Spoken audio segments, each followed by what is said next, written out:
A huge gorge separated two cliffs, a cliff 3,000 kilometers high. The man stood at the very edge of the abyss. It brought back memories of old times. His long dark hair fluttered in the wind, especially the days when he dreamed of becoming a martial arts god. The man's pupils were dark red, not the easiest, but so desirable to achieve his dream. He was wearing the same dark red, shabby clothes, and as soon as people found out about his ambitions, they immediately branded him crazy. Despite this, he trained day and night to make his dream come true, as if he were mad. The man looked into the distance tiredly, until he thought about becoming a martial arts god. He considered his training excessive, but now he realized that it was not enough. Another man appeared behind him, and he shouted that he was a mad demon. The man with red eyes turned his head, the left hand of the demonic cult of the guiding light. There were several warriors behind the newcomer. He galloped to make him stop their time, demanding the return of the heavenly pearl that he stole from the cult. Shining Light, officer of the demonic cult. The hero looked into his eyes. Didn't Shining Light understand what he was telling him just now? The officer looked at the man. What would the story he was telling change? His end had already come. He had been running from them all this time, but now there was nowhere else to run. The hero took a small red object out of his pocket and put his hand out over the abyss holding it.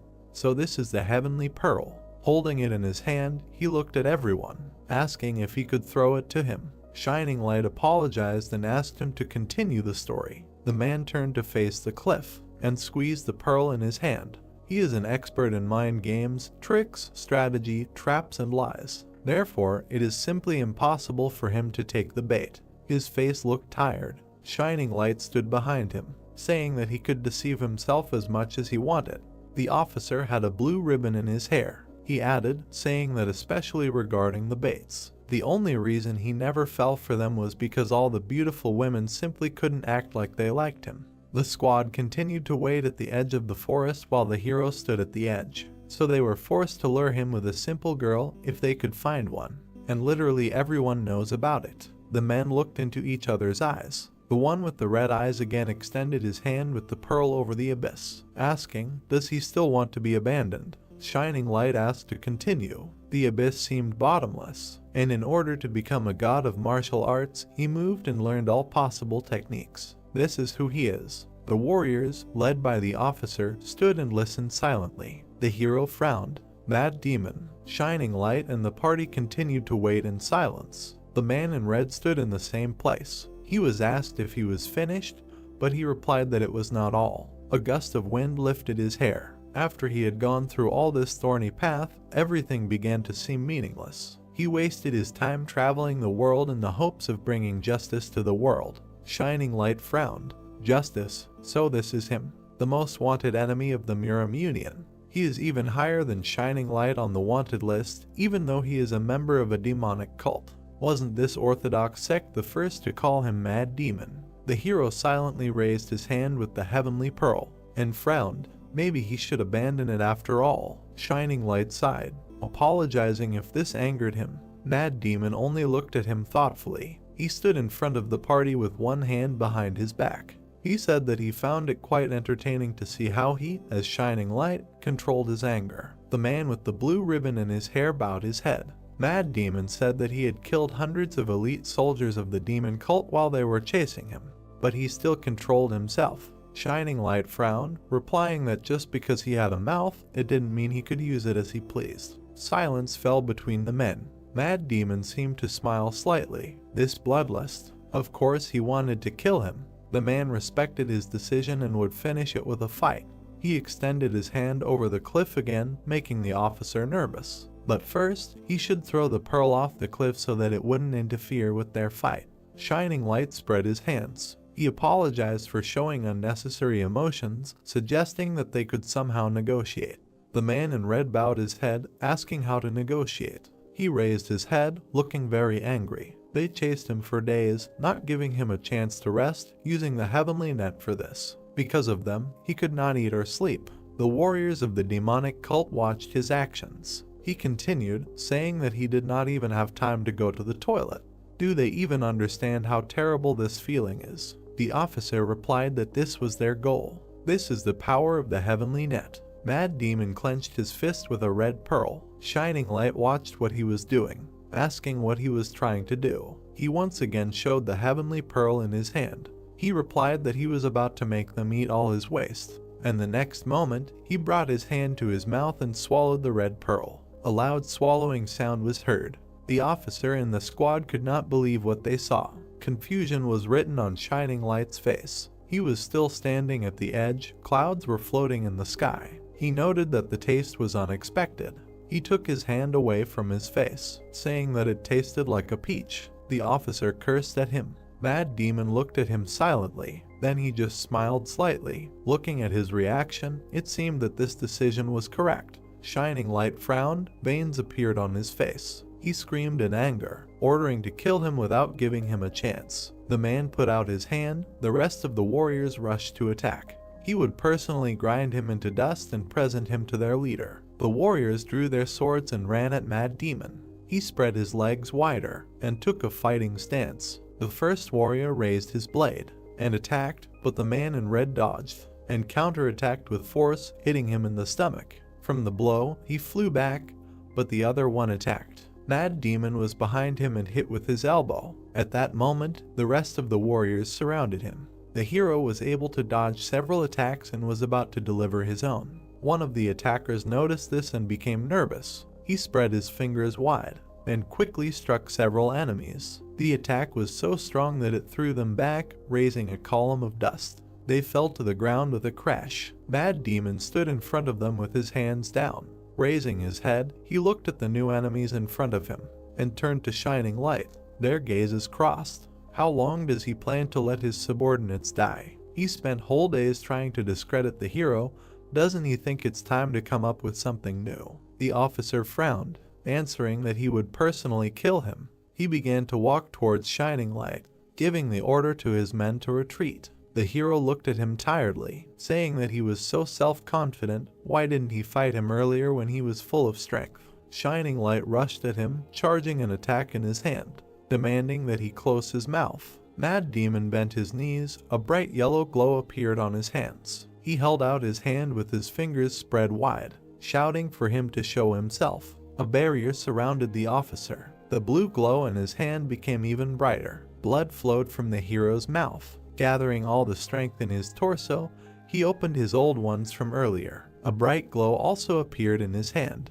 He shouted that he would take it with him to the next world. The men almost came together in an attack. Having touched their hands, a bright light appeared, so bright that it blinded the warriors standing nearby. A cloud formed, the edge of the cliff crumbled. Mad Demon flew out of the cloud. As he flew, blood flowed from his mouth. Was the officer so strong that he was unable to deal with him in such a state? A lot of blood gathered under Shining Light's feet. He stood holding his mutilated hand, thinking that Mad Demon was much stronger than they thought. The cloud dispersed and he saw the enemy falling into the abyss. He screamed in horror. The man in red smiled, saying that it was not that bad. As he fell, he extended his hand and showed his fist, hoping that their leader would execute them all. Shining Light ran to the very edge and looked down. He shouted to his subordinates, ordered them to go down and find his body. Mad Demon fell in the darkness, thinking that he was forced to fight before he passed away. Killed many elite soldiers of the demon cult, and at the same time stole and ate a sacred item, so his life was quite exciting. If the Miram Council found out about this, would they pay the martial artists a reward for it? He continued to fall and thought about it for a while, decided that it was not that important now, and closed his eyes. His hair curled as he fell and suddenly he seemed to be standing in the middle of nowhere. What worried him more was why he still had no hot girlfriend. He looked around himself, trying to figure out where he is. Behind him stands an old man with a long white beard, saying that the hero ate something containing a soul without hesitation.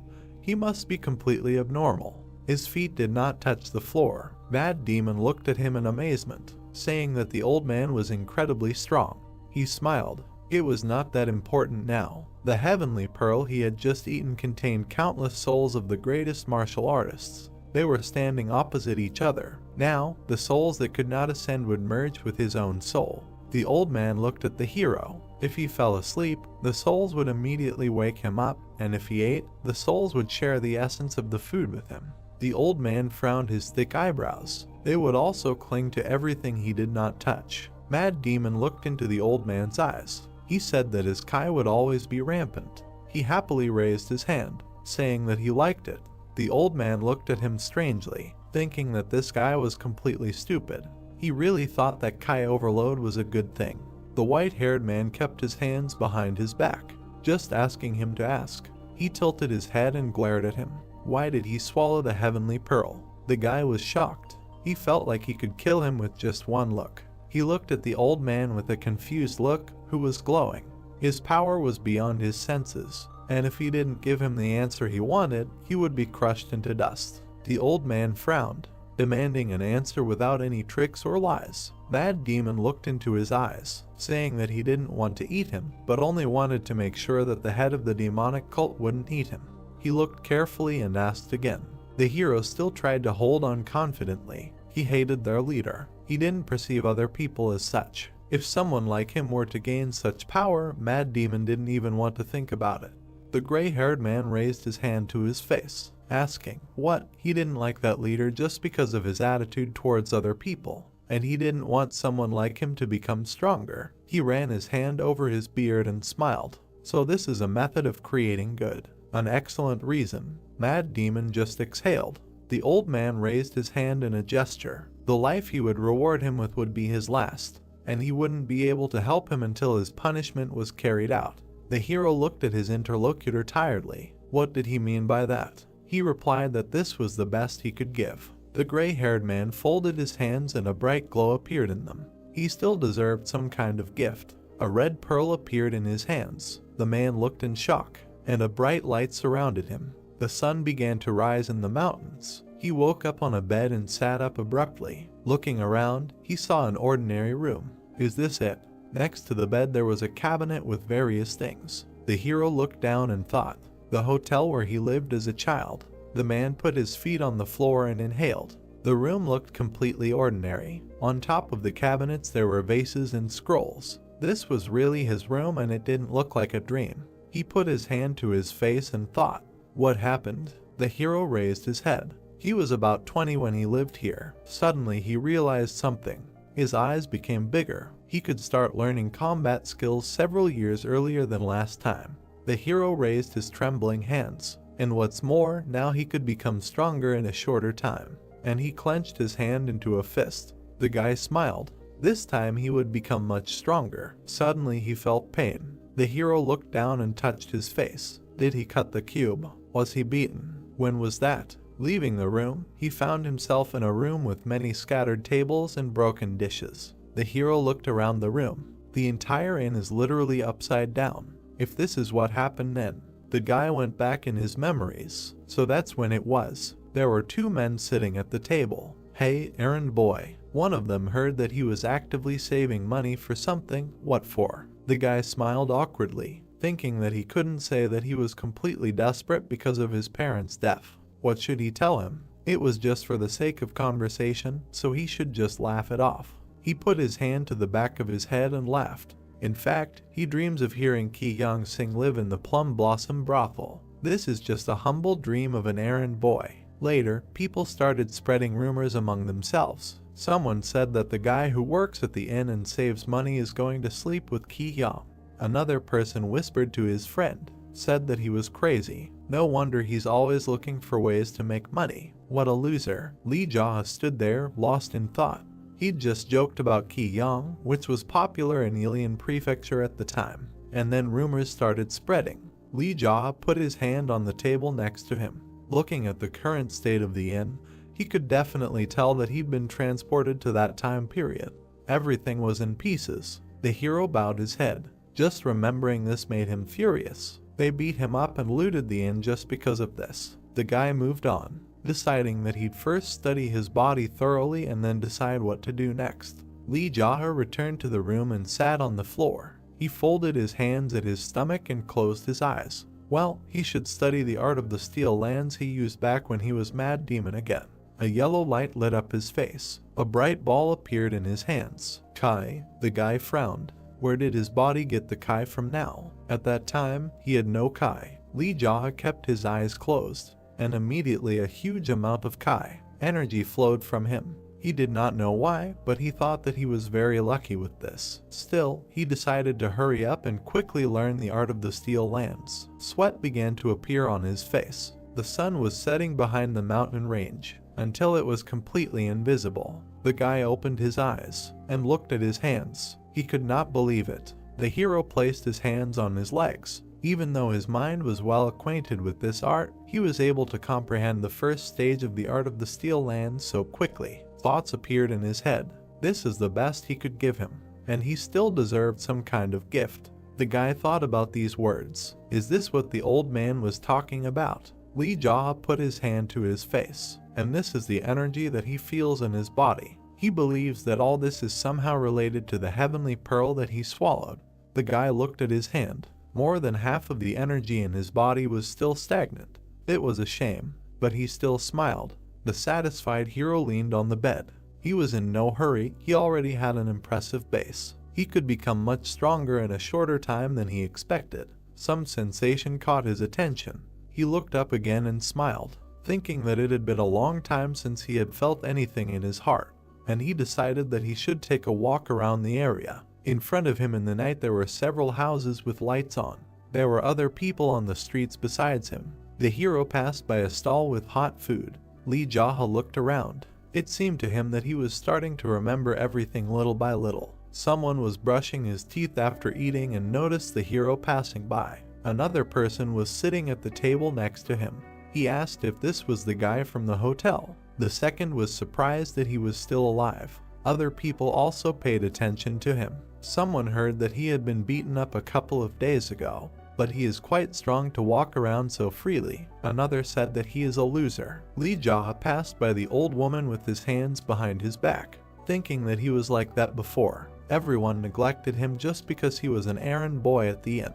Lee Jaha frowned. The more he thought about it, the more irritated he became. The hero stopped abruptly. In front of him stood a house with white walls. He raised his head and looked at it. This place, wasn't this the Plum Blossom brothel? Lee Jaha remembered lying on the floor while 4 men kicked him. They screamed how dare he think about sleeping with the best girl in the brothel. He only tried to cover his head with his hands, trying to say that he didn't say such a thing. He turned his head and looked at him in fear. Ki Hyung was looking at him. There was fear in his eyes. He wondered why she was looking at him like that. He didn't say such a thing. They continued to beat him. Later, he returned to the hotel and opened the door, and powerlessly fell to his knees. The people behind him were discussing that he had recently been beaten. Tears appeared in Lee Jaha's eyes. He did not understand why. What had he done wrong? Remembering this, the hero put his hand to his head. Even Mad Demon had such times, and he smiled, thinking that he had returned at the perfect time. He looked at the red lantern above his head, deciding to put everything in its place. He heard someone's voice behind him. They asked him what he was looking at.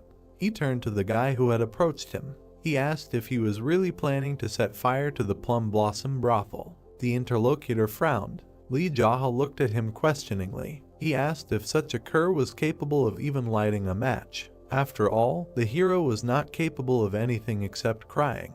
The man came close to the guy. He said that he had recently been beaten, but he saw that he was completely fine.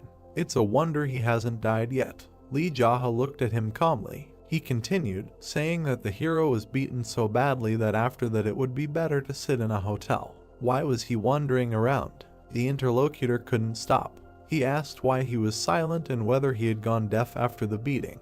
They stood opposite each other. The hero only asked his name. This angered the man and he swung at the guy. But Lee Jaha dodged the blow and delivered a counterblow to the face. The man flew half a meter away and rolled his eyes and fell to the ground. The hero turned and walked on, thinking about what made him angry because he had only asked his name again. Trying to remember his name, he approached the entrance to the brothel, in front of which stood a guard. The man looked at the hero and recognized him. This is the guy who was there the other day. So what is he doing here? Lee Jaha came closer, asking if this is how they communicate with a guest. The guard got angry and wanted to grab him, shouting that he was just an errand boy. But the hero dodged his hand and grabbed him by the face. With the force, he threw him to the ground. The man lost consciousness. Li Jia brushed the dust off his clothes. He walked past the lying guard, saying that this is terrible guest service. Doesn't understand they're thinking about service. The hero grabbed the door handles. The guests were sitting at the table. They were being served food and drinks. He opened the doors wide and smiled. Everyone turned to face the entrance. He shouted what they were doing and demanded that the visitor be served. People looked at him in confusion. Someone with white hair was watching him from the stairs. The hero was pleased with himself. He stood at the entrance with his arms wide apart. Someone asked if he was the one from the hotel. The waiters were talking among themselves. Did he lose his temper after being beaten up a couple of days ago? Two guards approached Li Jia. One of them asked him if he knew where he was. The hero smiled, looking at him. He replied that he was in a place where he could afford to drink. Did they think he would come in here without realizing it? This answer angered the guard. He had already raised his hand, but someone's voice stopped him, telling them to let him in. The men turned around in surprise. The voice added that it remembered this guy. The man with white hair looked at the hero with a smile. Cha Sung-ti, the manager of the Plum Blossoms. Leaning on the railing, he pointed with his other hand towards the bar. He said that they couldn't throw out a customer who came to them for a drink. A guest is a guest. Li Jia raised his head and looked at him. He turned his head towards the guards. They moved away. The hero walked further down the corridor. Cha Sung-ti ordered that they bring him a good drink. He walked to the stairs and climbed the steps. When else would he have such an opportunity to visit such a place? Let him be well served. The waitress behind him bowed. The staff replied that they understood everything. On the top floor, a guy met him and gestured where to go. It was a private room with a table and a sofa a little further. The waiter folded his arms across his chest and asked what he would like to drink. Li Jia replied that he had never been to such a place and asked to bring the most expensive thing they had. This angered him. He demanded that the hero watch his language. The same one sat comfortably at the table and asked why he should watch himself. He crossed his legs and dangled his arm. He didn't like serving an errand boy. He ironically apologized and demanded to bring him a drink. This angered the waiter even more. He looked at Li Jia. He thought that he knew no bounds, and if it weren't for Sung-ti's order. But he only took the door handle and asked him to wait. The hero smiled contentedly. Later, there was a lot of different food on the table in front of him. The hero pointed to a white jug, asking what was in it. The girl picked it up and smiled. It was premium Kwando liqueur. She poured it into a cup. He looked away from her and asked if Ki Hyung was here. The girl looked at the guest. She said that the chief would be furious. She heard that he had been beaten up for something like that a couple of days ago. The hero was still sitting and looking ahead. Did everyone here know that he had been beaten up? He told her not to worry and to just bring her. The girl silently looked at the hero and inhaled. She turned her head towards him. Smiling, she said that she would make a request. She left the room and closed the door behind her. He picked up the cup with the drink in his hands. Just look at this. This is how they treat an errand boy. He brought it to his face. Judging by the smell and color, this liqueur was not even third grade, and he took a sip from it. What kind of swindlers are these? Loud footsteps were heard outside the door. The guard swung the door open. He asked the man who he thought he was. The hero looked at the cup in his hand and looked up. He asked if there was something wrong with the errand boy coming to get them some drinks. Why did he keep addressing him so rudely? These words made the guard even more angry. Li Jia handed him the glass. He said that if he remembered correctly, the man's name was Dongguak. The guard was standing in front of the set table. The hero offered to pour him a drink and called him over. He only asked if he had eaten something wrong today. He sat down not far from Li Jia. He asked if there was something wrong with him. Had they overdone it that time? The guy poured the drink into the cup and placed it in front of Dongguak. He took it and brought it to his mouth. He told him to stop acting out and leave as soon as he finished drinking. Otherwise, everything would go according to a different scenario. The hero also picked up the cup and brought it to his mouth and called the guard's name. He slammed the cup down on the table. He stood up and leaned on the table to hit Li Jia, but a chopstick stuck into his hand. Dongguak screamed in pain. The hero smiled while looking at him. The man was shocked. He was shaking in pain, and the hero handed him the cup. He asked the man why he was acting like this. The guy planned to have a good drink and sit here with Ki Hyung before leaving. He brought the cup to his face. asking why everyone around was barking like dogs. Ki-hyung entered their room. She was unhappy. She was holding a red transparent round fan in her hands. She asked Dongguak to stand outside. He pulled the chopstick out of his hand and grabbed his wounded hand. The hero repeated the girl's words. The guard hurried out of the room. Blood was running down his hand. The girl sat opposite the hero. He smiled while looking at her. Ki-hyung looked at him with confusion, asking what the smirk was about. Lee Jae held a cup in his hand. He replied that someone like him really needed to control himself in a place like this. She frowned. Did he really think this was funny? Did he think that Sungti and the leader wouldn't interfere? The guy put the cup to his lips, asking him to stop adding to his bill. Ki-hyung looked at what he was drinking. Duquan liquor. It was incredibly expensive, right? The key to that was Dongguak's treatment. The girl looked into Lee Jae's eyes. She told him to pay the bill and leave the place before he caused more damage. He just looked at her silently. All he could think was that this was the first time he had seen Ki-hyung so close. The girl looked annoyed, saying that even if he brought all the gold and silver in the province, she would never agree to sleep with him. She looked at him seriously. Even though she works here, it doesn't mean she sleeps with everyone she meets. She said she's not a whore. Ki-hyung put his cup on the table. Then he'll tell it like it is too. The guy put his hands on his legs. He never said he was saving up to sleep with her. All he said was that he wanted to hear her sing.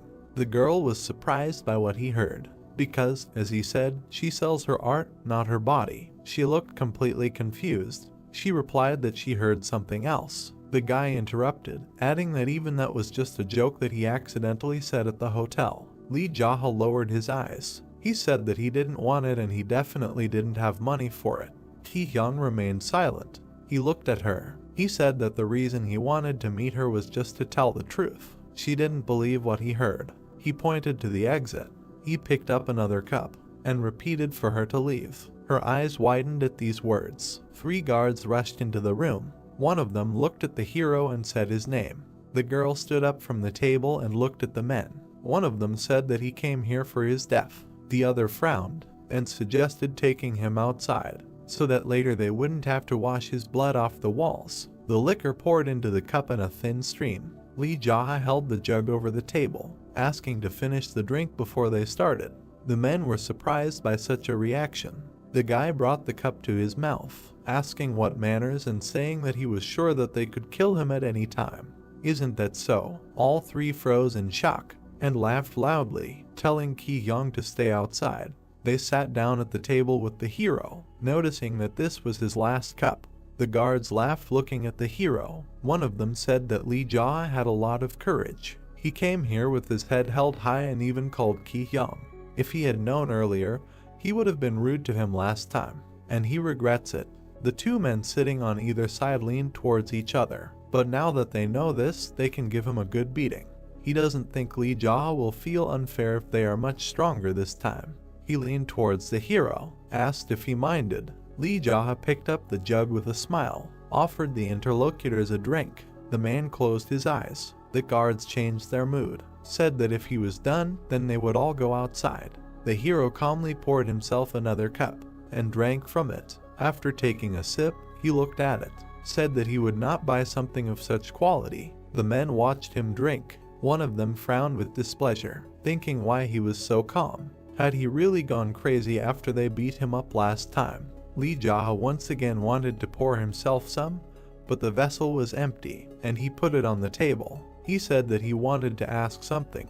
Keeping his hand on the vessel, he looked at the interlocutors. Was he really that funny? They smiled. One of them answered that who was he if not a clown? The 2 men took their weapons in their hands. He had taken a beating a couple of days ago, but he had brought the situation to this point.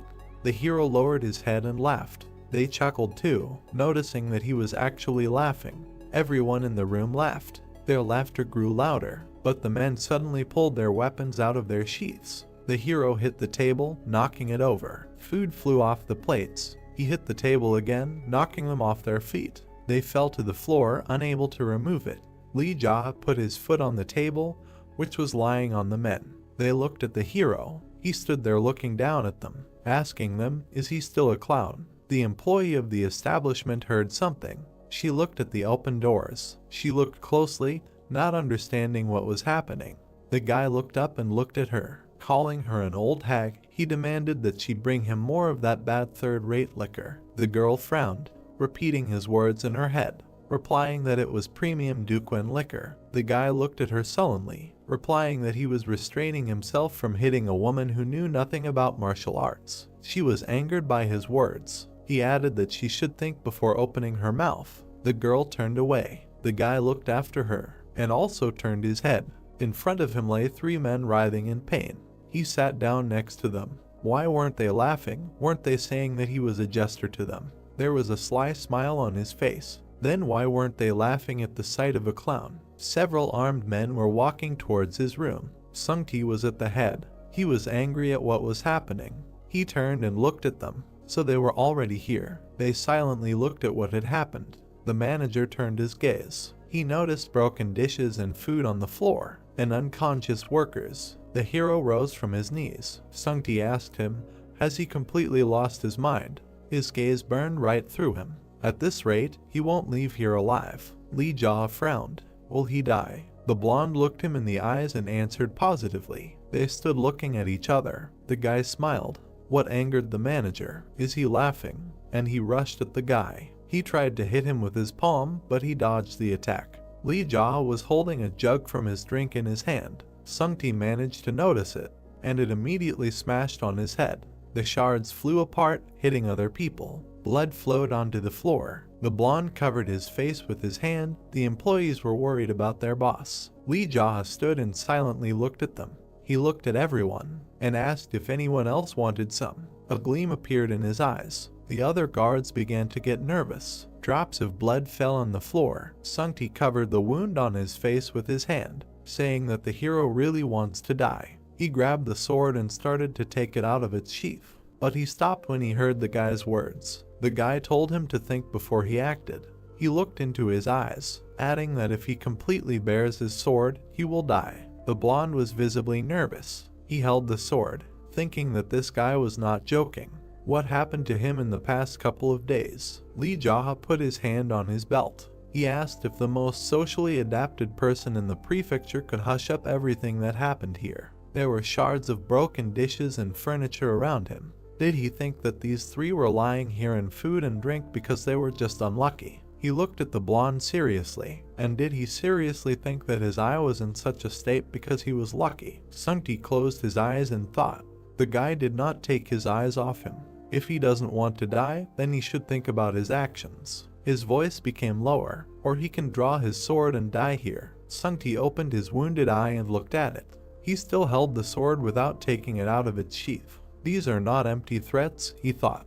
His movements were not even visible. Sungti sighed heavily. The staff stood behind him. He ordered them to go down and wait. The blonde put the blade back and put it in his belt, asking what Li Jia was up to. It didn't seem like he would leave after finishing his drink. Sungti adjusted his clothes. Does he want to get an apology from the owner for what happened a couple of days ago? The hero put his hand to his chin, saying that it sounds good. If he wants an apology, Joga, will the owner come himself? Sungti nodded and extended his hand. He will call him himself. The guy looked at the wound of the interlocutor, asking how his eye. He wiped the blood with his clothes. He replied that it looked like he could see with them. Really? But he thought he was going to die when they were beating him. Sungti looked at him silently. He went out into the hallway and ordered the employee to prepare a table in the next room. The blonde turned to the hero again, saying that if he was not going to kill these 3, then let them heal. The city people are ready to kill each other for the slightest movement, right?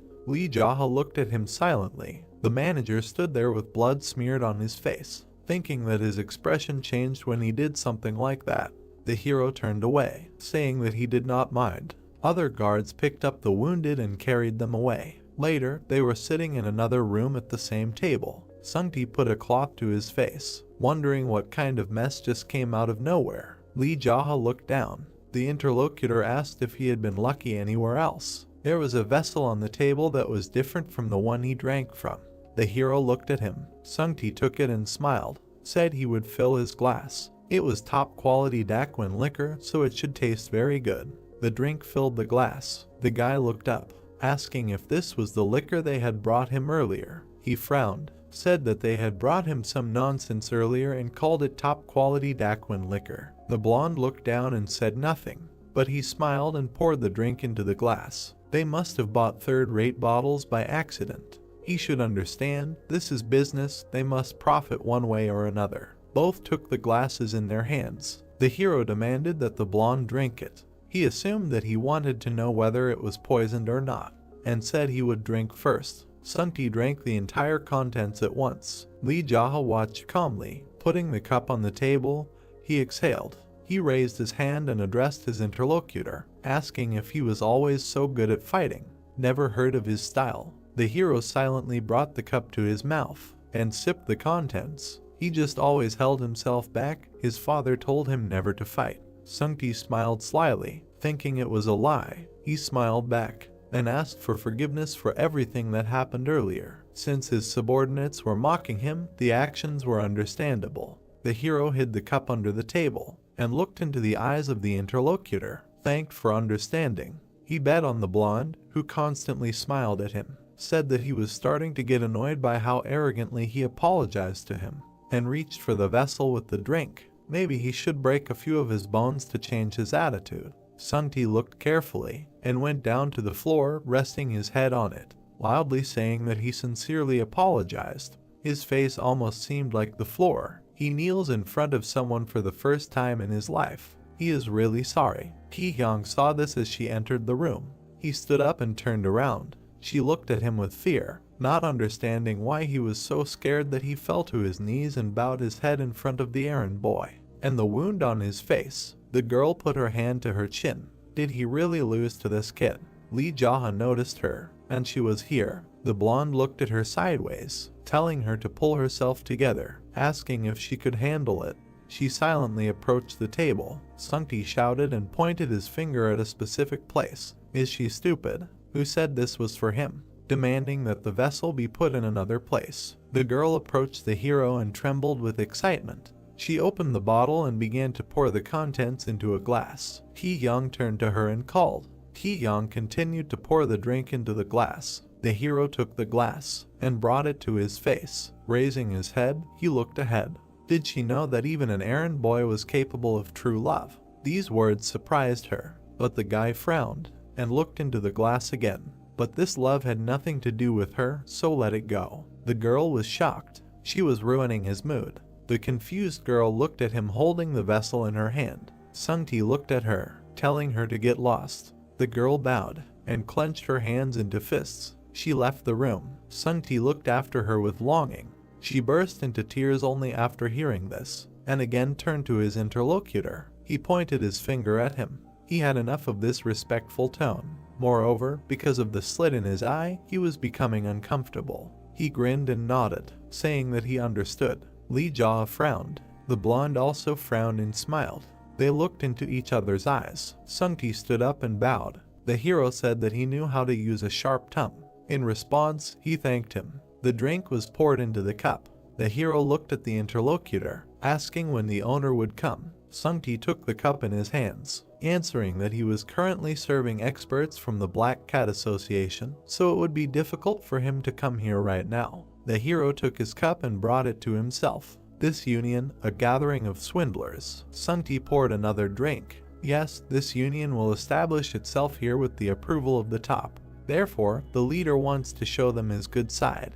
The blonde looked into the mug, but because of what happened today, Lee Jaha drank the contents, asking that if he subdued his master, then Black Cat will have to break through to the local market themselves. The manager lowered his eyes. Confirming this, the guy put the cup on the table and looked at the interlocutor. What does he expect from him? Does he want him and the owner to drink and he will just quietly leave them? He frowned looking at him, asked if he thinks that this will solve everything. Sungti was still looking at the floor. He replied that he did not think so and asked what he wants. The hero raised another glass. If the owner and his workers serve the hero, will the Black Cat Union stick its nose in?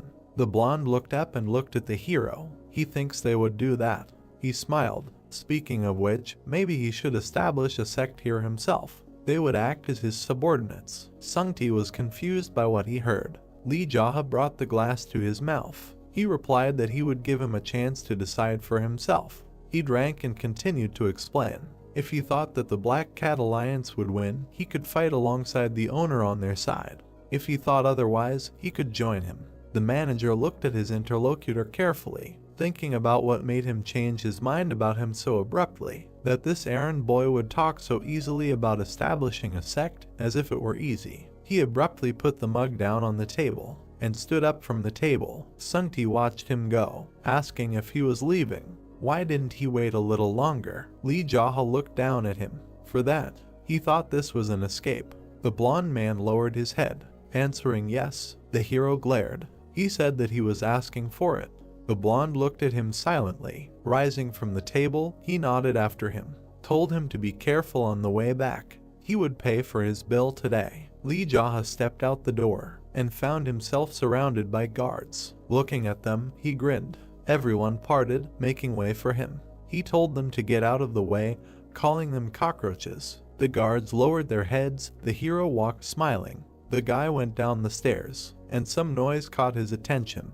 Where is that kid? One of the men was angry. How dare he raise his hand? The man turned around and saw the guy. He asked him if he was awake. The guard pounced on him with his fists, but then he got hit in the face. Having lost several teeth, he flew to the side and fell on the table, breaking it. The others who were there were surprised at what happened. Li Jaha turned to the others. He said that they should seriously explain to him how things were going here. Otherwise, he would have to beat him up again. The other employees looked at him askance. He added that he shouldn't have expected anything else from them. Pleased with himself, he walked towards the exit. As he left the building, the hero waved at them. He said that the errand boy had a lot of fun today. The employees walked out and looked at him angrily. With a smile on his face, he left the brothel. The night sky illuminated the streets of the city. Something caught his attention. He looked at the sign with the silver dragon. Ki Yang was standing in front of the entrance. He should get a weapon if he wanted to fight Black Cat. The hammer struck the hot iron. The blacksmiths were busy with their work. One of them looked at the hero, vice chief of the Gwakyonggi Dragon Head Forge. Ki Yang stood in front of him with his hands behind his back. The errand boy from the inn. Was he here to pay off his debts? The blacksmith stood up from his chair. The man replied that he wanted to buy something. Yonggi asked again, a sickle or a kitchen knife. The man frowned and folded his arms. He said that he was looking at weapons for war. The blacksmith pointed at him. He heard that the man had been beaten up a couple of days ago. He should not let a hothead take possession of him and push him to his death. Ki Yang stood his ground. He told him to show his selection. The hero wanted something like a one-handed sword or a whip or a razor-sharp dagger. Yonggi lowered his head. He asked if he was going to use them together. The man frowned and replied that these were just his preferences in weapons. Why shouldn't he respect them? The blacksmith called his colleagues. He demanded that they bring the black dragon sword, the white dragon whip, and the cloud dragon dagger. He turned to the boy again. He said he liked the chicken noodles his grandparents made. He asked why he was such a bad cook. His taste was terrible. Behind them, the blacksmiths were working on metal. Now is not the time to talk about chicken noodles, Li Jaha replied. Yonggi asked what he was talking about. Perhaps uniting the Murim, an ordinary errand boy. The hero looked at his interlocutor intently. The blacksmith looked into his eyes. Footsteps were heard. They had brought everything. The blacksmiths were holding boxes in their hands containing weapons. He could take as much time as he needed to evaluate them. The hero looked at the weapons and said that he was in a hurry to buy them all. Yonggi looked at the hero. He replied that he owed 19 yang. The hero asked again the price. The blacksmith said that since he was a local, he was giving him a huge discount. Li Jaha crossed his arms over his chest, offering to give him 50, and he would let him borrow them for a while. He would return them as soon as he was done with everything. This angered the blacksmiths. He replied that this was literally stealing. Footsteps were heard behind him. A voice asked what the noise was. Oppa looked in the direction of the voice. In front of them stood a huge, strong man, the chief master of the dragon head Chuliang. All the blacksmiths bowed to him. Yonggi introduced him to Li Jaha. This guy was planning to go to war with the three brothers and wanted to rent a weapon for 50 nyack. The man thought, putting his hand to his chin. He was the eldest son of the family that owned the inn. He replied that it had been a long time ago. Chuliang looked at the guy with a smile. He loved the chicken noodles that his grandparents made, but what he cooked was just awful. Yang Yi turned to the boss, saying that he had told him about it. The man put his hands on his waist, asking if he was serious about going to war. If it was because they were bothering him, he would ask them to stop. Chuliang looked at the hero. If they refused to listen to him, he could protect the boy. After all, he had a duty to his grandparents. The muscular man spread his hands, saying that there was no reason to attach such importance to it. It was no longer important now. The hero looked at Chuliang carefully. Looking at him, he thought, was he always like this? He didn't remember Chuliang saying such things to him in his past life, or had the future already changed because of him? The hero bowed his head. Thanking him for his concern, he said that he would handle it himself. The man looked at him and asked what he was going to do. Li Jaha pointed with his hands. How about gathering all the blacksmiths in the area and founding the Steel Dragon clan? Chuliang was surprised to hear that. Found a clan? What was he talking about? The boy looked into his eyes. If the brothers formed an alliance in the prefecture, they would extract a huge amount of money from them. And that was why he planned to establish a federation of clans in their prefecture and make sure that the Black Cat Alliance would have no power here. The man crossed his arms and asked again. The man replied that the brothels were going to form a clan. Chuliang frowned, and they, in turn, would ice the blacksmiths into the Steel Dragon clan. The guy looked extremely serious. The newly formed alliance of architects planned to submit to the brothers' sect. In return, he would unite all the labor layers into a clan to create an even larger union. Everyone silently looked at Li Jaha. He clenched his fist. They would not have to pay him any tribute, and no clan would have to pay him or anyone else. Their goal would only be to ensure that no one stole from them. Chuliang scratched his beard. It sounded careless, but if you think about it, it makes sense. What did he plan to be called? The guy replied that it was possible to combine the place for the lower stratum and the dirty end. The guy frowned. It would be Hao sect. The tall man stood silently. He put his hand to his face and thought, Hao sect. He smiled after thinking. He was quite interested in seeing a simple errand boy trying to establish a clan. He is so loyal that he can take on his brothers on his own. The hero smiled. He replied that he would see. Chuliang turned to Yang Yi. He said to give him the weapon for free. He looked at the boy with a smile. He smiled back. They would continue this conversation if he survived. Later, he was sitting in his room. There was a sound outside. The boy opened his eyes. He looked ahead. Shovels were lifting the earth. In the yard, several people were digging the earth. A man in red was sitting at a table holding a dagger. The second brother, Cho Eagle. He turned to the hero. He said that he was going to call him after they finished digging a hole for him. He stuck the dagger into the tabletop. He frowned and looked at Li Jaha. He ordered him to sit next to him. The boy frowned. The men were digging the earth behind the heroes sitting at the table. Eagle said that today was a good day for the Cho brothers. They had received approval from the Black Cat Union to settle here in Ouyang Prefecture. Jaha was silent, looking down. The man touched his forehead with his palm and continued that, however, a bad person who couldn't even cook chicken noodles properly had done something incomprehensible in their brothel, and what did he suggest he do about it? Eagle frowned and told the guy to give 3 reasons why he should stay alive before they finished digging the hole. Jaha closed his eyes, grinning. The brunette angrily asked, was he laughing? Looking at him, the hero calmly answered, why should he cry here? Eagle swung his sword, shouting curses. And then his expression became surprised. Jaha clutched the dagger with a slight smile. The man frowned, asked, what? The hero abruptly thrust the dagger into the man's palm. Squeezing the hilt of the blade, he asked to be allowed to ask something, to give at least one reason why he should leave him alive. Eagle sullenly pressed his lips together and thought that he was wondering what kind of guy had made a mess in the brothel. One of the men told the owner that they were almost done digging the hole. The man winced and ordered them to dig even deeper. In response, he heard agreement. He looked at the guy. Smiling a little, he said that apparently he had some kind of epiphany. He stretched his hand out to the guy, shouting congratulations. The movement of the white beam caused blood to appear on the man's hand. He looked at it splashing in surprise. Eagle looked ahead, amazed. Jaha pressed the blade deeper into his palm. Closing his eyes, the brunette screamed in pain. Trembling, he fell on the table, and the guy asked why he said he needed the hole. The opponent angrily exhaled and said that it was only to intimidate him. Looking at him, the hero said that he was lying. Eagle gritted his teeth as he pulled the blade out of his hand. Holding the bloody dagger, the long-haired man told him to tell him why he should be left alive. The man touched the bloody hand. Pointing the blade, the hero said that he could not think of a single reason. He knew it.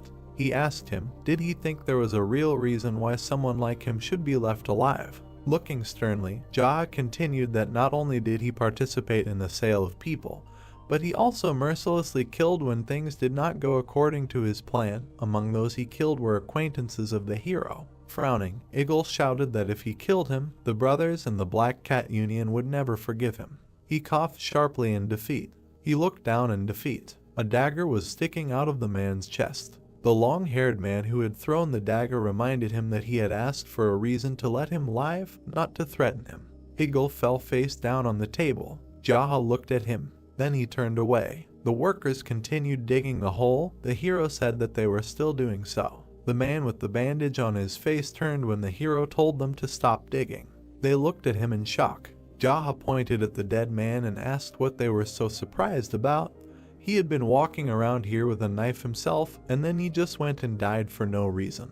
The men looked at each other in shock. The one in front asked who he was. Jaha frowned at him and asked what he was talking about. He was the errand boy from the Zaha Hotel, of course. The man in front of him said what he thought. He knew that was not what he was talking about. The hero stood up, telling him to stop arguing, let them take off their masks. He wanted to see if he knew any of them. The men pulled their masks off their faces. With his hands behind his back, Jaha said that this was his first time meeting them in the prefecture. Were they from the Black Cat Union? The brown-haired man said no, they had only recently arrived in Ilyang Prefecture and had been working at the Plum Blossom Brothel all this time. The hero frowned at them and told them to choose, either the three of them would die here and now. Pointing his finger downwards, he continued that either they would bury this corpse and return to their hometowns. The brown-haired man touched his chest and said that if he allowed them to live, they would simply return to their homeland. The bald man stepped forward and said that he could not return to his homeland due to personal circumstances, but he would never go near that brothel again. The brunette standing next to him said that he would too if he was allowed to live. Jaha waved his hand and told him to take care of the body and leave. The man looked at him and asked if he needed help in the kitchen. He fell to his knees, saying that he would have nowhere to make a living except at the Plum Blossom Brothel. Jaha looked at the man and asked if he was a good cook, and when he heard that he was, he continued, could he make chicken noodles? Clenching his fist, the man said that it was easy. He was sure that he could make divine chicken noodles. Turning away, the hero said that it was okay, but for now, let him take care of something else. The brunette bowed, telling the departing hero that he understood and asked him to have a good rest. Jaha entered the room. He looked away. Standing at the door, he asked the man what he was doing here. Sungti smiled and said that he really was able to defeat Igal. Crossing his arms, the brunette asked, did he seriously think he would die from someone like him? Did he hear that his eyes are okay now? The blonde pointed his fan at the bandage and replied that it was just a way to hide his face from the public. Waving his hand, he continued that he said that he hurt his eye, and after that, he ran away and immediately went to look for a doctor. Looking down, Sungti said that if he hadn't done that, he would have been buried next to Igal, as he saw that he was quite useful and smart. Covering his eye, he asked, does he understand that? Jaha crossed his arms, exhaled, and said yes, good job. The blonde smiled and thanked him, saying that he had no other choice to survive. Then he became serious and asked how he planned to deal with the two remaining Cho brothers. Looking at him, the hero replied that he would kill them. He stood at the door, telling that if he continued to exist, the suffering of the prefecture would continue to multiply. Sungti nodded, saying that he understood. The main thorn now was Ilsum. He had to be especially careful when going to it. Jaha, without turning around, called Sungti. The blonde looked at him, responding. He was surprised to hear a request to buy food.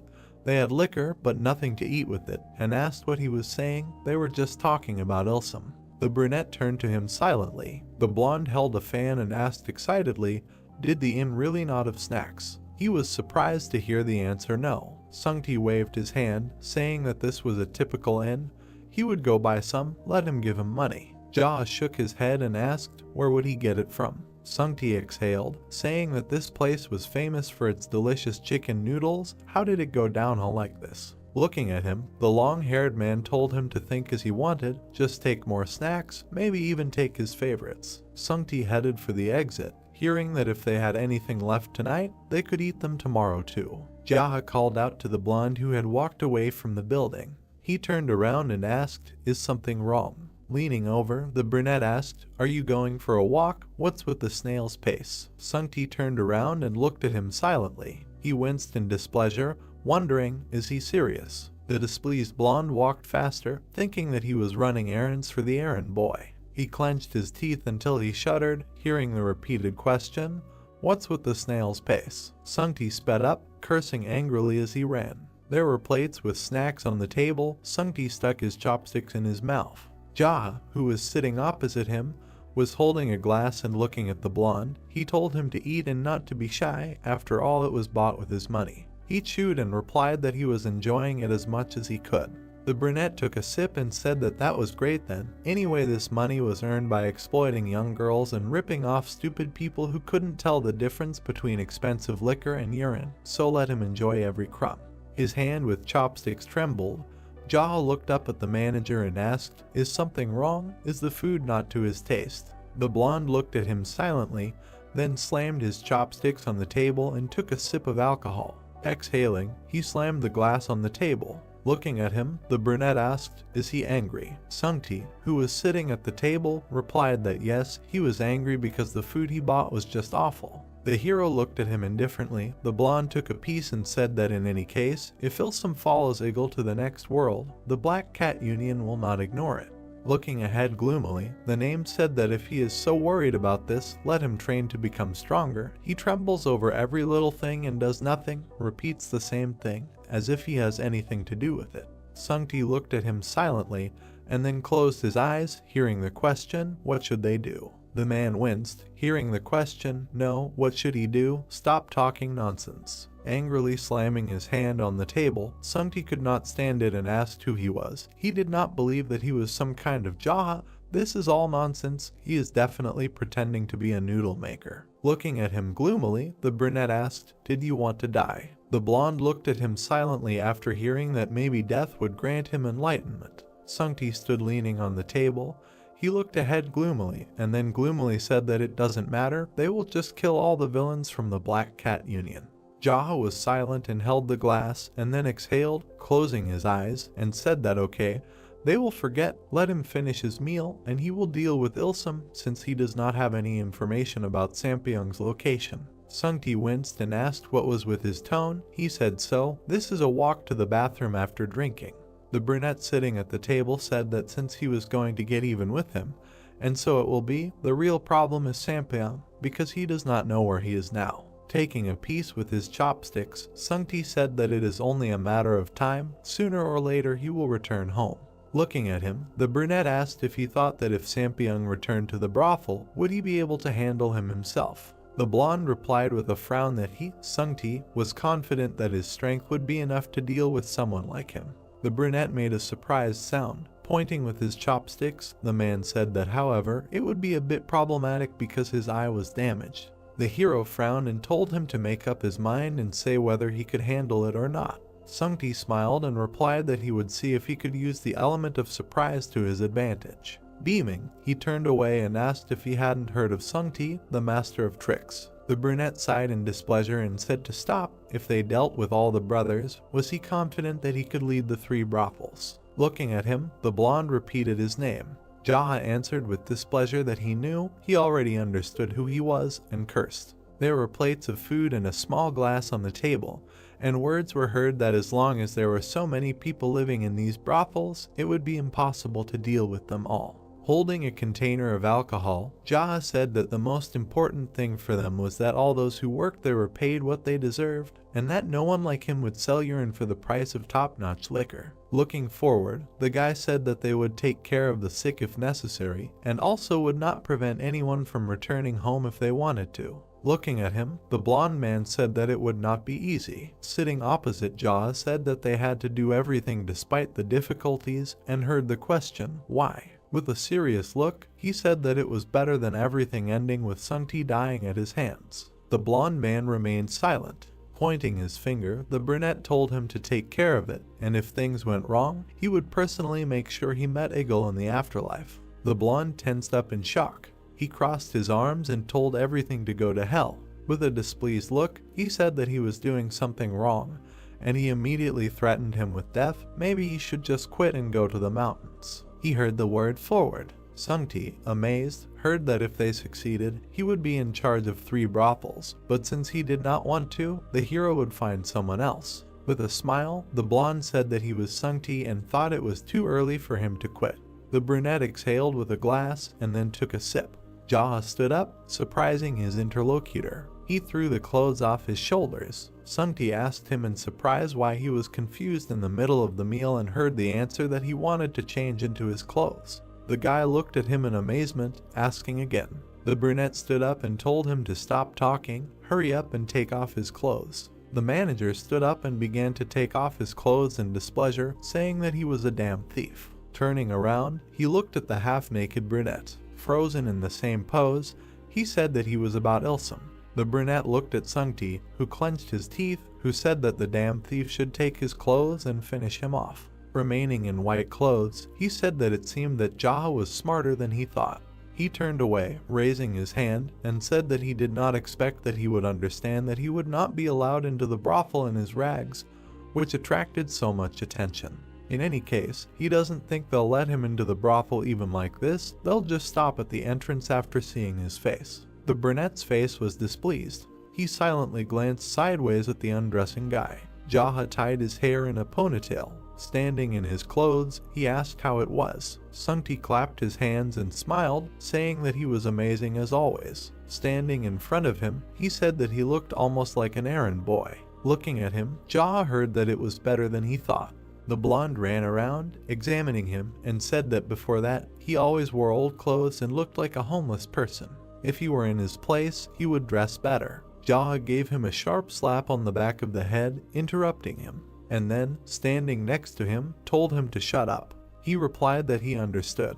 The brunette frowned and said that he thought he was being too kind to him. Since his habits were showing, he hoped that the hint was understood. Sungti remained silent, displeased. Approaching the door, Jaha said that he would be back soon. The blonde asked to be careful with his clothes. He remained standing on the stairs while the hero left. The brunette walked away along the path. Sungti silently raised his head, then opened his eyes and wished him luck with displeasure. The hero approached a traditional building with a dark roof. The man bowed, greeting him. Jaha asked Ilsum here. The servant raised his head and asked if she was looking for the owner. He might want to know where he was from. The brunette looked at him and said that he was from the Black Cat Union. Let them take him to Ilsum. The man asked again in surprise and asked if he could find out his name. Jaha slapped him sharply on the cheek. Standing next to him, he displeasedly told not to waste his time and just take him to him. The servant lowered his head, apologizing. The doors to the room opened. The man pointed with his hand and asked to come in after him. Jaha followed the servant. He held his hands behind his back and walked up the stairs. The heroes entered the room. The man turned around and asked to wait here. He needed to notify the owner. The guy took a step and then sat down in the chair. He looked around the room and thought that it was impressive. Jaha rested his head on his hand and thought that he must have planned to host the Black Cat Union here so that the brothers could create their union in the world of Muram. The door opened. Ilsum entered the room, adjusting his clothes. The man frowned and said that he saw him for the first time. He stood in front of the hero and thought how dare he come to him at such a late hour. He looked at the indifferent brunette and thought how he laughed in his chair, not even thinking to greet him. Ilsum frowned and, apologizing for the question, asked how high his status was in the union hierarchy. Looking at him, Jaha asked who said that he was a member of the Black Cat Union. The man answered with displeasure that his subordinates. The guy smiled slightly and asked, did he really not know him? The man answered that it was the first time he saw him, and then his gaze became shocked when he realized that he was the guy running errands from the hotel. Smiling, Jaha answered that it was true. Ilsum clenched his fists until he trembled and asked, how dare he, has he gone crazy with everything? And then he froze, shocked by the guess that he was still alive. He clearly remembered how his brother, leaving, said that he would deal with him. Jaha, sitting in the chair, asked his brother. He calmly looked at the man, saying that didn't he understand? He was here because his brother was dead. Ilsum looked at him in shock. Lee Jaha sat in the chair and smiled. Ilsum stood in front of him. The man's face was distorted with anger. He growled, "Did his brother die at the hands of an errand boy?" The hero indifferently opened one eye and said that the man had paid him a visit and ordered his men to dig a hole, so the boy decided to kill him.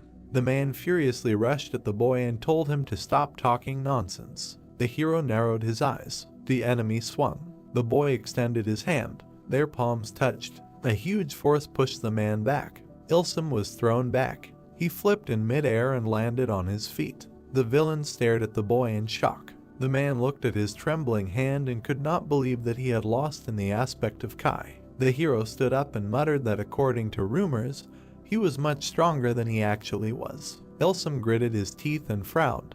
He wondered how such a thing could happen. After all, the boy was just an errand boy from a local inn just a few days ago. Lee Jaha looked at his opponent and asked why he was hesitating. He suddenly leaned forward and said that he would start himself then. The man shuddered and put both hands forward. The hero approached him, his hand outstretched. A glow appeared. The guy threw his enemy across the room with his blow. The man crashed into the wall, breaking through the doors. Blood gushed from his mouth. The guy stood with his hand outstretched. He was calm. There was still energy around his hand. The young man looked thoughtfully at his fingers. Blood dripped onto the floor. The hero approached the enemy, who was coughing, dropping to his elbows. The man tried to get up in rage. His body was shaking. He asked how the opponent used techniques like this. The guy looked down at him with disdain. Lee Jaha grabbed the enemy by the throat and lifted him up. The brunette glared menacingly and said that it was really okay for bastards like them to learn techniques, and it was bad for an errand boy like him to do it.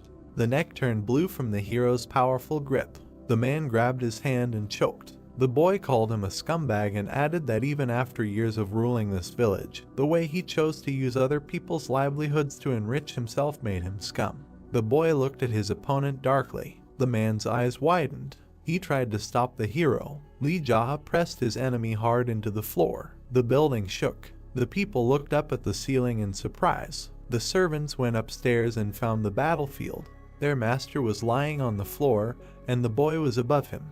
The boy looked at them with displeasure and asked what they could do if they came when their master had already fallen asleep.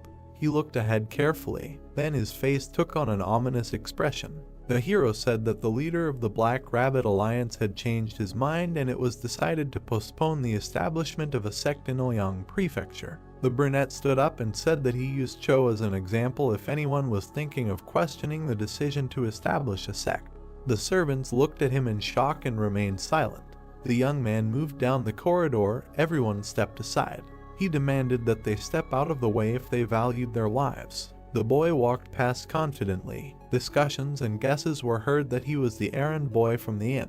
The hero frowned. The men whispered. The young man stood with his back to them, holding a sword. He turned around abruptly. Lee Jaha looked at them and said that he was the errand boy. The servants' faces distorted with hatred. The brunette looked at them darkly and asked if they were really angry that he was someone's lackey. The men sweated and looked at him nervously. The boy stood in front of them and said that if there were any here who wanted to join Ilsum in hell, he would send them.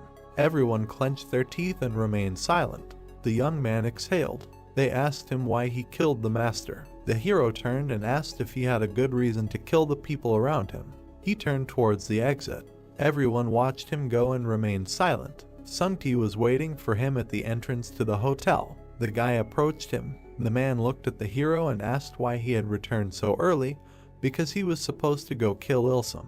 The young man passed by. The blonde turned around. Lee Jaha replied that the villain was in heaven. Apparently, you can get there even if you committed crimes. The interlocutor exclaimed that this was a lie. The brunette turned to him and offered to see for himself if he did not believe. Sungti frowned and thought that only a moment had passed since he left. He looked at the guy's back and noted that there was not a scratch on him even after the massacre of Ilsum. The man narrowed his eyes and wondered how this degenerate had become so strong in such a short period of time. The guy walked through the hall. The interlocutor shuddered. The hero needed to make sure that everything was cleaned up before leaving, and generally keep the hotel clean. The blonde watched him go silently. He grimaced in irritation and thought how dare he order him to clean up. The man looked around in displeasure, looking for a broom. The hero was sitting on the bed in the lotus position. The guy thought that after settling urgent matters, he could train in peace. He closed his eyes and remembered the moment of the fight with Ilsum. The young man was becoming stronger much faster than he expected. He could not miss this opportunity. The brunette folded his hands and exhaled. Flames appeared in his palms, and his whole body radiated energy. Evening turned to night, and then the next day came. The townspeople on the streets were animatedly discussing the death of Cho Ilsum. According to rumors, he was killed by a boy from the inn. Cha Sung-ti passed by with a smile, covering himself with a fan. He reached the inn. The hero inhaled. He opened his eyes and looked at the energy emanating from his body. Finally, the guy conquered the Tree Kingdom. Now the young man is getting closer to the Kingdom of Darkness. Lee Jaha looked at his hand thoughtfully and thought that even if he had achieved this in his previous life, his comprehension was too quick and shallow. He clenched his fist and smiled. The brunette was sure that he could become stronger than he was then. His entire room was charred. Lee Jaha looked around and thought that it could be because of all the impurities that came out of the body during the advancement from the Wood Kingdom to the Dark Kingdom. The smell was also disgusting.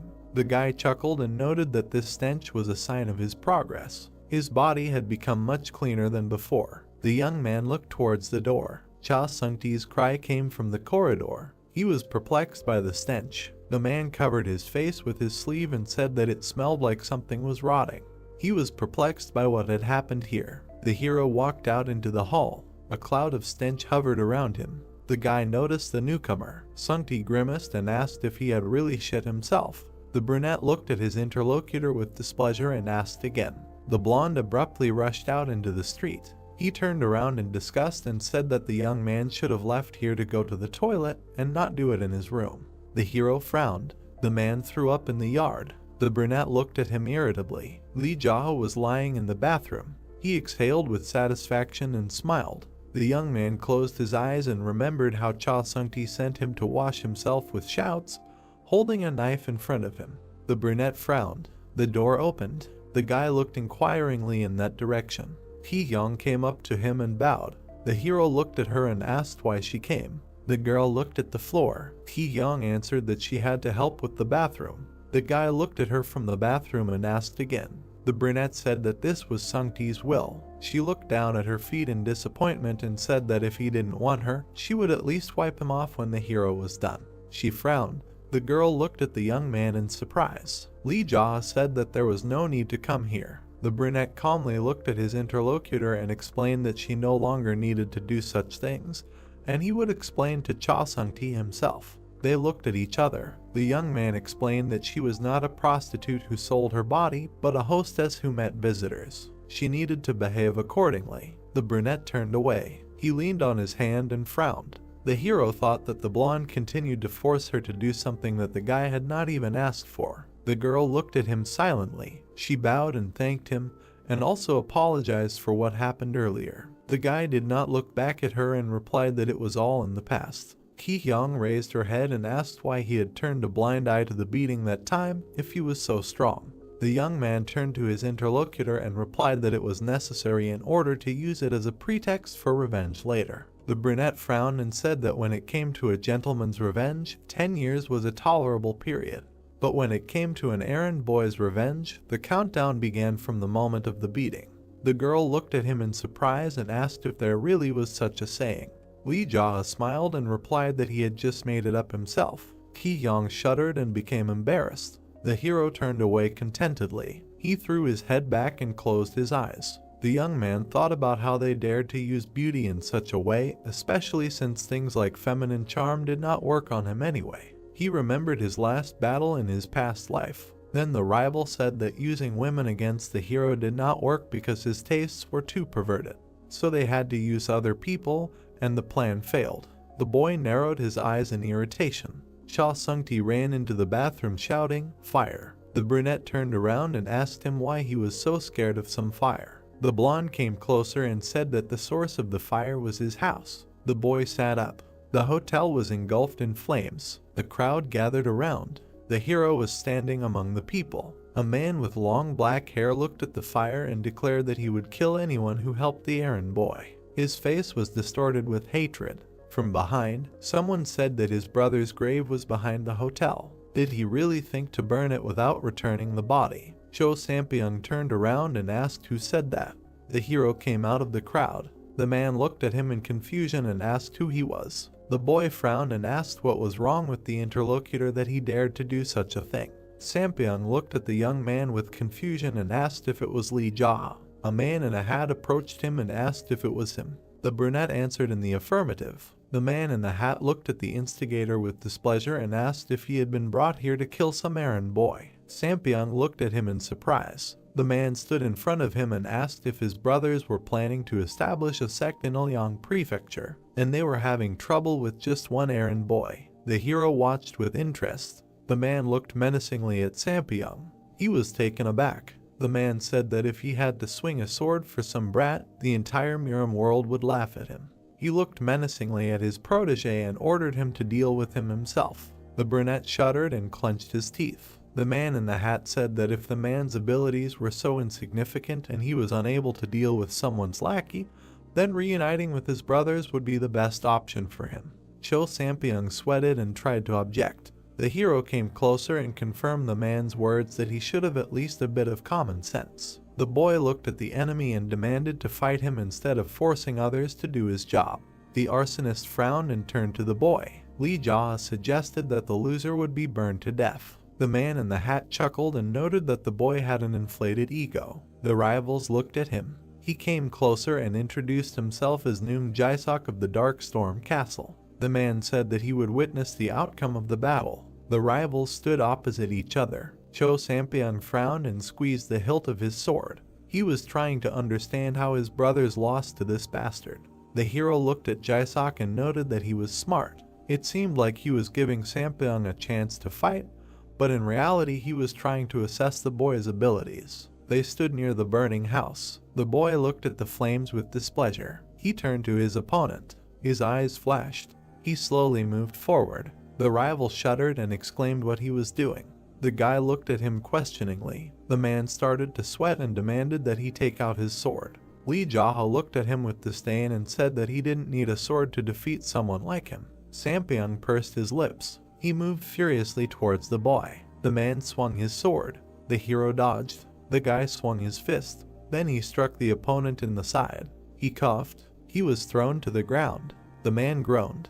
The guy looked at him and demanded that he not overdo it, because he wasn't even fighting at full strength. The enemy gritted his teeth and turned around. He made a sharp lunge with his sword. The blade stopped next to the hero's face. His eyes flashed. The guy said that the opponent was careless. The brunette grabbed the enemy's hand. He couldn't move. Lee Jaha looked at his opponent with disgust and said that his brothers were the same, but they were stronger. The man started to sweat. The boy's eyes flashed. He said that it would be best if neither brother returned to the village. The hero snatched his opponent's sword and quickly slashed. Blood spurted. The man turned pale and sank to the ground. There was a deep gash on his chest. The boy stood and watched as his defeated enemy fell to the side.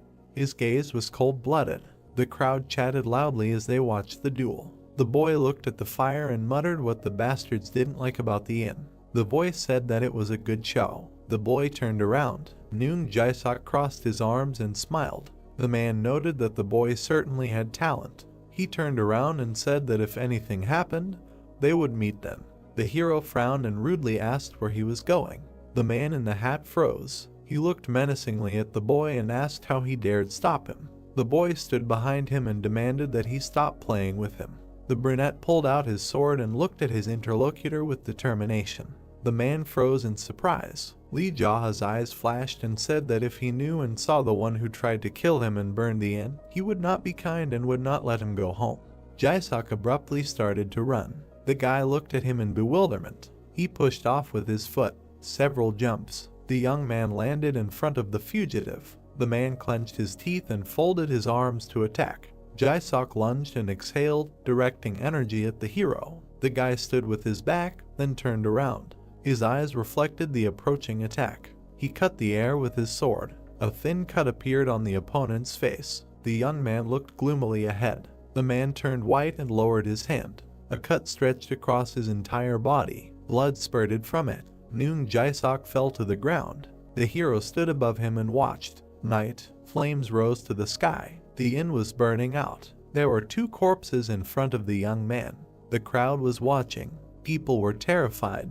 Cha Sung-ti stood among them. He narrowed his eyes and pursed his lips. The blonde thought that Cho Sampyeong had now departed for the other world. The man looked at the body of Noong Jae-sok. Sung-ti frowned and tried to understand who it was. Cho's servants cowered in fear. The hero looked at them and asked who gave the order to burn down someone else's house. They stared at the young man. The boy was approaching. The servants began to apologize and beg for mercy. The brunette frowned and demanded to know on what grounds they had burned the house. The blonde man raised his hand and stepped forward. He assumed that their action was dictated by the desire to get rid of the hellish stench emanating from the house. Cha Sung-ti frowned and said that, having smelled this smell for the first time, he also wanted to burn it down. The hero's face darkened. People discussed why the inn stank of shit. Maybe someone took a shit there. The boy gritted his teeth in irritation and considered finishing off the idiot. He turned around and addressed the blonde. The boy frowned and ordered him to gather all the bastards and rebuild the Zaha Hotel with their help. Sung-ti looked at the gentleman and asked why he would do that. The boy grinned ominously and suggested that he had been too kind lately, and apparently the other man thought he would sit idly by. The blonde man froze silently. He narrowed his eyes determinedly and said that since they were going to do this, they should put in even more effort. The man looked at the ruins of the hotel and suggested building an impressive 2-story building, since there was much more space now. The boy approached him and ordered him to build a wall along the edge, so there would definitely be enough space. He also demanded that a training hall be built and a place for training.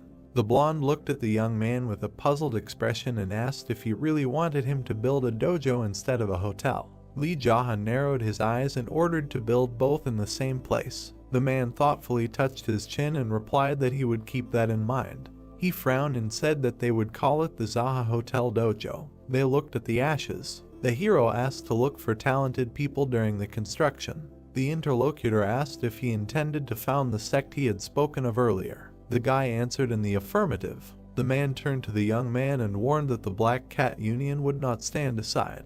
Lee Jaha grinned and replied that if they tried, he would take care of them. The hero added that the sect was just a formality. As usual, they would continue to do their business. The blonde looked at the new master and asked what he would call their sect. The boy crossed his arms behind his back and looked ahead confidently. He would call it the Full Moon Sect. The brunette looked away and thought that this was the first sect he had founded in the past, and so it would be created here. Sung-ti touched his chin and repeated the name. The man looked at the boy and asked if he should now call him the owner of the moon. The hero looked at him and replied that he could call him whatever he wanted. The blonde stared at his interlocutor silently. They looked at each other. The brothel manager said that he had been watching the boy for the past couple of days and realized that he was no longer the Jaha he knew. He wanted to ask one question. The hero looked at him. The blonde narrowed his eyes. The man asked why he had left him alive. The guy smiled and replied that he had kept him alive to mock him. The interlocutor shuddered and turned pale. He turned away and said that perhaps it was better than death. The hero confirmed. The brothel building. The guy was sitting on the bed and meditating. Kai energy was swirling around him. He closed his eyes. He needed to perfect his Kai techniques. It was important to protect others from his past life experience. The ball in his hands emitted fiery power. The blonde bent over the parchment and wrote hieroglyphs. The sun rose. Construction work was in full swing at the site of the fire under the command of Sung-ti. Evening was approaching. The hero opened his eyes. He was still sitting in the lotus position. The brunette looked ahead and asked who had come. The blonde approached him and said that people from the Black Rabbit Union had come. The Cho brothers always greeted them as honored guests. The young man asked how many there were. He was told that there were 2. Sung-ti frowned and asked how he should treat them now since they had been greeted warmly before. The guy stood up and said that he would greet the guests. The manager narrowed his eyes and asked if he was going to fight.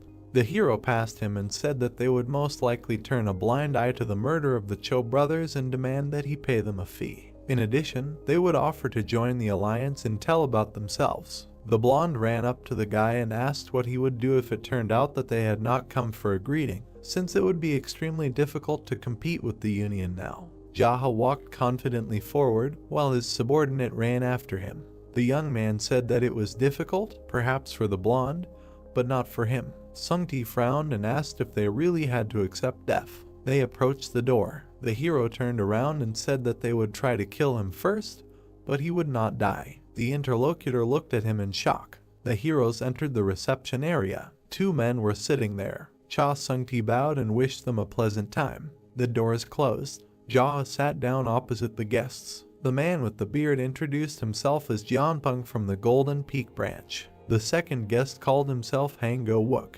The guy looked at them indifferently. They were mentally outraged by his behavior. Jianpeng frowned and asked if it was true that the young man had killed the Cho brothers. The brunette looked at them calmly and answered in the affirmative. The men turned pale. The hero frowned and asked why they needed this information and if they were somehow connected to them, although their last names were different. The guests exchanged glances. The young man read their thoughts on their faces. They were unhappy with who he imagined himself to be just because he had defeated the brothers. The men looked at him and narrowed their eyes, trying to understand if he was so confident in his skills. Jaha confidently sprawled in his chair and asked why they had fallen silent. The interlocutors tensed up. The guy exhaled and thought that they were perhaps so calm because they had come to collect money. Jianpeng thoughtfully touched his beard. The hero was sitting on the other side of the table. The man said that Cho had promised them to found a sect in this province, but the young man had killed him. The guy did not show any excitement. The guest looked at him darkly and continued that if they reported this to the Black Rabbit Union, everything would be complicated since he had disrupted their work. The brunette smiled.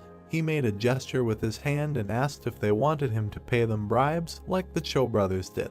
The men smiled and replied that the interlocutor was not so bad. The guy smiled and suggested a drink first. He called Mrs. Sun. The woman entered and bowed. Everyone turned to look at her. The hero asked why they had not yet received this lousy duquen swill and some snacks. The worker frowned, trying to understand what he meant. She bowed again and replied that she would do everything.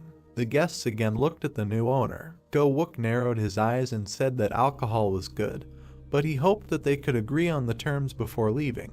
The young man smiled and suggested focusing on alcohol. The men jumped up. The fat man slammed his fist on the table and exclaimed that they had had enough. The brunette looked at him darkly. He frowned and asked if the other man wanted to try his hand in a fight with him. The guests turned pale and assumed that the boy had some kind of plan since he was so confident. The hero leaned back and said that he wanted to ask something. Jaha asked if they thought that the Black Rabbit Alliance could come here and rescue the 2 of them as if nothing had happened. He narrowed his eyes and advised them to think about it. After all, the young man would not have dealt with the Cho brothers if he was afraid of the Alliance. The guests were sweating.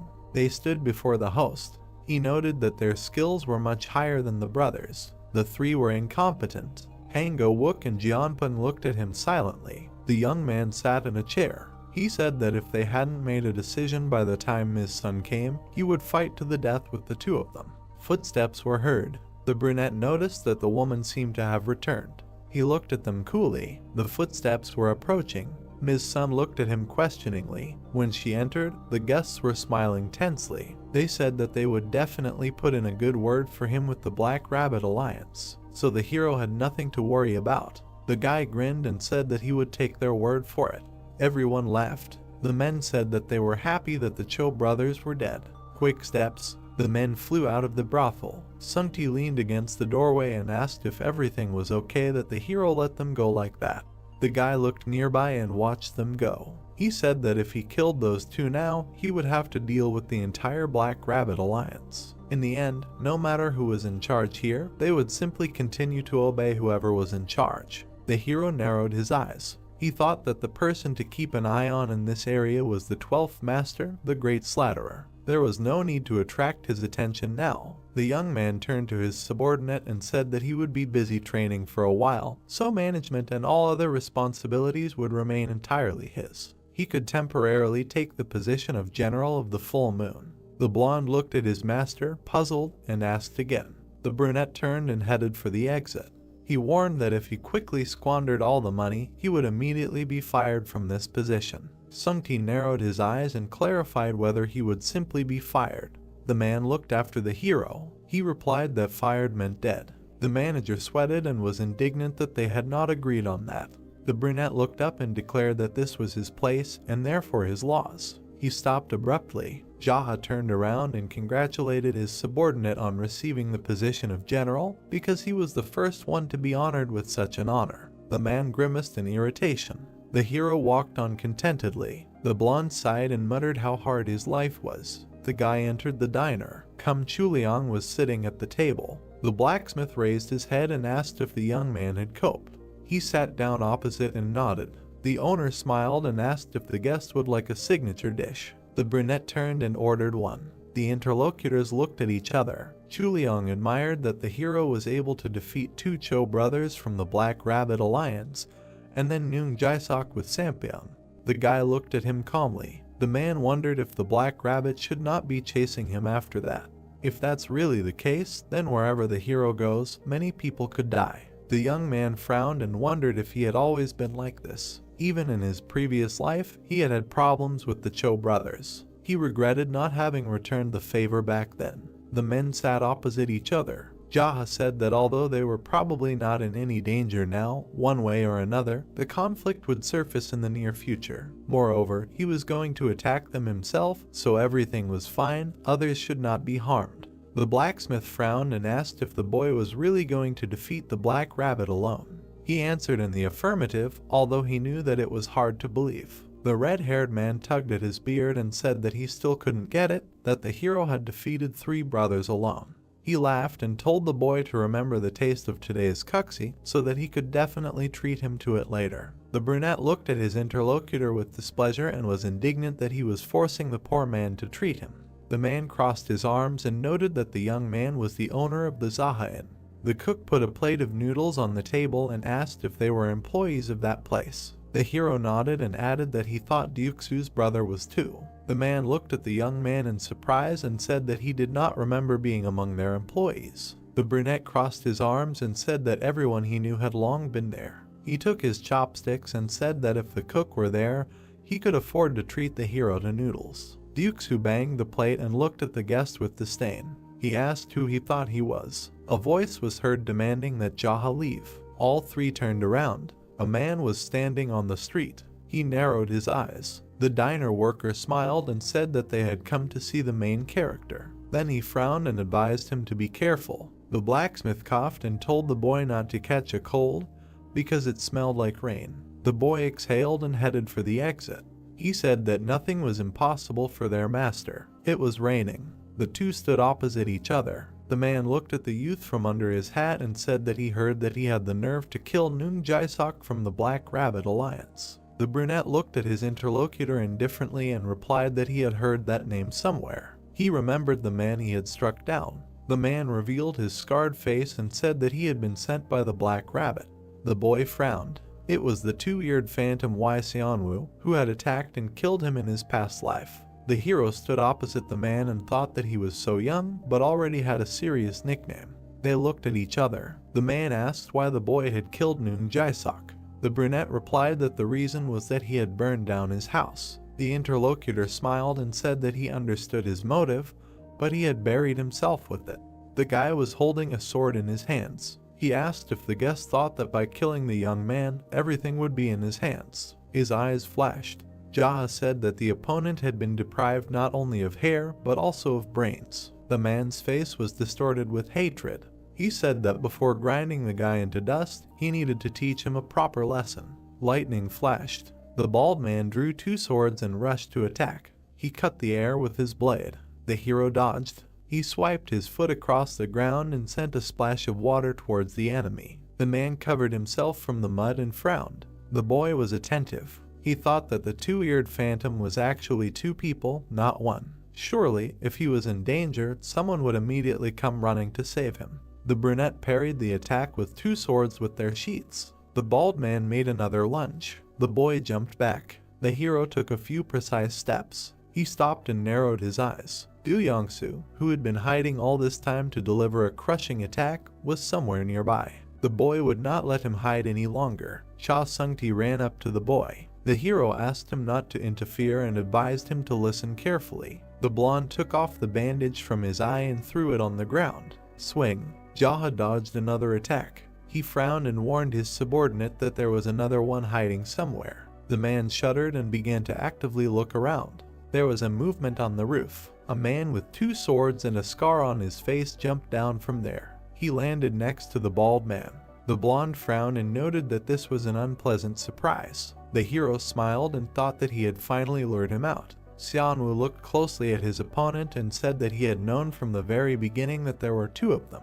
The young man grinned. The bald man turned to his partner and warned that Jaha was not as simple as he seemed. They rushed to attack at the same time. Everyone carefully watched the enemy's movements. The bald man was called out. The villains froze. Sung-ti swung his sword and declared that he would be his opponent.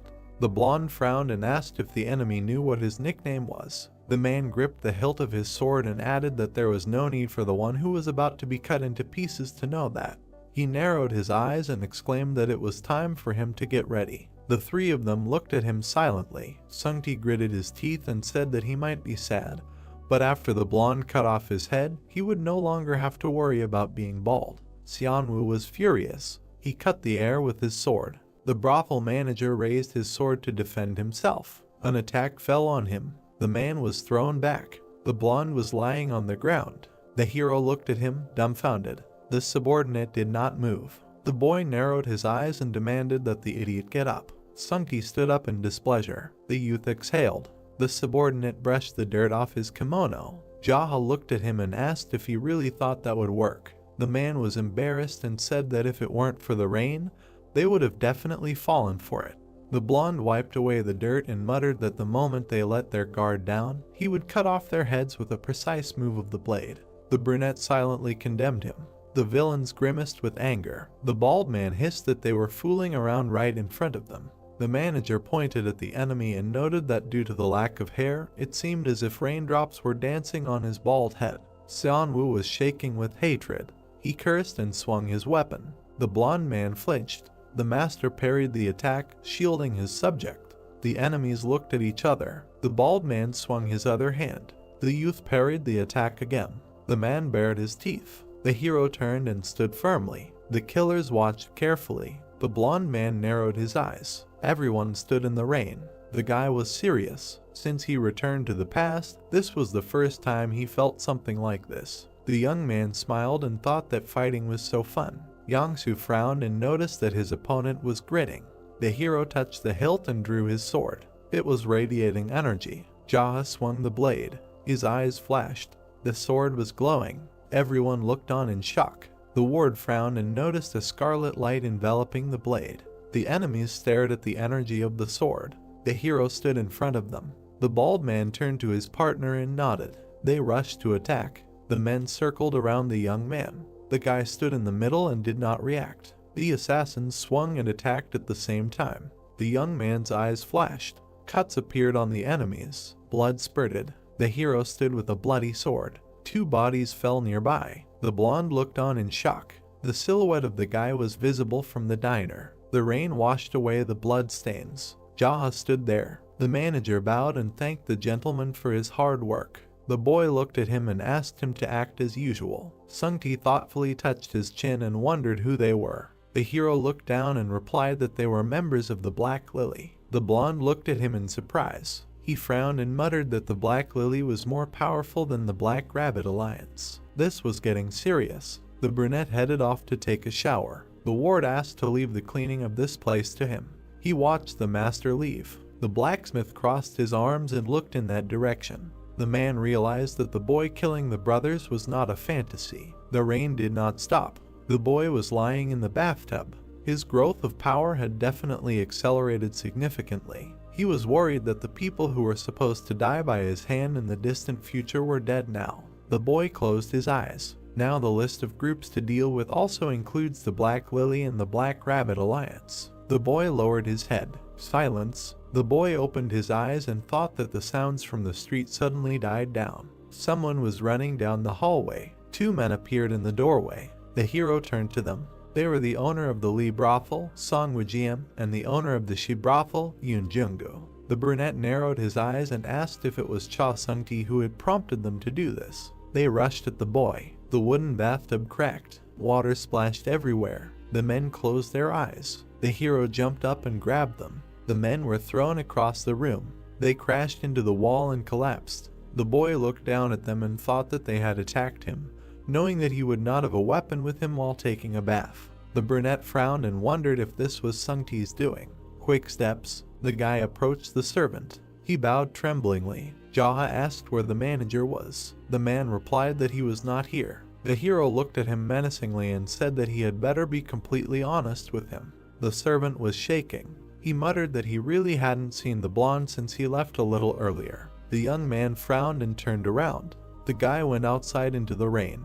He didn't know if Cha Sung-ti was involved in this attack, but anyone who bared their fangs at him would die. His eyes flashed. The brunette turned towards the voice. Jaha narrowed his eyes. It was the voice of his manager. He quickly ran towards the sound. There were bodies on the ground. The guy didn't understand where they came from. The young man ran further. He turned the corner. There was a crowd. In the center stood a bloody Sung-ti. They were shouting that he was barely breathing. The blonde frowned and clutched his sword. The hero looked there in shock. He came closer. The men turned around. The subordinate noticed the master. He smiled and noted that he was still alive. The blonde looked at him and asked for help. Sung-ti clenched his teeth and trembled. There were tears in his eyes. The man cursed. Sung-ti watched as the villains looked back. He furiously pulled out his blade and shouted at the protagonist why he was just standing there when he was supposed to save him. The brunette frowned from under his brows and thought that this was such a ridiculous way Sung-ti asked him for help. The bandits immediately pointed their swords at Jaha. He looked at the enemies with disdain and did not understand why they were standing there and ordered them to take their swords in their hands and attack. The crowd of bandits grinned furiously and understood that there was no need to be afraid of him because he was just an errand boy. They ran at him in a crowd, wanting to attack him all at once. The protagonist watched what was happening with cold blood. Then he thrust his fist into his stomach with a sharp blow. Then he powerfully hit another bandit in the face. Then he hit his body with his palm. He punched another guy in the stomach with his fist. The enemies ran at him from all sides. Then they all began to fall to the ground. The protagonist looked at the bloody bodies. Then he looked back at Sung-ti, who was screaming. His assistant leaned on his knee and tried to catch his breath, saying that the villains dared to attack him. The brunette looked at the blonde cautiously. The bloody Sung-ti looked at Jaha from under his brows and asked if he really came personally to save him. Jaha looked at him with disdain and refused, because he was going to kill him with his own hands if he found him. Sung-ti started screaming in anger, not understanding why he deserved such a fate. The blonde looked at the demon with anger, who said that he himself thought that Sung-ti was somehow involved in this matter. His assistant wondered if these bandits really came to him. The brunette looked at the assistant and said that he was enjoying the bath procedures when Jung-gu and Woo-jiam came for him. Sung-ti held his wounded shoulder and was indignant, noticing that these guys still did not understand, because even masters of the Cho brothers level died at the hands of Jaha as soon as they looked down on him. The bloodied blonde frowned slightly and wondered if the protagonist had seen the state he was in, hinting if they had cleared up the misunderstanding by saying he hadn't been hanging out with those bandits. The protagonist looked away and said that seemed to be true. Sung-ti at this time thought of him as a scoundrel after he was about to kill him. Jaha looked away and turned to his assistant. The blonde man looked at him intently. At this time, the main character stood behind the wall and looked away, noting that he was not even from the Black Rabbit Union and wondered how many more people he needed to kill. The brunette looked away with narrowed eyes and thought that they thought of him as an easy target, just an errand boy from the Zahayan. He then asked a question: how many more men of Ilyang County did he need to kill so that such useless things would not happen again? Sung-ti looked at him with narrowed eyes. The blonde man was about to lower his head in front of the brunette and stated that he would take care of it so that no one would even dare to think about such nonsense. Sung-ti stood with his head lowered in front of Jaha, who asked him to try his best in this matter. Sung-ti continued to stand with his head down as the protagonist repeated his words about his efforts. The brunette began to walk away across the square with bloody bodies, ironically saying that he just wanted to soak in the bath. Rays of bright sun illuminated the trees. Sungti walked towards the workers in the field. At this time, the protagonist was meditating with fire. Sungti, in the company of men, watched the workers in their construction. A month later, there was already a building in an empty field. Sungti walked behind the protagonist, who looked angry because he knew that a whole month had already passed, and this was supposedly all they had managed to do. His assistant objected that due to the scale of the project, it would take at least a year. Jaha asked if it was possible to do it faster. The blonde raised his hand in front of himself and answered with displeasure that it would not work, although he himself would like to speed up this process, but things will not go faster if you just throw a bunch of random people into production. The protagonist frowned and looked up. The two of them were standing on the field and looking at the construction. Sungti looked at Jaha and said that he had recently found a skilled leader, so he wanted to somehow speed things up. A guy in a blue cape was walking towards them from behind. Sungti pointed at him with his hand and drew Jaha's attention, saying that this guy would be in charge of the construction. It was a brunette named Yeon Ya-sung, who was smiling at them. The protagonist looked at him sarcastically and realized that this was a craftsman who was famous for when he was the head of the ignoble clan, and was surprised at such a meeting. Sungti pointed out Jaha to the craftsman and noticed that the guy had arrived on time and asked him to greet the demon, the head of their clan. Ya-sung introduced himself with a wide smile and said that he took on this job on the recommendation of Jim Cholyong's uncle. Jaha looked at him sarcastically and said that he was glad to meet him.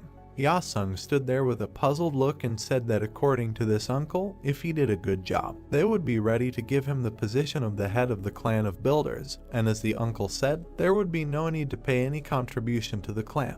The craftsman stood in front of the head of the clan and asked if this was true, to which he received an affirmative answer. Ya-sung began to smile widely and said that this would be enough for him, and he would be happy to work with Jaha and make something truly amazing out of the Zaha Hotel. Ya-sung extended his hand in front of the head of the clan and said that before that he wanted to ask him for something. Ya-sung pointed to the side and said that they were planning to build temporary barracks there for living and eating. The protagonist looked at the smiling Ya-sung with a cold face, who assured them that it would be great if the leader treated them to delicious food sometimes. The protagonist closed his eyes and turned to Sungti. The blonde man looked at him intently. The protagonist looked to the side with a smile and told Sungti to send people from me, Lee and she here every night to cook delicious food and treat the local workers to it. The blonde man smiled wickedly in response and said that it would be done. The craftsman was about to bow his head to the clan leader when the latter said that if he liked the building, he would make him the leader of the clan of builders. The protagonist walked away from the guys. He walked along an empty street and noticed a big guy. He started walking towards Cholyong, who asked if he had met the craftsman. The bearded man crossed his arms and said that this craftsman was very talented, since he was so diligent that he could go out day and night to find work. The protagonist exclaimed slightly at this news. The clan leader looked at Cholyong and realized that he could not even imagine that he was somehow related to this GM, and was surprised that Ya-sung belonged to this clan since it was very profitable. Cholyong put his hands on his hips and smiled that he wanted to give a gift to Jaha as a souvenir. He extended his hand in front of the puzzled Jaha and added that if he had the weapon he wanted, then let him tell him. The protagonist looked tiredly through his bangs and asked if Cholyong had ever made anything that could be called a famous sword or a precious sword. Cholyong crossed his arms and answered with a dissatisfied refusal. He looked at the protagonist and said that he would not be able to get money from them, and if rumors spread, then such treasures would definitely come to steal and it would be good if they did not kill him. The bearded man looked away and said that even if he was lucky enough to sell it, others would start threatening him to make them the same. The protagonist looked closely at the smiling blacksmith and assured him that he knew how to persuade, to which the bearded man replied that it was true. The protagonist touched his chin and was slightly puzzled. He stretched out his hand and imagined various blades, that in this case, let the weapon not be sharp and the weight was also not important, but it would be enough that it would not break or bend, so he wanted an indestructible weapon. The blacksmith touched his beard and began to talk about how if he focused only on strength, be it a cane, a club, or a spear, then there would be a variety of shapes. The blacksmith frowned intently and asked if it mattered what shape the weapon would be. The brunette looked through his bangs and answered in the affirmative. Chuliang put his hands on his hips and smiled, wanting to take into account that he would one day give this weapon to him and Jaha was going to wait for him. Then the clan leader began to walk further. He walked along the street where people were walking. Suddenly, along the way, he met two people. Two warriors were staring at him. The main character stared intently at what was happening and tried to understand what was happening. The brown-haired man tilted his head and asked Jaha if he was the owner of the Izaha Inns. The brunette looked at the guy with narrowed eyes. The protagonist broke through the guys and said that he was just an errand boy. The brown-haired man looked back and started shouting for the clan leader to stop. The protagonist looked back at him. The brown-haired man sighed heavily. He pressed his hand to his chest and lowered his head and said that he was an envoy from the Black Rabbit Union Hayek Ryon Hong, and he came here to convey words from his superior. The protagonist peered through his bangs and asked again about the Black Rabbit Union. The brown-haired man looked ahead and said that the master of the Golden Phoenix Pavilion wanted to see him.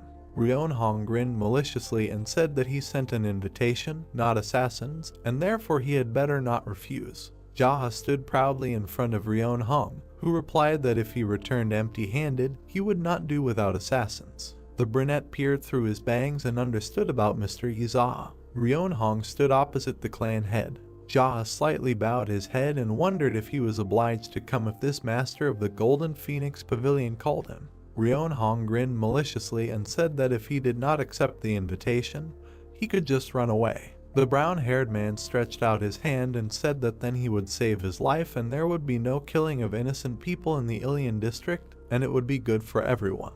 Jaha touched his chin and thought, if Ryon Hong was saying that if he wanted to continue being the head of the district, then he should bow his head to the Black Rabbit Union. The brunette looked forward and asked if even if he did not do this, he would have to leave Ilian. The brown-haired man looked at him maliciously and answered in agreement. The main character looked forward with a smile and said that running away would not be manly, so he would meet him. Ryon Hong stood opposite and asked whether he should give him time until the evening or follow them right now. The protagonist stretched out his hands, sarcastically stating that he was going to meet a wealthy man from the Black Rabbit Union after all and could not come empty-handed, especially in such simple clothes. Jaha stood in front of Ryon Hong and said that if he told him where to go, he would get there himself. The brown-haired man smiled mockingly and said that it was a mountain hut in the hunting grounds of Mount Dinghu. The brunette touched his chin and realized that it was quite close. Jaha began to walk away from them. Ryon Hong with a malicious grin said that if Jaha wanted to run away, he had better run as fast as he could as far as he could. The protagonist walked without looking back and repeated his words that he would definitely not run away. Clouds floated over the Chinese province. Sungti looked anxiously at Jaha, who was adjusting his sleeve, realizing that he would have a meeting with the master of the Golden Phoenix Pavilion. The blonde screamed furiously that it was the money-obsessed killer who called him. Jaha looked at the assistant and said that it was not he who called him, but he himself decided to go. Sungti frowned through his bangs and said that in any case, he would immediately gather everyone and wanted to start a war. The protagonist sighed with displeasure and did not understand what kind of war was being discussed, as if Sungti was going to send all the young Ilian guys to their deaths, although he could handle it himself. His assistant began to shout angrily that Jaha had gone crazy, because if he went alone, he would definitely die. The assistant continued to shout angrily, looking at the head of the clan and asked if he thought that this phoenix would just leave him like some errand boy had angered him, and now he had definitely come to an end. The blonde looked ahead angrily and asked to at least take him with him. Jaha looked at him with bewilderment and did not understand if he was serious about this. The blonde looked at him intently. He immediately lowered his head and sincerely answered that this was not exactly what he wanted. The main character frowned at him and said that his mouth behaved as usual and said that he would return soon and wished him to work on his manners for now. The blonde followed his leader and called out to him. Jaha looked back. The guy was holding out a red cape. He held it in his hands and asked Jaha to put it on. Sungti held the cloak and looked at Jaha, who did not understand what had happened to his assistant because it was the clothing he treasured so much. The assistant replied that it was. The clan leader looked closely at the assistant and said that it could have been torn because he was not going to have fun. Sungti grinned maliciously and said that he could have torn it to shreds. The brunette mockingly closed his eyes. The red cloak fluttered in the wind. Jaha put it on and went ahead, saying that he would return soon. Sungti bowed before Jaha and said that he would definitely improve. The assistant bowed before the leader, who was leaving. It was a mountainous area. 2 guards stood in front of the door. Ryeonhong crossed his arms and realized that he was only waiting here because of his master's order, but he thought that this errand boy must have run away. Suddenly, he became wary when he heard a sound. He saw Jaha walking along the path. He was slightly stunned and realized that the guy had not run away and thought that he had decided to bow his head and be subordinate to the Black Rabbit Union after all. The brown-haired man made a dissatisfied face and thought that the errand boy was too greedy. The protagonist stepped onto the ground. Then he looked at the 2 guys and said that he had come. Ryeonhong frowned deeply and realized that this guy had become overconfident because he had killed those 3 brothers and wanted to test how long his confidence would last. Ryeonhong pointed his hand forward and greeted the guest, saying that the master had been waiting for him. The door opened. The protagonist followed the brown-haired man. A healthy man was sitting in front of a fire. The protagonist was looking at him intently. It was the healthy master of the Golden Phoenix Pavilion, Ban Sa-woong. The brown-haired man bowed his head to the master and said that he would come to the owner of the inns. Sa-woong frowned maliciously and said that he should not be made fun of by this statement. Then the big man looked intently to the side. He saw the protagonist. Then he became slightly embittered and said that he was interested in what the guy looked like who grabbed 3 brothels for himself, but even more so he looked even younger and more ignorant than he expected. Jaha approached Sa-woong, who was sitting by the fire. The pavilion master said that since the guy did not run away and came to him, then he came to say that Jaha would like Sa-woong to take care of him. The big man frowned sullenly and assured that the guy did not know his place and was too greedy. The protagonist stood with an indifferent look. Then Jaha walked forward. Sa-woong noticed Jaha sitting down. The big guy immediately started yelling furiously about who allowed the insolent guy to sit down. The protagonist crossed his legs and asked if he needed permission to sit down. Sa-woong frowned angrily, wanting to hear such a statement again. Ryeonhong looked at Jaha sitting opposite the master. He frowned in sweat and thought that this errand boy had completely lost his mind, and even if he bowed his head and crawled, it would not be enough, because he did not dare to behave like that in front of the master. The Phoenix Master grinned maliciously and realized that the guy had completely lost his mind. The protagonist answered smilingly that it was true. Then Sa-woong began to laugh loudly. He extended his index finger and noted that Jaha was funny and asked him how old he was. The brunette became slightly embittered and did not understand why this information was needed, because he understood that he had called him not only to find out his age. The Phoenix Master frowned sullenly. The head of the clan assured that if this was all the master wanted to say, then now it was his turn. The protagonist sat opposite the big guy and told him to choose. Jaha looked at him frowningly and asked him to choose whether he would die alone or first send his subordinates to be slaughtered. Sa-woong began to grin furiously, not understanding how this impudent little guy could tell him such a thing. Sa-woong immediately reached for his blade and said that he wanted to spare the guy, but now it would be difficult not to kill him. He was about to pull out his blade. Jaha watched this closely. He immediately reached out with his foot to hit the master. The big guy managed to cover himself with his sword. However, he received a crushing blow to himself. Jaha saw the Phoenix Master flying to the ground. His gaze was full of rage. The protagonist stared at him. The big guy managed to land on his feet. He tried to catch his breath, holding the blade in his hands. Then he bared his teeth angrily, not understanding how this happened. Ryeonhong watched what was happening in bewilderment. The people saw the protagonist heading towards their master. The brunette in the cape looked ahead coldly and asked a question about the master wanting to spare him and did not understand what to do. Jaha stared ahead and assured that he was not the one who needed his mercy. Sa-woong frowned in horror. Ryeonhong looked at all this with a downcast look. Jaha stood in front of the Phoenix Master. The big guy bared his teeth angrily and pulled out his blade, not understanding how this was possible. The Phoenix leader looked at his enemy and realized that he had definitely heard that he was an errand boy at the inn. Jaha smirked slightly and noticed that Sa-woong was ranting as if he could kill him at any moment and did not understand why he was standing there now. The big guy was clenching his blade furiously. Then, he bared his teeth bloodthirstily and wanted to attack first. He pulled out his blade and ran forward. He swung his blade, but Jaha managed to turn back. The Phoenix leader bared his teeth furiously. He slashed his blade repeatedly, but Jaha managed to dodge. The protagonist coolly dodged the blows, thinking that he should try to fight him since he was a master from the Black Rabbit Union, but as expected, he was only a third-rate opponent. Then, the protagonist swung his hand. He dealt a crushing blow to the big guy's body. The Phoenix master wheezed, spitting out blood. He flew back slightly from such a blow. The protagonist's foot left the ground. The main character flew with his blade towards the head of the Phoenix. Sawung frowned furiously, realizing that a sword was coming at him. The red color of the blade cut through the air. The main character struck with the blade, cutting off the enemy's head. The main character looked through his bangs with cold blood. He saw how blood splashed through the air. All the warriors drooped and were stunned by the death of their leader. Ryeonhong was stunned and drooped. Jaha lowered his bloody blade to the ground. The brunette looked back at the warriors and asked them if they saw what would happen if they touched the errand boy from Ilion.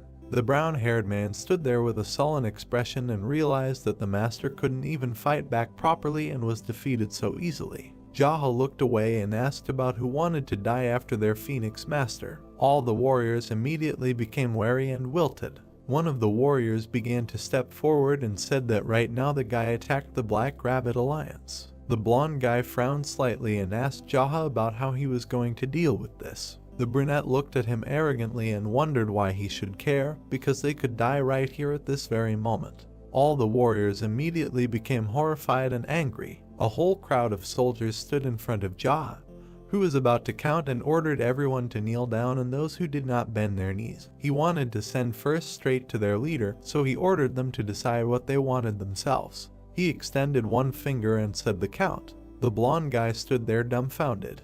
Then he immediately fell to his knees. All the soldiers began to kneel after him. A whole crowd of warriors were kneeling before Jaha. He remembered how he meditated and saw various painful moments from his life. He realized that the reason he endured becoming a demon was to practice martial arts, because he had not eaten normally for 2 days, and so all this suffering was for such a moment. The wind was blowing the protagonist's hair. He watched as a whole crowd of warriors bowed before him. The blonde guy looked askance and asked if Jaha would spare them. The brunette was slightly perplexed, not understanding why he should suddenly do this. The blonde guy with a dejected look assured that Jaha himself said that if they kneeled, he would spare them. He looked at the frightened soldiers and repeated that he would send first those who did not kneel, and there was no talk of mercy. The blonde guy began to angrily shout that they be allowed to survive. Jaha looked at them with confusion and asked why he needed to do that. The blonde guy was holding his knees and said that if the brunette was going to kill them all, then did they have a choice but to fight to the death. The protagonist looked down and understood that the guy was trying to negotiate, so he said that they should introduce themselves first and then offer a deal. The blonde guy looked at the brunette and introduced himself as Sima Bai, like a secret inspector. The protagonist looked at the guy, saying his name. He looked at him with disdain and realized that he did not remember this guy, thinking about whether he could have died along with Sawung when the Black Rabbit Alliance dealt with his bad deeds. Sima carefully looked at Jaha and was going to honestly say that if his skills were similar to the master, then together they could win and turn the tide of the game. The protagonist looked at the guy with trepidation and wanted to hear his addition. The inspector looked through his bangs and said that he thought the boy hadn't demonstrated all of his skills, and Sima was holding back some hot-tempered guys. The main character looked at him sarcastically and was impressed because the errand boy was hiding his martial arts skills and learning techniques. He looked at the whole crowd of bowed warriors. Then he approached the inspector and said that he was accepted, and if he was quick-witted, then let him try to survive because it would be natural. He immediately clenched his fist enthusiastically. Then he suddenly froze, trying to understand what concerned the others. The main character narrowed his eyes and said that he needed to get rid of everyone who knew, because suddenly one of them would inform the Black Rabbit Union. And if a full-scale war with the union of this black clan began now, it would be harder for him to move towards his goal. Jaha pulled out his blade and told the others to attack him, and he didn't mind, even if it was all of them. All the warriors immediately drooped in the sweat of their brows. One of them was convulsively about to pull out his blade. The inspector immediately threw his hand to the side, telling them to stop, asking a question. Wouldn't all this be resolved if they simply did not report to the union under any circumstances? The brunette looked at Seema arrogantly and said why would he believe that? The fair-haired guy angrily shouted that he personally could be trusted. The brunette looked at the worried crowd and said that he could not do that. He looked down on the guy and said, be it his facial features or his eloquence, but no matter how you judge, the fair-haired Seema seemed to him to be the one who was responsible for everything after the master. The inspector looked up with disdain and said that Jaha was right. The protagonist looked at the inspector with disdain and said that his boss, the master of the Golden Phoenix Pavilion, was dead, and if he came to the authorities with such news without a single scratch, then he would hardly be left alive. The blonde guy was angry with sweat. He stretched out his hand and said that these bastards, too, like the master of the Golden Phoenix Pavilion, died, and no one even rushed to his aid, and everyone just watched his death. All the warriors in black cloaks were horrified. The protagonist added that perhaps they would be able to survive, but the brand of a half-traitor would not go away, and then it would be obvious what kind of life awaits them in the Union of the Black Rabbit. The inspector immediately lowered his gaze. He held the blade in front of his face and wanted to begin. Suddenly, the inspector cried out, looking at Jaha, and said that he had come up with a plan and asked to listen to his words and then make a decision. The protagonist crossed his arms with a smile and realized that the guys were as smart as if they had been reborn as Juge Liang or Simi to come up with this method.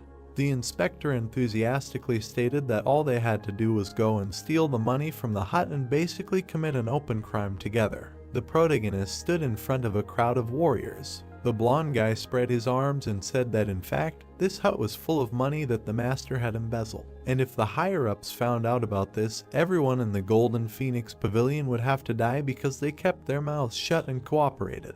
The protagonist stared at the inspector, who stated that this money was obtained from Ilian County. Since they themselves openly carried the stolen money, they would inevitably become accomplices. Jaha looked at the guy sitting and noted that he said so because they were accomplices. He would not report to the Black Rabbit Union, so he asked not to kill them. The inspector added that he did not know what would happen, but it was better than dying right now in this place. The protagonist was in thought, his head down, and realized that in theory this only concerned him now, and it did not matter if a little later the Black Rabbit Union still found out about it. All the warriors bowed their heads before him when he accepted such an offer. Jaha looked at the guy with a smile and said that he was assigning all this work to him. Seema looked with bewilderment, hearing about the soldier. The protagonist held a sword behind his back, looking at the blonde guy, mentioning that he himself said about his last name Seema. The guy agreed with this statement and Jaha noted that he was a soldier. The brunette extended his index finger and stated that since ancient times, people with the surname Seema and Juge were the best when it came to recruiting soldiers into a strong organization. The warriors continued to look at the brunette as the inspector wondered why, although Jaha himself did not know. It was a surrounded camp in the mountainous area. The carriage was parked near a provincial house. The protagonist looked away and noticed that the theft had been successful. Seema stood next to Jaha at the window and said that now that they had moved the stolen money together, there was no reason to return. The brunette looked away and said that there was no point in causing trouble while they were in Ilion, and he did not intend to spare anyone who bothered him like that. The inspector was slightly surprised and said that he would settle things and keep an eye on everything. The main character looked at his new assistant and told him to gather all the useless bastards who usually do nothing and to come up with activities for them. The inspector frowned and asked if Jaha's organization had a name. The hero looked through his bangs and said that it was the incomparable Ignoble Clan. The blonde guy was slightly taken aback by such a name. The two of them were standing by the open window when the inspector said that he had never heard of such a thing. Jaha looked at him intently and asked again if he had never heard of it. The guy, looking dumbfounded, quickly leaned over and apologized for not understanding such things. The brunette looked away and said that everything was fine because he had created it in a hurry some time ago. Jaha looked at the new assistant, who noted that it was in a hurry, and the head of the clan said that the point was to create something, and it did not matter what exactly it turned out to be. His assistant looked ahead and said that it bothered him that Jaha was so careless to call themselves a peerless clan when they didn't even know what people could talk about. Jaha looked at the sweaty boy and said that it was okay because being peerless meant having a miserable life. Sungti's cry was heard, trying to find out what was being dragged outside. Sungti burst into the room and asked where they got all this, as if they were learning to steal. The brunette looked at him and said that it was the money stolen by the master of the Golden Phoenix Pavilion, as well as the funds for building their guest house. Sungti was slightly angry at this news. Sungti looked at Jaha with an angry look and asked him if he had brought money from the Black Rabbit Union here and for what.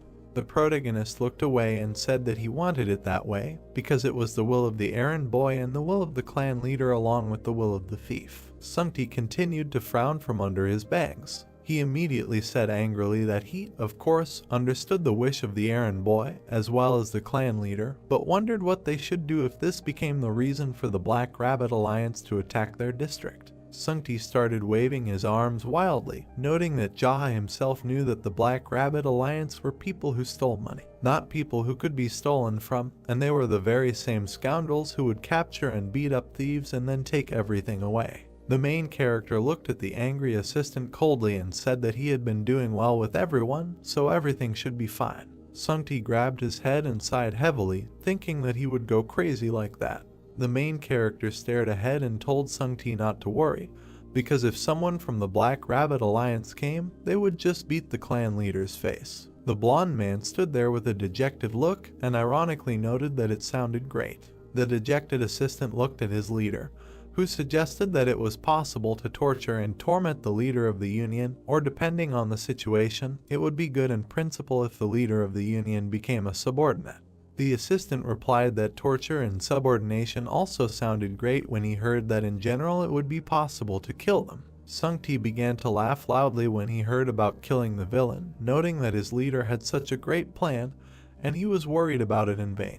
Jaha looked animatedly at the assistant and noted that he said that there was no need to worry. Sungti looked at the sky with an angry expression and ironically noted that it would be worth him to say something meaningful, then he would calm down.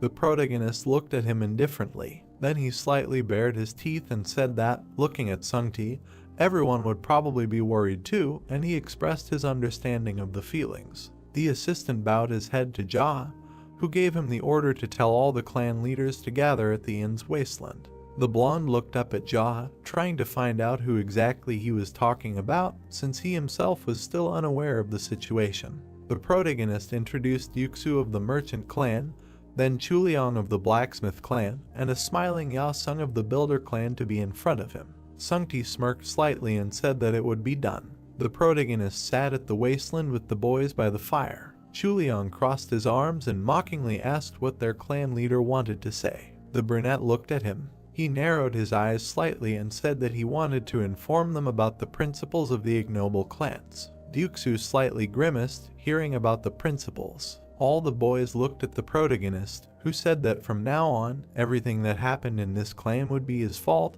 and if there was a problem, they should say that it was all the clan leader's doing. The four boys sat opposite him and were surprised. Jaha extended his hand and said that if anyone came and asked them where the clan leader was, they did not have to remain loyal and silent, but simply reported where he was, and if anyone interrogated them, they should say that only the clan leader knew about it. He raised his index finger and said that this was the first principle of action in their clan. The four boys listened to him attentively. The blacksmith crossed his arms and said that saying that the clan leader was to blame for everything could hardly be called a principle of action.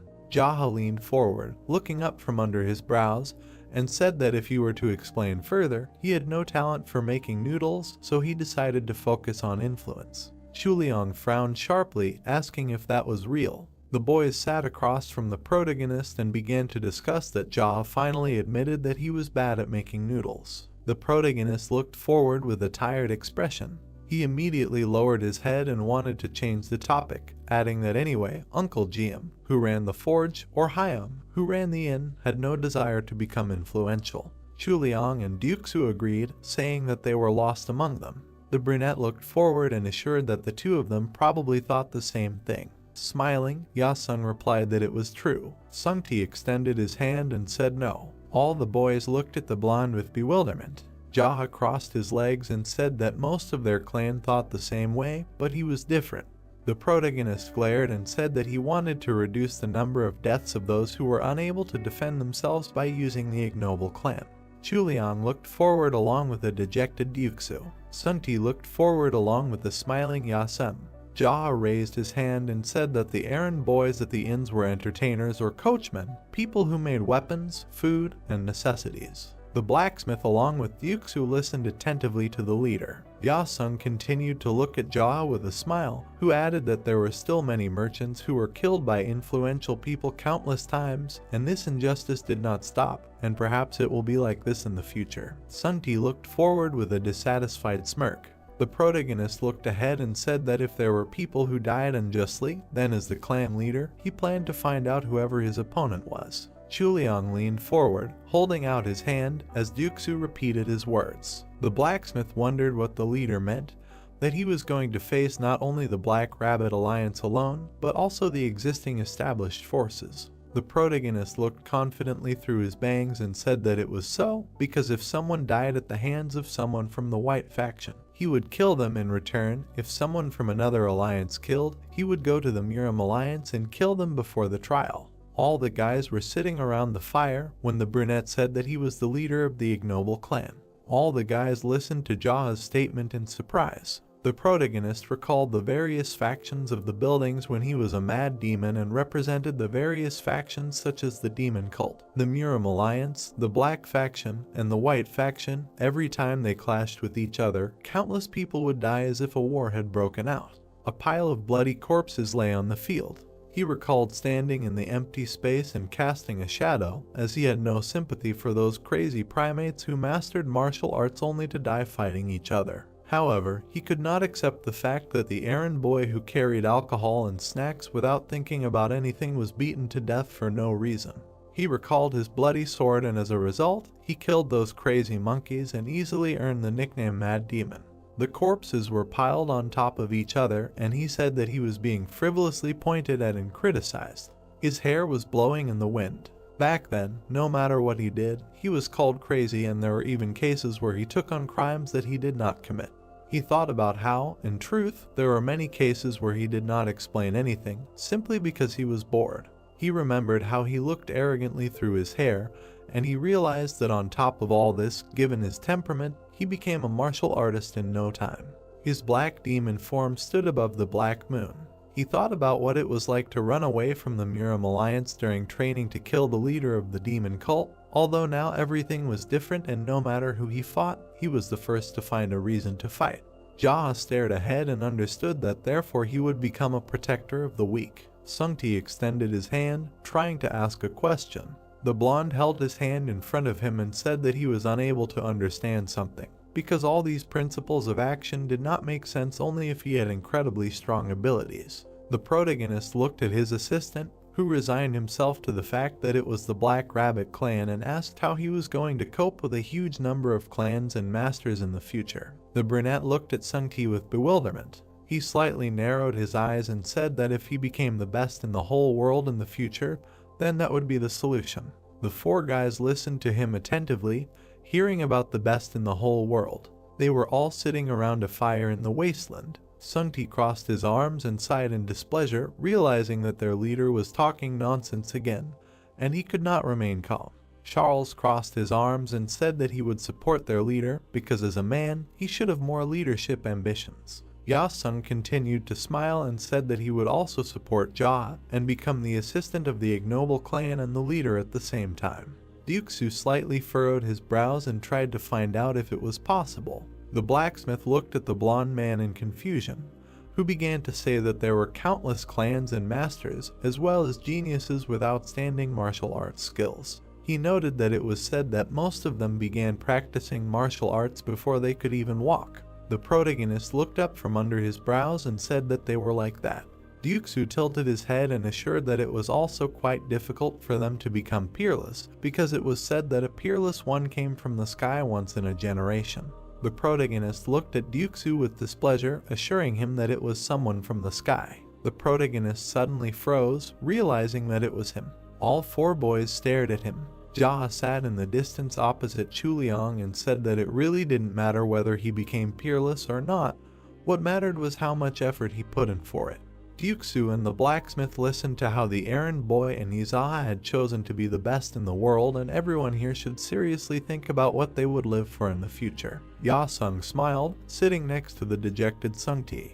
Everyone was sitting together by the night fire. The protagonist walked along an empty street. He walked along the sidewalk, thinking that the difference between the crazy demon in his past life and his current life was that in his past life, he didn't have a plan, but now he does. Jaha walked forward in his thoughts and realized that only if he took good care of his clan, he would be able to fight other alliances in the future, and if he was a representative of the weak, there would be no reason to curse like before. Jaha walked under the rays of the night light and understood that it was necessary to have a reason to be able to fight the Black faction for justice and other villains from the other alliance, because they could be beaten to death or left as minions. The protagonist's hair covered his face, and he realized that this was the power of reason. He walked forward, looking at the shadow, and tried to realize that when someone imposes a different opinion on the world from the majority of people, then if he succeeds, he becomes a revolutionary, and if he fails, he simply becomes a crazy scoundrel.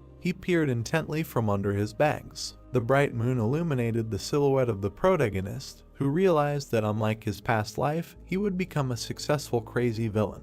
A group of people in black sat in front of their leader. It was the masked leader of the Black Rabbit Union. His henchmen sat on chairs with their arms folded. The clan leader looked ahead through the mask and asked again that the master of the Golden Phoenix Pavilion had embezzled the money for himself and leaned back from the hands of the errand boy. The assistant bowed his head and explained that evidence of theft was found in his house as well as his body, and he examined it. It looked like Sawung died with little resistance. He also added that his subordinates were captured by Jaha from Ilian Prefecture. The clan leader looked through the mask and wondered why the master of the Golden Phoenix Pavilion could not resist and died, and tried to find out who Izaha was. His warrior bowed his head and said that it was that same errand boy. The clan leader asked through his mask if the leader of the Black Rabbit Union was beaten to death by an errand boy. The clan leader looked at his henchmen and assistant, who agreed with this. He frowned slightly and realized that one of the 12 heavenly generals decided to play a cruel joke on them, and this could not be.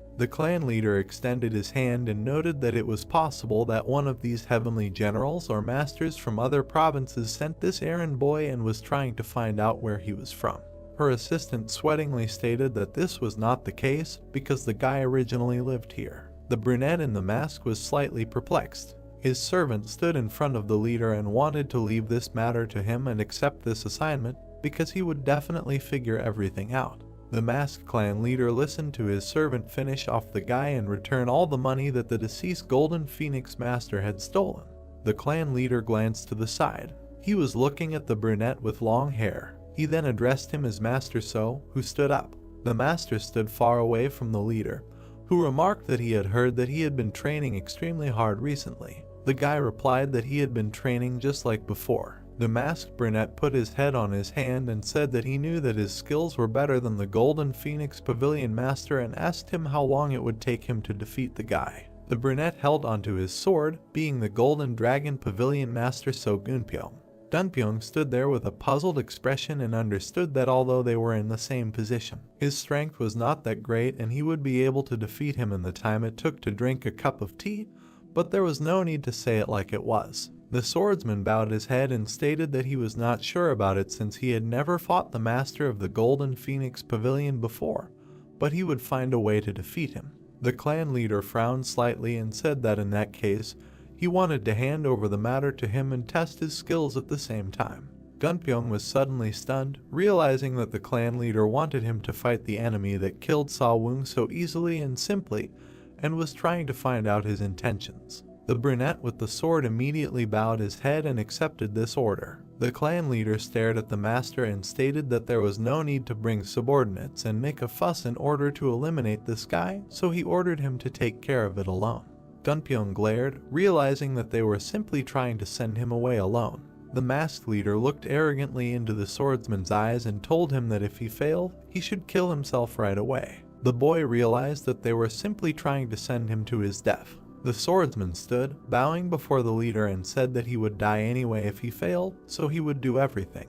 Gunpyeong bared his teeth angrily, realizing that they were simply trying to throw him away when he was no longer useful. The protagonist entered the house at this time. Ryuksu placed a bowl of noodles on the table. He held the bowl with a smile and stated that it had been a long time since he had last come here. Jaha sat at the table and looked at Ryuksu, saying that instead of rice soup, he wanted spicy noodles today. The protagonist sat at an empty table opposite Gunpyeong.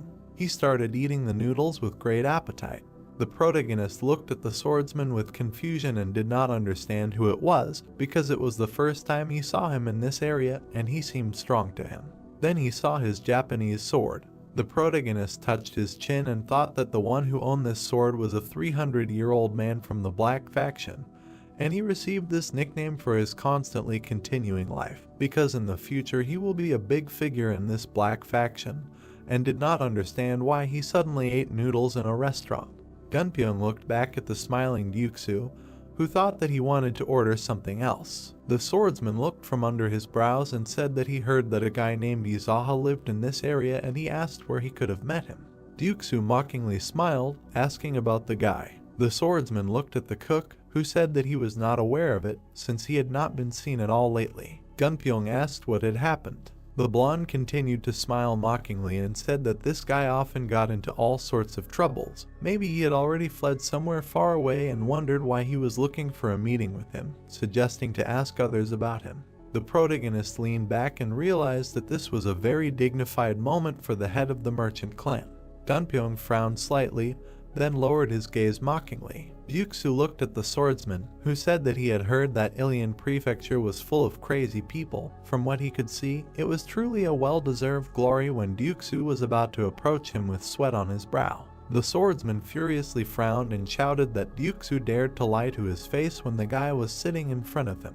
The protagonist looked at him coldly. Ryuksu furrowed his brows and frowned. The swordsman looked at the protagonist and asked him if he knew who was sitting in front of him. Jaha frowned slightly and said that he knew him as Gunpyeong from the Black Rabbit Union, and he also did not understand why he switched to informal speech with the clan leader. The brunette was slightly stunned, realizing that Jaha knew his name from somewhere. The swordsman tilted his head and asked Jaha who he was. The protagonist looked at him coldly and informed him that he himself had already said this and did not understand his repeated question.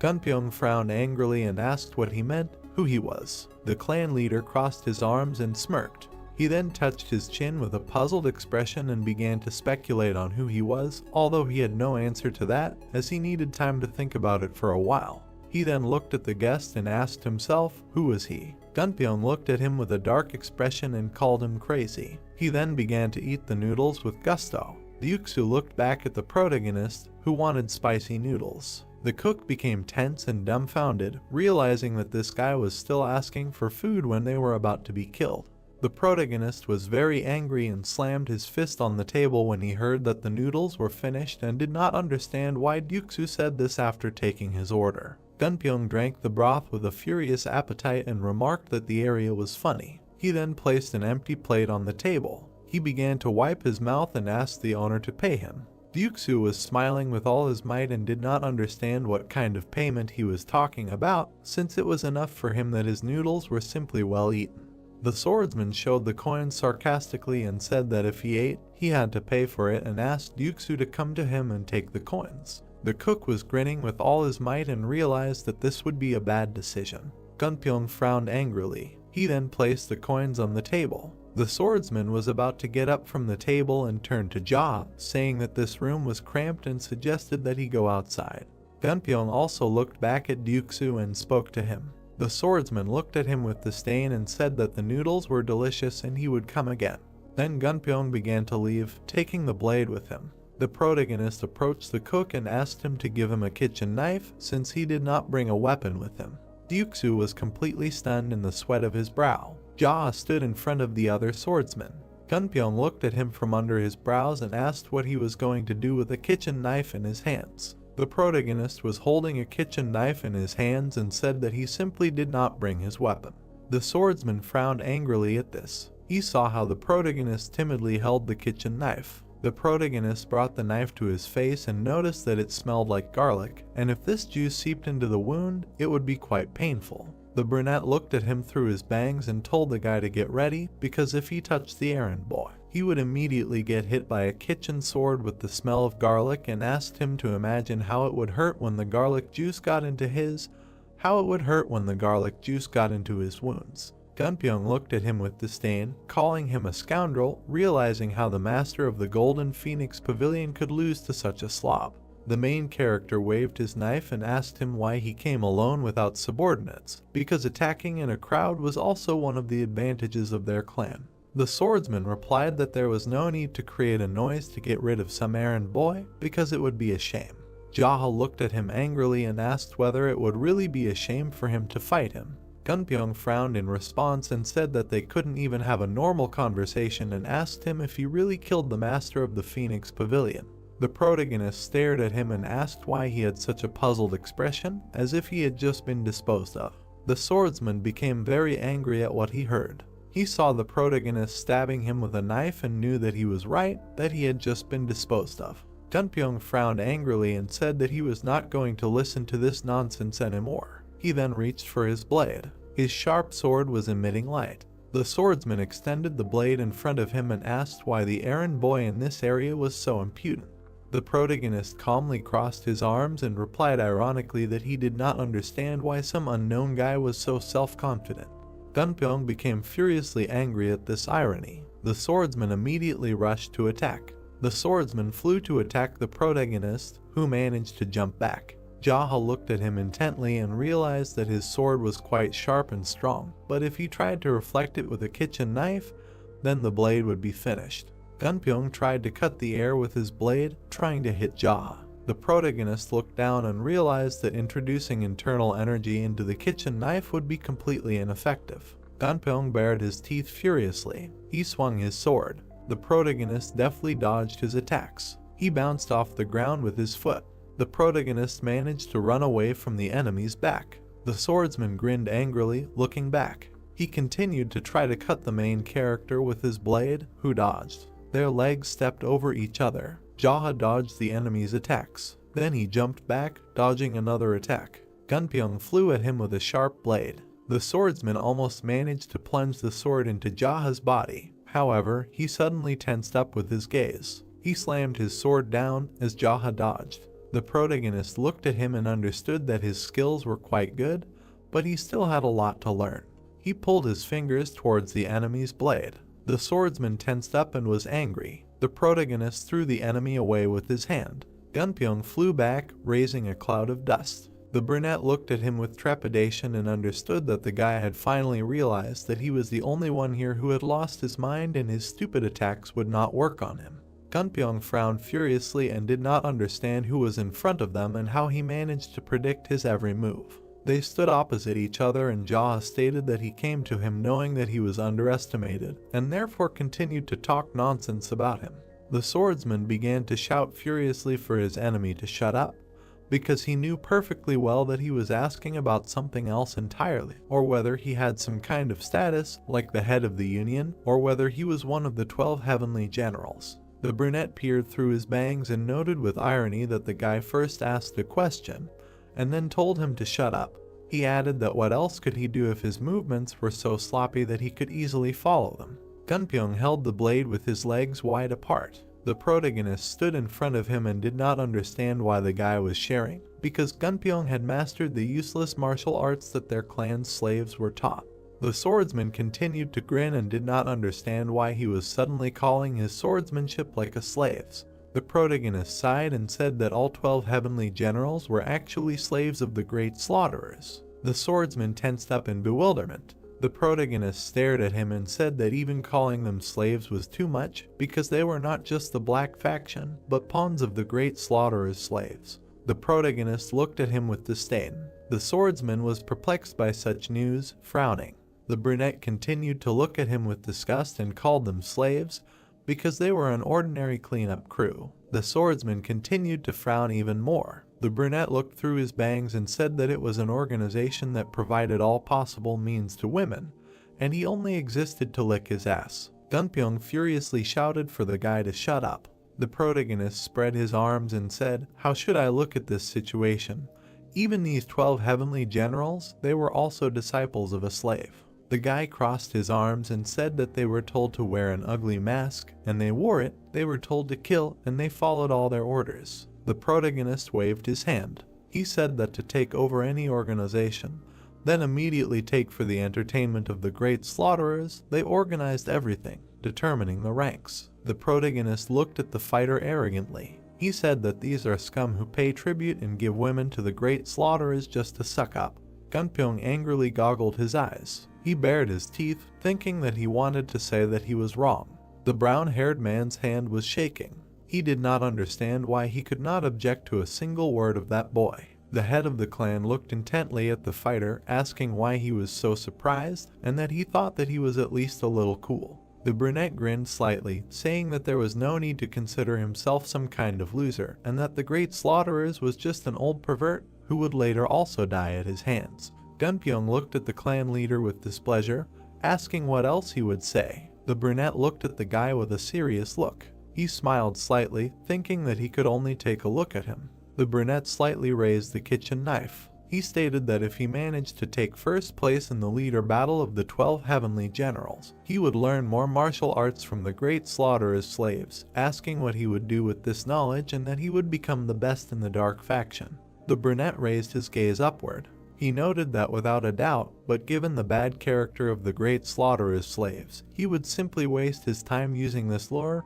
He enslaves slaves for fun as much as his heart desires. Gunpyong looked at the protagonist with annoyance, asking if he had finished his tirade.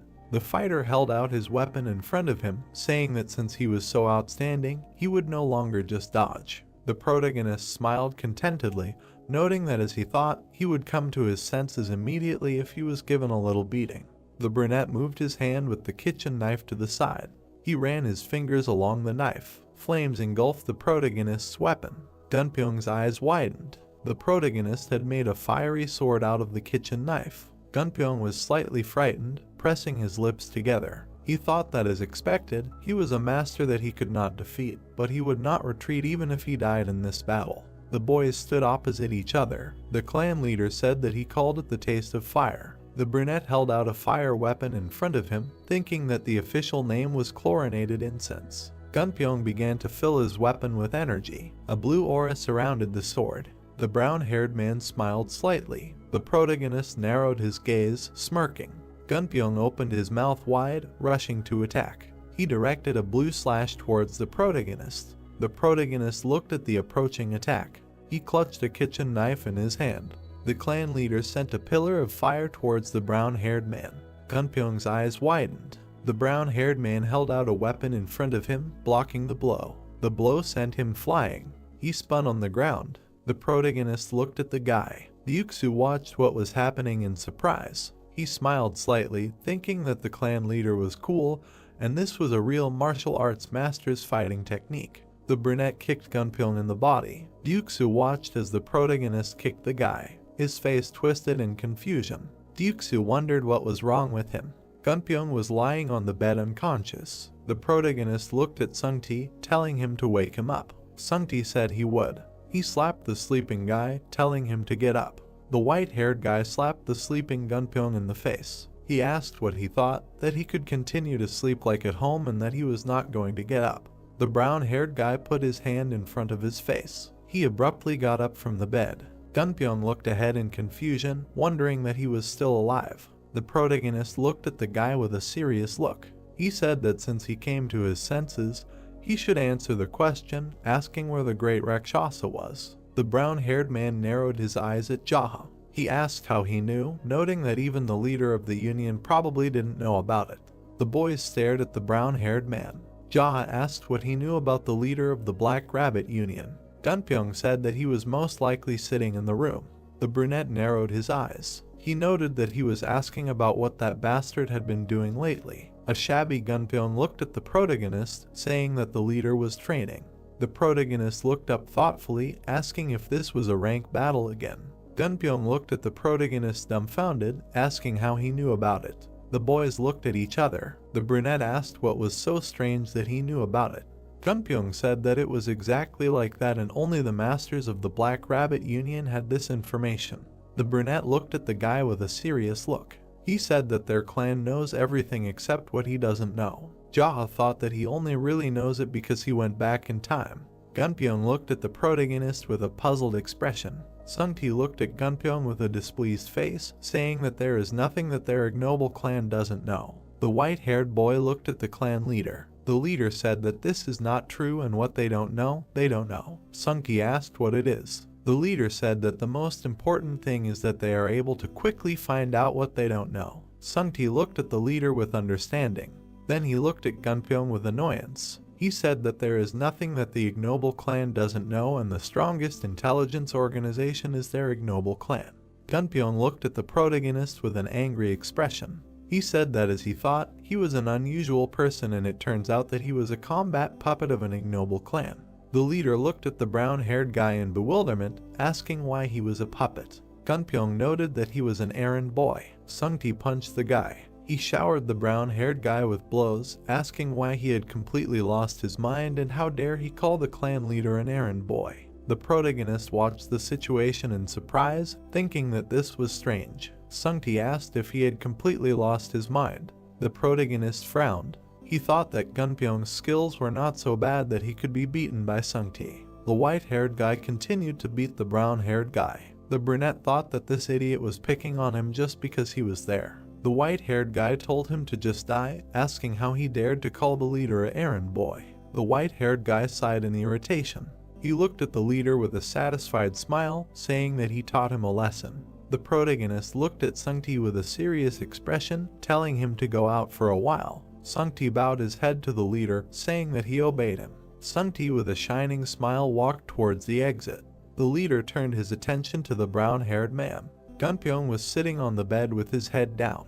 Jaha asked if he wanted to join him. Gunpyeong said no. Jaha, with a serious expression, looked at the brown-haired man, asking that then he should kill him.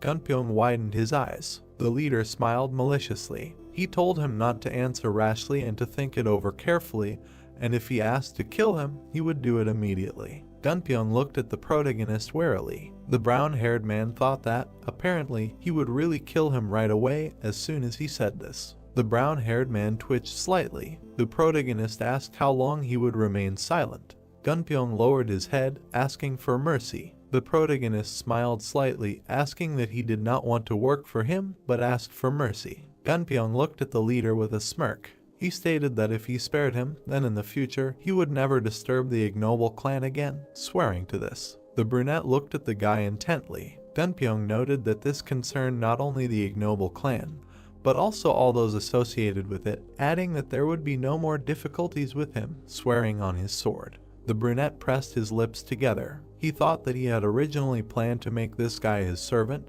but it seemed he would just have to send him back. The leader grinned wickedly. He thought that, however, no matter how stubborn he was, if you wanted to get someone, you had to catch him and beat him half to death 7 times. The brown-haired man was shaking slightly from the leader's malicious gaze. The brunette noted that this was what the great crouching dragon he admired said. Gunpyeong widened his eyes. The leader told him to go. The brown-haired man looked at the brunette in bewilderment, asking where he told him to go. The protagonist looked at the guy with a cold gaze. He noted that he was telling him to get lost. The brown-haired man looked at the leader in surprise, asking that he could seriously leave. The brunette told him to remember one thing, that he was ready to accept his challenge at any time if he suddenly returned after becoming stronger. The brown-haired man looked at the brunette with horror. The protagonist said that in return, if in the future he even briefly heard that he had killed any of the merchants or ordinary residents. The protagonist looked at the guy with a terrifying look. He said that he would finish him off by tearing him into small pieces, asking if he understood. Gunpyeong looked at the leader with fear, saying that he understood. He stood up and bowed before the leader. The fighter thanked the protagonist for sparing him despite his defeat, noting that he would keep his promise until his death. The fighter walked down the street. Sungti looked at the leader with displeasure, asking why he spared him, because he should have just killed him. The protagonist sighed in displeasure. He asked Sungti what he was telling the leader of the Life Clan, to kill the man at the first opportunity. The leader turned away from the white-haired guy. Sungti asked that the name had such a meaning.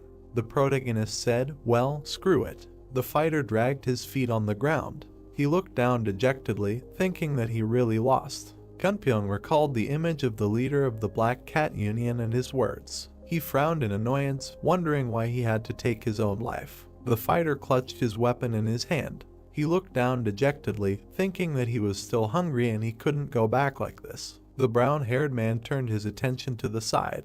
Ryuksu looked at the fighter, noting that he still survived. He quickly covered his mouth with his hand. Gunpyeong asked if he could have a cup of noodles. Ryuksu grinned nervously, apologizing to him, saying that unfortunately the noodles were over. Gunpyeong raised his eyebrow. He threw the coins towards the cook. Ryuksu looked at the coins in surprise. There was a rope with money on his hand. Gunpyeong said that he would pay for the food in advance. Ryuksu bowed his head, saying that he could pass. The fighter was sitting at the table, eating noodles. The cook approached the fighter, asking if he wanted anything else, noting that he had paid too much. The fighter asked if that was okay. Ryuksu said of course. The brown-haired man said that anything would do. Ryuksu smiled slightly, heading to the kitchen. He said that he would go and cook something else for him. Gunpyeong looked at his plate. He thought that his future seemed bleak and the Union leader would kill him if he returned. He frowned, thinking that he couldn't leave without saying goodbye to his subordinates either. The fighter slightly opened his mouth, saying that life was so complicated. The cook prepared the food. He told the fighter that everyone else had it no easier, asking who didn't have it hard. Gunpyeong asked that he didn't either. Ryuksu poured soup with a ladle. He said that it was, however, since the ignoble clan appeared, there were no more people demanding huge payments, and life became easier. The cook carried bowls of soup to the fighter. Gunpyeong asked that they did not pay tribute. Ryuksu said that they did. Gunpyeong asked what about the ignoble clan, and that they did not pay them. Ryuksu smirked contentedly. He stated that the ignoble clan did not demand money and protected ordinary workers like them, adding that the leader said that this was the reason he created the clan. Gunpyeong looked at the cook with confusion, wondering if the protagonist was crazy. Ryuksu placed the bowl of soup on the table. The fighter asked what it was. He looked at the cook. Ryuksu said that it did not have a special name, so it was just pork bone soup, noting that it was very delicious. There were bones visible on the plate. Gunpyeong asked if they were pork bones. Ryuksu replied that they were. The fighter stared at the soup, thinking that it looked delicious. The cook slightly opened his eyes, smiling maliciously. He said that it seemed simple, but it was really tasty and it would be more convenient to eat with your hands. The fighter took the pork bone, opening his mouth. The door to the establishment slightly opened. The protagonist entered. He looked ahead with irritation. The fighter looked at the protagonist in shock. The protagonist glared at the guys, asking how they dared to eat pork bones without him.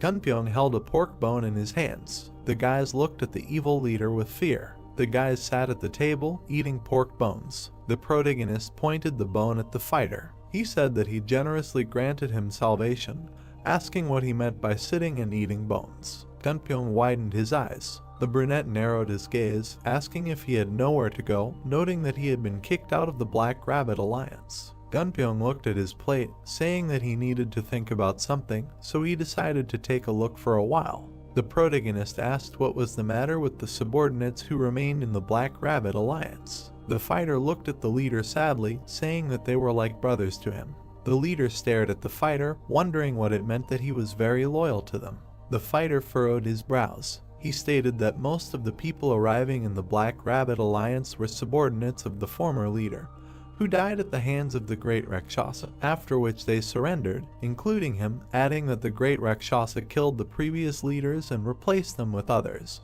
The protagonist looked at the fighter curiously, asking how he survived. Gunpyeong said that he did not hold any leadership position at the time.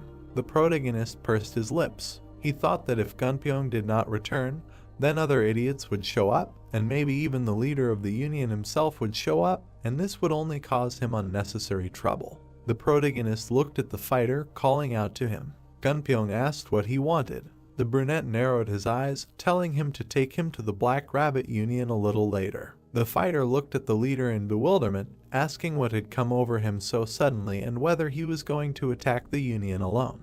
The protagonist looked at the guy with a confident look, saying that this is exactly what he wanted to do. Gunpyeong frowned, wondering if he was really crazy and was going to attack the Union alone. The brunette held a pork bone in his hand. He stated that after he led him there, he must make sure that his subordinates did not die, adding that if he went there alone, he would definitely get rid of the leader, but it may happen that he would kill not only him, but also the ordinary soldiers of the Black Rabbit Union. Gunpyeong looked at the protagonist in confusion, asking how soon this little while would be. The chair suddenly moved to the side. The brunette stood up, saying that at this moment, Yuksu looked at the leader in confusion. He asked if he was in too much of a hurry going there without any preparation. The leader looked at the guys menacingly, saying that a surprise attack is always done in a hurry. The guys looked at the leader in bewilderment. The brunette smirked slightly. He thought that he should attack first, and then Ilyang County would be safe, adding that even more so if Gunpyeong's subordinates were killed, he would definitely not obey him.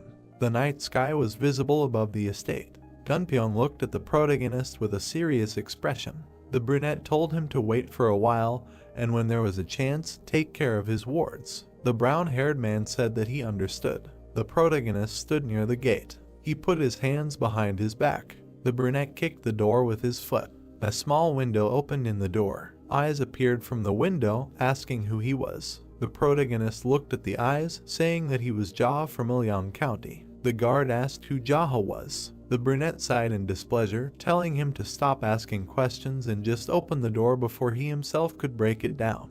The guard told him to stop talking and he would let him get away with it this time, so he should go and have a drunken rampage somewhere else. The protagonist looked at the window where the eyes had disappeared. He immediately jumped onto the wall. He touched the wall with his foot. The protagonist grinned contentedly. The guards noticed the shadow. The leader jumped off the wall. The leader walked towards the estate. The guard opened his mouth wide, shouting that they had an intruder. The fighters began to run along the ground. They surrounded the protagonist, asking who he was. The leader noted that he had already said that he was Jaha from the Ilyang district. The leader of the union asked that he was Jaha. A man came out of the estate. The leader of the union looked at the protagonist with a menacing look, asking that he was the same errand boy. The protagonist grinned slyly. He thought that during a verbal duel, answering a question with a question was a worthy decision of a strong man. The brunette narrowed his gaze. He asked that he was the same rabbit slave of the great Rakshasa, famous as an old scoundrel. The head of the union pressed his lips together. The head of the clan looked at the man thoughtfully. He asked if he was mistaken, and the correct one would be not a rabbit slave, but a slave rabbit. The fighters looked at the main character in confusion. The head of the clan looked at the man with a serious look. He asked that in any case, how dare the head of some backwater gang, whose duty it is to be a slave, send a killer to him. The head of the clan narrowed his gaze, asking if he had his brains with him. The fighters goggled. Jaha flashed his gaze. He asked why he was silent, and maybe the rabbit, who does not know his place, will finally open his mouth. The fighter opened his mouth, saying that he was a crazy bastard. The leader of the union narrowed his gaze, saying that since he had already come, it meant that Master Gunpyeong, who went to deal with him, had lost. The protagonist smiled maliciously, telling the rabbit that this was enough of this useless talk, offering to fight. The leader of the union looked at the protagonist menacingly, asking why he would do this. The protagonist stood in front of the leader of the union. He addressed the fighters, saying that if their leader were to stand against him alone, he would be a good leader regardless of his skills. The fighters looked at the protagonist carefully. Jaha said that nevertheless, he was sure that he had some guesses about his skills if he ordered them to attack him first. The brunette pointed his finger at the leader of the union. He narrowed his gaze, noting that he was not worthy of them serving such a degenerate. The fighters gaped. Jaha stared ahead with a menacing gaze. He stated that this was not all, and that he was a worthless scum and a cowardly worm of the Black faction, adding that he was incapable of anything, and that he was a rat hiding behind a mask. The fighters looked at the protagonist in shock, wondering why he had not finished his tirade yet. The clan leader stared ahead with a cold gaze. He stated that the alliance leader was a useless idiot who controlled them by relying on the insignificant influence of the great Rakshasa. The protagonist stood with his back turned, looking at the alliance leader. The fighters turned their gaze to the side. The alliance leader stared at the protagonist. He noticed that the protagonist was talking about wanting to fight him one-on-one, asking that he thought there was a single master who would so easily succumb to the banal provocations of an errand boy. Gunpyeong appeared in the courtyard. He asked the Union leader if he was going to send his subordinates to their deaths this time too. The Union leader looked at Gunpyeong with disdain.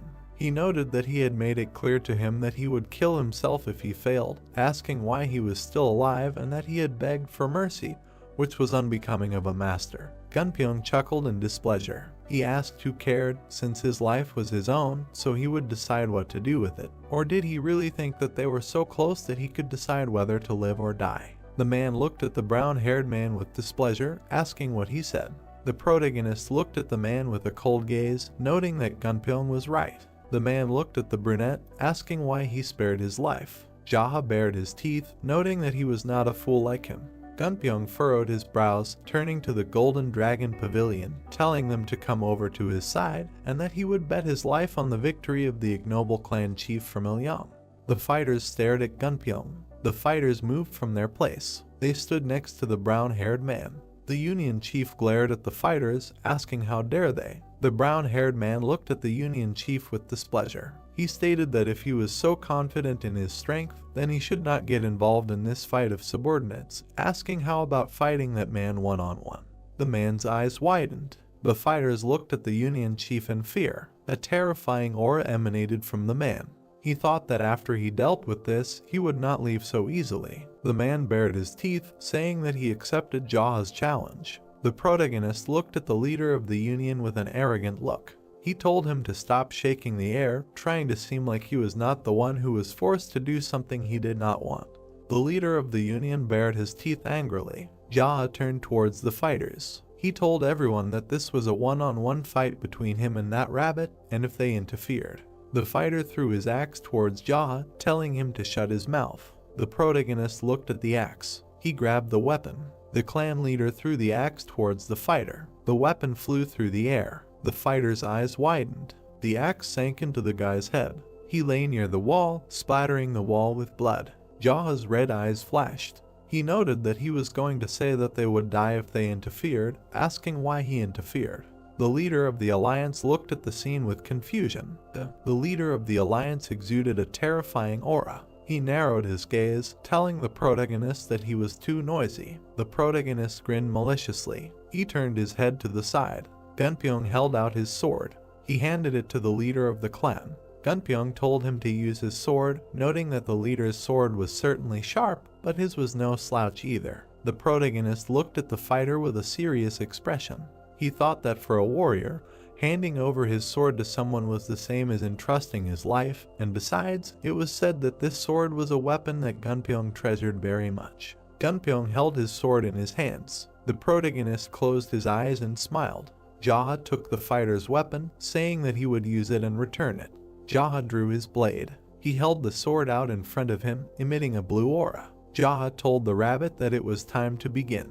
The leader of the Union flashed his eyes. He headed towards the brunette. The leader of the Union began to draw his sword, after which he pulled it aside. The protagonist swung his weapon with a grin. He pulled the sword back, holding his fingers out in front of him. The leader of the Union looked closely at the brunette. He swung his sword. The protagonist smirked contentedly. He dodged the blow, appearing in front of the rabbit. The blades of the leaders met in battle. The swords touched each other. The brunette began to emit a red aura. The guys swung their weapons. The protagonist relentlessly attacked the rabbit. The leader of the clan narrowed his eyes. The rabbit closely watched Jaha's movements. The rabbit blocked the protagonist's blow. He dodged the protagonist's attack. Jaha skillfully dodged the rabbit's attacks. They continued to fight tirelessly. The protagonist persistently emitted a powerful aura. The fighters looked on in shock, not understanding what the hell was going on. The fighter asked that the errand boy was fighting the clan leader on equal terms. Gunpyeong watched the fight in horror, wondering what kind of fight they were fighting on equal terms. Gunpyeong pursed his lips, thinking that the clan leader was not even putting in much effort.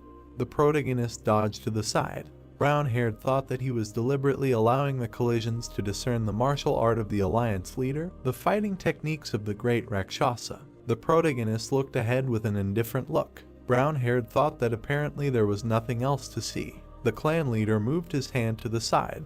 He attacked the rabbit. The rabbit's foot hit the ground, causing it to crack. The leader's hand was shaking. He glared at Jaha, wondering if the bastard was hiding his abilities. The protagonist smiled bloodthirstily, asking what had finally dawned on him. The protagonist furiously attacked the rabbit. The leader of the union clenched his teeth angrily. The brunette grinned wickedly, noting that it was too late. He attacked the rabbit with a fiery aura. The leader of the union was thrown aside. The guys stood opposite each other. The rabbit held his sword in front of him, telling the fighters to kill him. Gunpyeong glared at the leader of the union. He noted that he himself told him to commit suicide if he lost, asking why he was acting so meanly. The rabbit nervously looked at the brown-haired man, telling him to shut up. The fighters pressed their lips together. Gunpyeong extended his hand forward, telling everyone to stand still, noting that if they ignored the leader's order and just stood there, he would settle everything. The fighters stood motionless. The leader of the union glared at the fighters, asking what the hell they were standing there for. The protagonist attacked the rabbit. The rabbit asked the leader to stop. The brunette smiled maliciously, asking why he called him the clan leader and not an errand boy. The leader of the union bared his teeth in anger. He immediately attacked the protagonist. The protagonist delivered a fiery blow to the leader of the union. Blood gushed out from the rabbit's fingers. The leader of the union glared at the protagonist, calling him a scumbag. The rabbit jumped to the side. He took a fighting stance, filling his sword with aura. The leader of the union sent a slash towards the brunette. The brunette looked at the approaching attack. He narrowed his eyes. The clan leader filled the sword with a fiery aura, thinking that if he dodged, Gunpyeong and his group of subordinates would suffer. Fire energy emanated from the protagonist and the sword. He directed a fiery attack towards the alliance leader. A slashing fire strike caught the rabbit. The attack sent him flying. Clouds of dust and smoke rose up. The alliance leader's hand was burned. He was slammed into the wall. The alliance leader spat out blood from his mouth. The blood flowed to the ground. The rabbit lowered his head, giving up his spirit. The fighters looked at what happened in shock. Gunpyeong gritted his teeth, thinking that he knew that the clan leader was hiding his true abilities, but he never thought that he was so superior to the alliance leader. The brunette stood with his back. The protagonist looked ahead with a menacing gaze. Jaha looked behind him, turning to Gunpyeong. The brown-haired man shuddered slightly. The night sky stretched out above the boys. The clan leader said that with his words, he saved many lives. The moonlight illuminated the courtyard. Gunpyeong bowed to the protagonist. He noted that thanks to his warning, he was able to save his comrades, thanking the leader. The clan leader turned his head to the side. He looked at the fighters. Jaha said that he was a man who respected the men's thirst for togetherness, and those who were deeply saddened by the loss of the union leader should step forward. He grinned maliciously, saying that with a pious heart, he would open the way to heaven for them to go there with the leader. The fighters widened their eyes. The protagonist looked at the fighters. He asked what no one wanted, noting that this was an ideal day to die, and it seemed that there would still be someone who wanted to go to heaven after the leader, and it was not every day that a chance arose to challenge an errand boy. The fighters looked at the protagonist with bewilderment. The brunette looked sadly ahead, noting how sorry he was, and this was the last chance to challenge the errand boy. The fighters looked at the brunette with confusion. The protagonist began to move on his own feet. The fighters looked at the brunette with curiosity. The protagonist reached out his hand to the mask. He put the mask on his face, telling the fighters to remember. The leader radiated a terrifying aura, noting that from that moment on he was the leader of the Black Rabbit. Blood from the mask flowed down the brunette's face. Jaha stated, whether they wanted it or not, he decided so. Jaha turned his attention to Gunpyeong. The protagonist put the sword back in its sheath. The brunette threw the weapon back to its owner, thanking him. The protagonist reached for the sword on the ground. He asked what the name of this sword was, noting that its memory was just like a fish. Gunpyeong presented an image of the sword, saying that it was called the Black Dragon's Fang. The brunette said that he understood that, noting how stupid the name was. He widened his eyes, saying that although no, he was taking it back now. The fighters looked at the protagonist in bewilderment. The brunette turned away, saying that first they had to get rid of the corpse of the former leader, who did not know his place, trying to resist him, and also wash the floors and walls. The clan leader looked menacingly at the fighters, adding that they should remember that if they wanted to succeed in the dark faction, they had to clean up well first. The fighters looked at the protagonist in confusion. Jaha narrowed his eyes, asking that they would remain silent. The clan leader looked at the fighters, who said they understood him. The boys looked at the protagonist. The brunette said that it was time to start the meeting of the leaders to celebrate the new beginning. Gunpyeong extended his hand in front of him. He said that he would go in as soon as he completely figured it out, and the other leaders should go in first. The protagonist watched as the leaders ran into the estate. The brunette moved his leg to the side. He extended his sword in front of him, noting that from that day on, he was the leader of the Black Rabbit Union. The brunette looked ahead with his red eyes. He thought that this was until the great Rakshasa revealed him. The protagonist swung his sword, emitting a golden aura, turning it into a fiery one.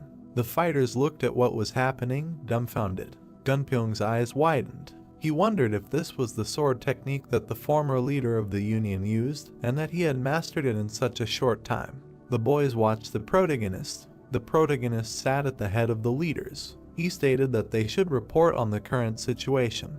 Gunpyeong looked at the clan leader. He noted that as far as he knew, thanks to the leader's generosity, quite a few soldiers from the Golden Phoenix Pavilion managed to survive in Ilyang, adding that he should give orders on how to deal with them. The leaders looked at the leader. The brunette smiled contentedly. He stated that as expected, Master Gunpyeong was worthy of praise. They all should look up to him, adding that not only was he smart, but he also treated his comrades and subordinates warmly, and before that, he had shown courage in asking for the lives of the other leaders to be spared. The leaders looked at the master. The master lowered his gaze in embarrassment, wondering why the leader had always been such a good person. He thought that he knew that he was unusual, but not so much as to even acknowledge the rumor. The clan leader noted that he was also a man with unusually good endurance. The master looked at the brunette with bewilderment. Jaha noted that he had gotten it good. Jaha looked ahead with a serious look. He told Gunpyeong that he would take care of those guys. Gunpyeong lowered his head, saying that he would do so. The leaders looked at the brunette. The brunette said that as a talented person and a sage of the Black Rabbit Union, as well as a representative of the leaders in the future, he should train, adding that he would give him a bonus that day. The protagonist pressed his lips together, thinking that it was not his money anyway. The master looked at the clan leader with a wide smile, saying that he would try even harder. The leaders shuddered in fear. The brunette asked why they were sitting and where the applause was, and that they were afraid of breaking their wrists. The leaders began to clap their hands, after which they put their hands on their knees when the protagonist stopped them. The protagonist looked at the boys with a menacing look. He said that by training and motivating each other, as well as fighting, they all become stronger together, noting that this is the meaning of the dark faction. One of the leaders lowered his head, while the others looked at the clan leader. The brunette said that if in the process of all this they develop a deep attachment through bad or good, they will certainly have brothers in spirit, which they did not have before. The protagonist looked at the leaders with a menacing look, noting that this is the strength of the dark faction, adding that it was like that in his time. The protagonist turned his attention to the side. The leader slightly shuddered in fear, looking at the leader. Jaha asked that he found his words boring. The leader began to shake his head, saying that it was not so. Jaha said that if he was bored then he should get lost, and why should he be the leader, adding that he should then go and sit outside with the others, piling dirt on the ruined wall or disposing of the corpse. The leader bowed his head, asking for his forgiveness. The protagonist clicked his tongue in displeasure, saying that it was unheard of to act so impolitely while the leader was speaking. The leaders pressed their lips together in fear. Gunpyeong looked at the head. Jaha asked where he was. Gunpyeong said that this was the strength of the dark faction, noting that in this place. Jaha said that was correct, asking who the leader was. The old man bowed his head, saying that he could call him Commander Byok. Commander Byok. The protagonist looked at the commander. He told Byok to give their Dragon Pavilion master his bonus, adding that he had already understood how things were now, so he should put everything in order and report the current state of affairs, and if any theft or deception was discovered in the future, he would be the first to be sentenced to death. The old man closed his eyes. The protagonist looked up thoughtfully, saying that he had completely forgotten about the rank battle, asking when it was. The leaders looked at the clan leader in shock. They wondered how he knew about this, adding that he had been speaking so naturally from the beginning, as if he had long been the leader of the Black Rabbit Alliance. Gunpyeong looked at the protagonist, noting that there was still no set date, but it was expected that one of the heavenly generals occupying a low position would issue a challenge in the near future. Gunpyeong imagined an image of a person. He noted that it would be the red monkey. The master raised his hand, saying that if he wanted to advance in rank, he would have to fight the white rooster this time. The clan leader looked at the master, asking what place he was in now. The master noted that he was in 5th place among the 12 heavenly generals. Jaha looked ahead dejectedly, saying that this bastard's rank was high, asking where their respected mentor was. The oak looked at the brunette. He said that the heavenly general, the red snake, should find a blue-eyed beauty somewhere and present her to the mentor, the great Rakshasa, noting that he was probably with her. The brunette smirked slightly. He said that this old man still lacked stamina, noting that he had gotten his hands on the blue-eyed beauty. He pursed his lips in displeasure. Jaha looked up angrily, saying that something in him suddenly began to swell with anger. Cold sweat from horror was running down the leader's face. Gunpyeong narrowed his eyes, thinking that his thoughts were completely unpredictable, adding that he first called him a mentor and then called him an old man and got angry. Jaha emitted a terrifying aura. He said that the old man was still pestering poor women through his students, asking that the Murim did not know anything about this and why such a bastard was not caught. Gunpyeong shuddered slightly. The protagonist asked what he said was wrong. The master said that he did not at all. The brunette noted that this would not do. He abruptly stood up from his seat, saying that although the great Rakshasa was his teacher, this old man was obsessed with alcohol and women, so he intended to rebel against him. The leader's eyes widened. The oak looked back at the other leaders. He wondered if the leader wanted to commit treason just because he was old and led a dissolute life, adding that he most likely wanted to rebel just because he was in a bad mood. Jaha looked at the boys angrily. He stated that meanwhile, if there was anyone who was holding on to the great Rakshasa or was going to stand in his way of leaving them alive, he did not intend to. The boys looked at the leader in horror. The protagonist stood next to his place, asking how things were going in the Black Intelligence. Gunpyeong said that he knew that they were always busy with both gambling and auctions, noting that at this rate, it seemed that there was no force nearby that could fight their financial might. Jaha asked if they were still holding slave auctions. Gunpyeong said that they were. The protagonist looked ahead with displeasure. He asked how they dared to hold such an auction in their time, adding that as the leader of the dark faction, he could not turn a blind eye to such an atrocity. The executives looked at Jaha in surprise. The brunette clenched his hand into a fist. He declared that their Black Rabbit Alliance would defeat the Black Intelligence Service to put the dark faction on the right path, and in the future, they would become the frontline leaders to free the slaves from the onslaught of the strong. The executives looked at the leader in bewilderment, wondering how he could make such a decision so easily. The protagonist was beaming with determination. The executives wondered if the dark faction had any moral standards. The leader looked at the brunette curiously, asking why he suddenly decided to attack the Black Intelligence Service. The protagonist frowned, asking that he thought that buying and selling people was the right way. The brunette looked at the leader in anger. The man said that it was wrong. Jaha asked why he was asking that then, since he knew it himself. The protagonist sat with his back turned, looking at the men. He asked them why they studied martial arts in the first place, noting that he would not tolerate injustice. The protagonist looked ahead confidently, saying that wasn't this the way for those who walked at night drunk with their sword. The leaders looked at the clan leader in confusion, wondering what this had to do with it. The leaders shuddered in fear. The brunette said that they would have answered immediately, adding that they were embarrassing the person who was speaking, and now anger was getting the better of him again. The leaders bowed their heads, saying that they understood everything and would take note. The protagonist extended his hand. He stated that in their business, he would freely use elixirs, remedies, and everything else that the Black Rabbit Union had, adding that if anyone had an objection, they could settle it with a one-on-one battle. The clan leader looked menacingly at the leaders, asking if anyone was against it. The leaders looked at the floor. Jaha said that that was great. He smiled widely and closed his eyes. Jaha noted that he meant that it was good that he wouldn't have to get his hands dirty with their blood.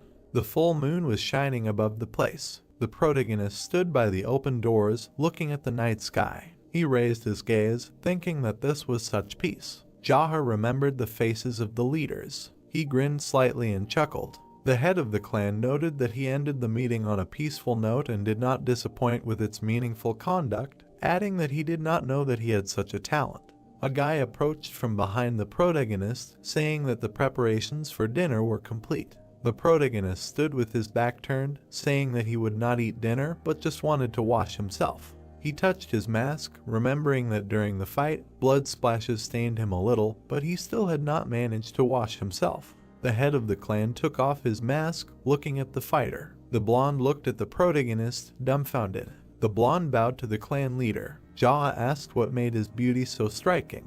The blonde apologized to the protagonist. He was shaking in fear while cold sweat was running down his face. The brunette lowered his gaze. He noted that he would not harm him, and from now on, he was the new leader of the Black Rabbit Union, adding that he did not need to be so nervous. The fighter closed his eyes, saying that he was glad to meet him. He raised his gaze, looking at the brunette. Jaha said that as he could already understand, this was his first day as their leader, so he should accompany him and show him where they had a room for private training and some kind of storage for miracle drugs, and then he would wash himself. The fighter bowed to the protagonist, saying that he would do everything. The brunette went to the room with a closet. He looked around the room, thinking that this was quite a large selection. The protagonist approached the closet with drawers. He was curious about what kind of miracle medicines were there. The protagonist imagined mountains and hands reaching out to small spheres. He noted that among all the miracle medicines, there was a rare kind that all the strongest masters had, but its use could not be seen even under the threat that it would simply rot. The brunette lowered his head. He noted that only a few took it and most of the strongest masters took ordinary low-level medicines. The protagonist opened the box with pills. He lowered his gaze, noting that as he thought, there were only low-grade drugs, but this was also not bad. The protagonist opened the next box. Jaha moved to another box. The brunette opened the boxes again and again. He stopped at the cabinet, staring at the pills. The brunette grinned slightly, noting that this was a spirit-dispersing pill and that this medicine was a high-quality product of low origin. The brunette placed the pills on his palm. He opened his mouth slightly, bringing his hand to it. The protagonist noted that this was exactly what suited his condition, adding that the effect of this drug could be described as an additional accumulation of Kai energy in his body. The brunette put his hand to his mouth, swallowing the pills. The clan leader was standing near the lockers. He turned around and walked to the side. The brunette sat on the floor, crossing his legs. He closed his eyes and exhaled lightly. A red aura began to emanate from the clan leader. He thought that he would gradually suppress the heat from the spirit-dispersing pill first. A golden aura began to emanate from the protagonist. He used the invulnerable golden turtle technique. Threads of aura emanated from the protagonist. Flames engulfed the pills inside the protagonist, gathering together. Jaha did not understand what was happening. The protagonist continued to sit with his eyes closed. He noted that the heavenly pearl was absorbing the heat of this pill before he could properly practice the spiritual technique. The pills came together. The protagonist sat with his eyes closed. He opened them slightly. Jaha looked ahead thoughtfully, not understanding how this happened. He thought that even before the circular flow began, the energy of the miracle medicine was instantly absorbed by the pearl. Jaha put his palms in front of him. An aura began to gather between his palms. A green sphere appeared inside the palm. The brunette used the Wood Kingdom technique, after which the sphere turned into flame. Jaha used the Flame Kingdom technique. A strong aura began to emanate from the flame. It filled the space around the protagonist. Jaha moved his palms away from each other. He put them on his knees, thinking that something was wrong that day. The brunette imagined the image of a snake against the background of people. The clan leader noted that usually heavenly pearls absorb things like spirit, life force, and martial determination, accumulating them, but it absorbed even the energy of the drug he took some time ago. The brunette narrowed his eyes. He wondered if the heavenly pearl had the amazing ability to absorb energy or the enemy's internal strength. The brunette smiled widely. He thought that it couldn't be, and he only wanted to live like a madman. He closed his eyes, smiling slightly. He noted that it was not really possible to be him and become some kind of monster like the founder of the demonic cult. The clan leader closed his eyes and exhaled, thinking that first, in order to understand the state of his body, he needed to observe it. He slightly opened his mouth. The brunette noted that he would still come up with a name for this technique just in case, because he never knew what could happen. The main character imagined many hieroglyphs. He went through the names such as all-consuming technique, energy absorption technique, spirit absorption technique, all-consuming technique of the heavenly pearl, divine technique of absorption of the heavenly pearl, demonic absorption technique of the heavenly pearl, divine technique of absorption of the heavenly pearl of the mad demon, heavenly pearl absorption. The protagonist sat with his eyes closed, thinking that this was enough. He slightly lowered his head, thinking that he should throw this nonsense out of his head. Jaha abruptly opened his eyes. He noted that once he returned to the past, he was awarded an ironic fate, asking that there was nothing impossible for him. Jaha stretched out his hand to the side. He clenched his fingers. The brunette sat motionless in this position. The clan leader sat with his hand outstretched. He pouted his lips, scratching the back of his head. Jaha thought that perhaps his martial arts and internal strength were not yet at the level that he could control something in the air. The clan leader pursed his lips in displeasure. He wondered when he had ever adjusted to the others. The brunette looked at his hand. He thought that, no matter what, creating martial arts that did not yet exist in the world was the duty of a madman, and he should not adjust to someone else's opinion, and only in this case would something appear that did not exist until now. Jaha straightened his palm. He thought that he needed to discard the theory of ignorance that he had created, and on a clean sheet of paper, he painted an indefinite pearl with the brush of his mind. The clan leader closed his eyes, emitting a fiery aura from his hand. Dark energy began to appear in the space. The protagonist opened his eyes, ordering him to come. A dark aura in the form of a hand stretched towards the cabinets. A box flew out of the closet. The protagonist's eyes widened. The box flew into the protagonist's hand. He sat motionless with the box in his hands. Jaha grinned slightly. The clan chief noted that he had made up his mind, calling it a great technique of outstanding absorption of heavenly pearls. He looked at the box with a satisfied grin. The clan chief thought that having heavenly pearls was a secret, so he would omit these two words. The protagonist smiled widely. He noted that this would make a great technique of outstanding absorption. The sun was shining brightly in the sky. A man was sweeping up the fallen leaves. A girl passed by on the road, fluttering her hair. Gunpyeong stood in front of the protagonist. The protagonist tilted his head to the side, asking what he was saying, that someone was looking for him. Gunpyeong tilted his head, saying that a woman said that she came to tell him about the latest news in Ulian County. Gunpyeong looked at the clan chief. He stated that if it weren't for that, he would have sent her away immediately, but he thought he would be interested in hearing about the affairs concerning the district. The brunette leaned on his hand. He wondered what news there could be, adding that as long as the Black Rabbit Alliance was under his leadership, the district shouldn't have any problems. The brunette shuddered slightly. The master asked that he let her in. The clan leader stared at the brunette. The leaders looked at the protagonist. Jaha said to let her in. The doors to the estate opened slightly. A girl in green shoes entered. She bowed her head in front of the clan leader. She closed her eyes, trembling slightly. The protagonist stared at the girl from under her mask. He wondered if it was Mrs. Soso, noting that she hadn't been seen for a while, not understanding what she had forgotten there. Soso continued to stand motionless. Gunpyeong told her to tell him in detail about the leader, what happened. The brunette slightly opened her mouth, saying that her name was Sun Soso and she was from Ulian County. The protagonist lowered his gaze, wondering what her name was Sun Soso. The girl looked at the clan leader in surprise. Jaha said that she had a beautiful name. He waved his hand, saying that it was nothing special and that she could continue. The girl stood with her back turned, looking at the brunette. Soso said that in the county there was a place called the Zaha Inn and a local errand boy. The leaders widened their eyes in horror. They looked at the girl, wondering what the errand boy was from the Zaha Inn. The brunette crossed his legs, looking at Soso. The leader noted that she was talking about the leader. Soso looked nervously at the brunette, saying that the servant dared to interfere in the management of the Black Rabbit Union. The girl stood motionless. She stretched out her hand in front of her, continuing her story. The protagonist stared at the girl, listening to her. Gunpyeong frowned, thinking that this woman was reporting to the leader about himself. The leaders lowered their heads, covered in cold sweat. They pressed their lips, thinking that they could go crazy. Soso stood with her back, looking at the clan leader, noting that this was the situation. The leaders looked away in horror. The protagonist lowered his head, saying that everything was clear to him.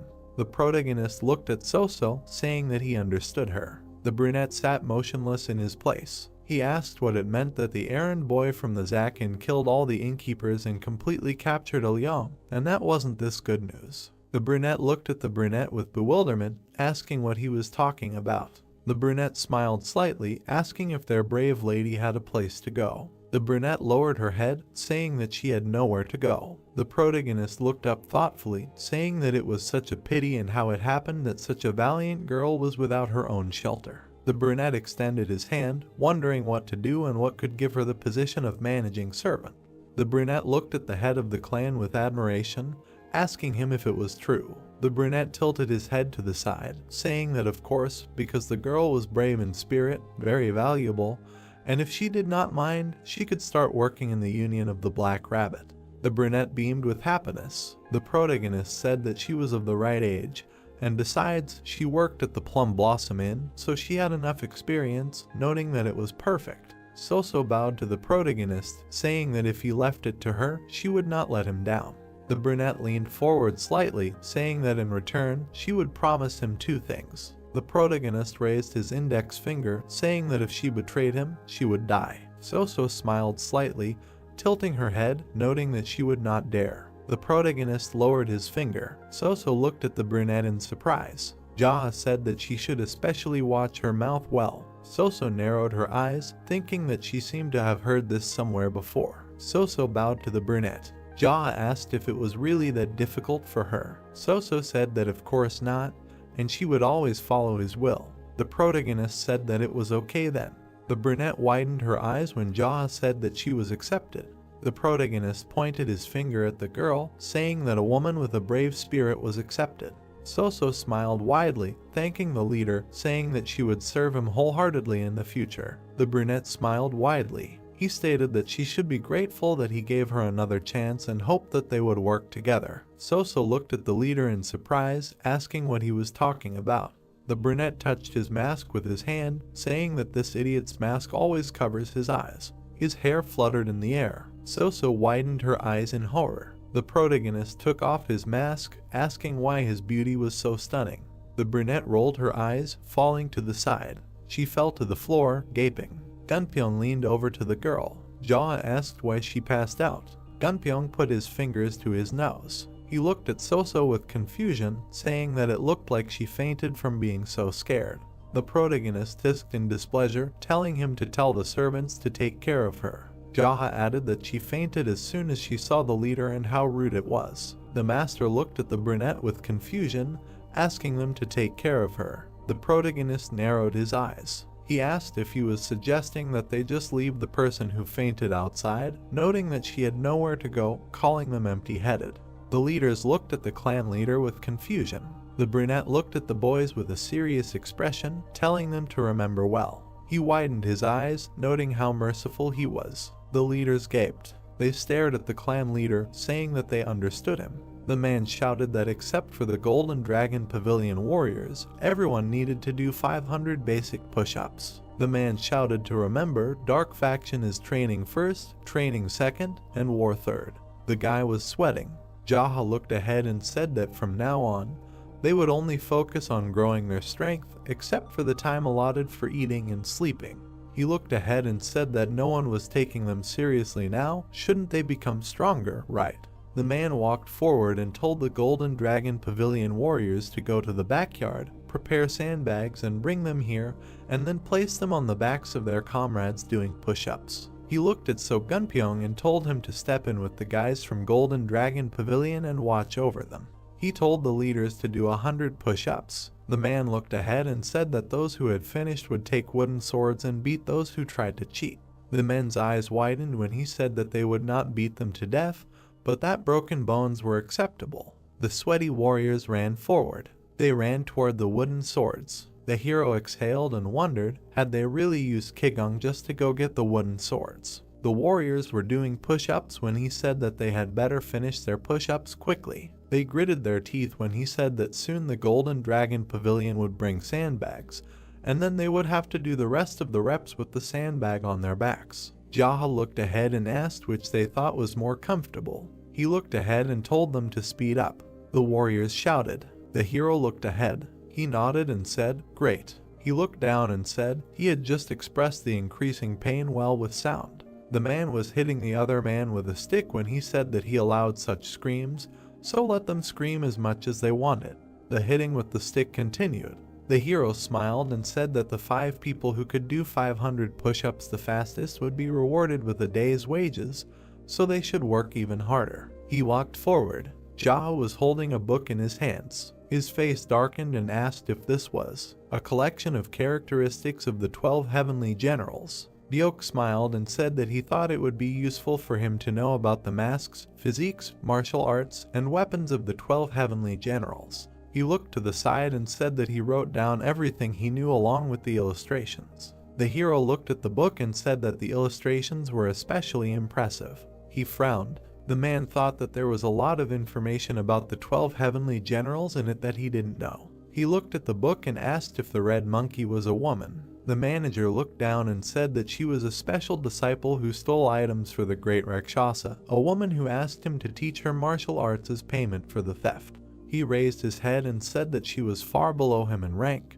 Because of her outstanding Qigong skills, there was no general who could easily see her. The hero looked at him and asked, is she really that good at Qigong? Ryuk looked at him and said that every now and then a genius is born in some field. It seems she has a natural talent. He asked if he had by chance also organized the information about the great Rakshasa. The manager's eyes sparkled and he said that she was at the very end. The boss was always left for last. The man smiled. He looked at him and said that their commander was really worthy of praise. He would give him gold. He bowed and thanked him, said that he did not do this to get money. He looked up and said that he would use it for his own life. They laughed. The woman came and bowed. Jaha smiled and asked if something had happened. She closed her eyes and said that a man in a mask had come and was looking for him outside. The hero looked at her and asked what kind of mask he was wearing. She replied that it was a monkey mask. Ryuk frowned and said that by all appearances it was a red monkey. The man looked at the book. The red monkey has incredible Qigong skills, has strong kleptomania, has the audacity to demand a draw, runs away when at a disadvantage. He closed the book. Jaha smiled and said that he was done with the characteristics. He walked forward. The red monkey sat in front of him. The hero looked at her. He sat down on the chair. The girl clasped her hands and asked how he was doing. He looked at her and said that they had not seen each other for a long time and called her a thief. The red monkey looked at him and said that she was extremely unpleasant to be treated like that. If you think about it, his voice and manner of speech are also strange. Jaha looked at her and thought, apparently they do not have such an atmosphere in communication. He said that recently, it seems that due to fatigue from training, he often says something strange. In addition, recently, while studying one of the complex martial arts, he was unable to control the Kai energy in his body. His throat suffered, and his temperature was quite high. That is why his voice became like that. She looked up and thought that it was perfect since he had internal injuries. The girl looked at him and said that she had come to greet him. If he just gave her some extra money like last time, she would just leave without challenging him. Jaha looked at her and thought that she knew that he shouldn't overexert himself before the decisive battle with the White Rooster and was specifically asking for money. He exhaled and thought that extorting it like this was, as expected, a complete mess. The red monkey crossed her arms and said that he would have to fight the White Rooster soon, but if he got hurt fighting her, his efforts would be in vain again. Jaha frowned and asked if she also went around extorting money from others like this. Was she really a beggar? The girl frowned and said that his words were harsher than ever today. She clenched her fists and said that it looked like she would have to give him a proper fight today. The hero asked if she had done any research before coming here. The red monkey smiled and said that she would just take 30 silver bars and not go near that place for a while, otherwise he would fight her. The girl smiled and thought that he said that he had suffered internal injuries while training in martial arts. He would probably try to avoid her challenge, maybe raise the price. The man smiled and asked if she would allow him to make an offer. He looked at her and said that if she gave him all the money he had embezzled, he would let her go safe and sound. The red monkey looked at him in shock. The girl clenched her fist and said that he was just joking. She frowned. Jaha raised his hand and said that he would not accept her challenges anymore until she brought him money. He frowned and said that if she managed to defeat him even once, he would return all the money he had taken earlier. The girl widened her eyes and asked what he said. Jaha smiled and suggested that they duel for money. He looked at her and thought that the desire for easy money is essentially the root of theft. She simply cannot refuse his offer. The red monkey crossed her arms and asked what the conditions of this duel were. He replied that it was up to her to decide. The girl smiled and thought, why is he so confident? Is he also mentally ill? She raised her finger and said that if he can remove her mask within 450 seconds, then she loses. The girl spread her hands and said that he can resort to any methods and anything that comes to his mind. And as for the place, again, they can meet on the territory of the Black Rabbit Alliance. He replied that this is fair. The girl smiled and thought, is he serious about defeating her in Qigong mastery?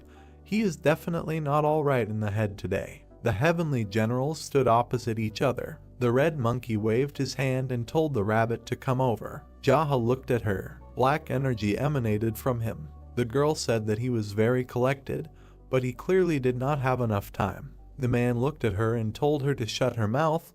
How dare she lecture him? He looked away and said that he would teach her a lesson today, so get ready. He said that he had told her without a doubt that after the battle she would leave here safe and sound, but it seemed that someone forgot their place. The girl spread her hands and said that these were her words. The hero rushed forward. He grabbed her mask and pulled it off. The red monkey looked at him and asked what they were doing here. The man turned around. He lunged, and the girl jumped back. She was looking at him. The guy frowned and said that the red monkey's Qigong skills were good. The commander replied that even the leader of the alliance with his skills would have a hard time catching her. The hero pushed off and ran forward. The girl closed her eyes and thought about what she could buy with her winnings. Jaha approached her. She jumped back. The red monkey frowned and thought about what was going on. Suddenly he became even faster. Jaha appeared behind her. She jumped back. Smoke was coming out of the man's hand. It filled the entire space. The girl landed on the ground.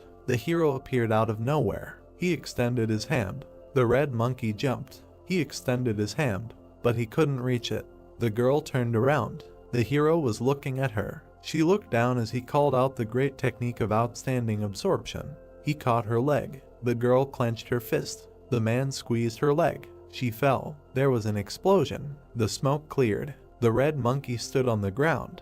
They looked at each other. The girl jumped back. She swung. She approached the hero. He extended his hand and used the absorption technique. The girl looked at him in shock. Jaha grabbed her mask. He pulled off her mask, and he hit her. The red monkey flew far away and fell. Smoke was coming out of it. Everyone was watching their fight. Jaha smiled and said that he won so easily and without any effort. Everyone was looking at him and congratulating him. He asked them to stop. The man held a mask in his hands and asked what they thought. Was the monkey still unconscious? The oak leaned over. The girl was unconscious. Everyone was looking at her and asked wouldn't it be strange if she was conscious. Jaha frowned and said that she might come to in the middle of the night after they carried her away from here. The guys looked at him and asked again. He said that she would then clean out the elixir storage or steal funds from the Black Rabbit Union Fund and slowly run away with the loot, but it wouldn't work on him. He looked ahead and told them to be careful, especially about her sweet traps. The guys darkened and confirmed. The red monkey disappeared and said that she had learned a lot from him today. The girl stood up. She smiled. The boys looked at her and said that she was very beautiful. They turned away. Byeok also turned away. They looked at Jaha and said that he had overdone it. The hero exhaled and thought that she was literally a sweet trap. The red monkey bowed her head, being tied up. She sat in the middle of the dark room, thinking about how she couldn't move a finger and that she was tied up with pressure on her kai points. She squinted, looking ahead. The girl remembered fighting with the boy and thought that he was definitely not the brother she knew. She remembered looking into his eyes and thought that his abilities, the way he spoke, and even the aura around him all belonged to me, her brother. Frowning, she decided that she should have realized this sooner. Byeok walked inside.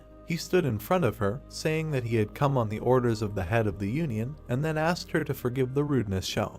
The girl looked at him in rage and asked what he was talking about. Suddenly, a terrifyingly dark aura began to emanate from her. The soldiers quickly stepped back and sat down near the chair. They smiled widely and looked at her, imagining the table. The manager thanked them and said that they had done a good job. The man sat at the table and picked up a pen. He looked sternly at the girl. She frowned and asked what he was doing. The man smiled and said that the head asked to draw the face of one of the heavenly generals and in great detail. The girl exclaimed in surprise, not understanding what he meant. The old man added that he was told to sketch. That's why he was drawing, and that their head is much scarier than she thinks, and he is only following orders, so she should not hold a grudge against him. The girl frowned angrily and asked why her face. The manager held out a brush in front of him and said that if he was not mistaken, then she became famous for being a thief. He was estimating the parameters for the sketch. They say that the head said that if she ran away or refused to help the Black Rabbit Union, then the portrait that he was about to draw would be given to the Murama Union.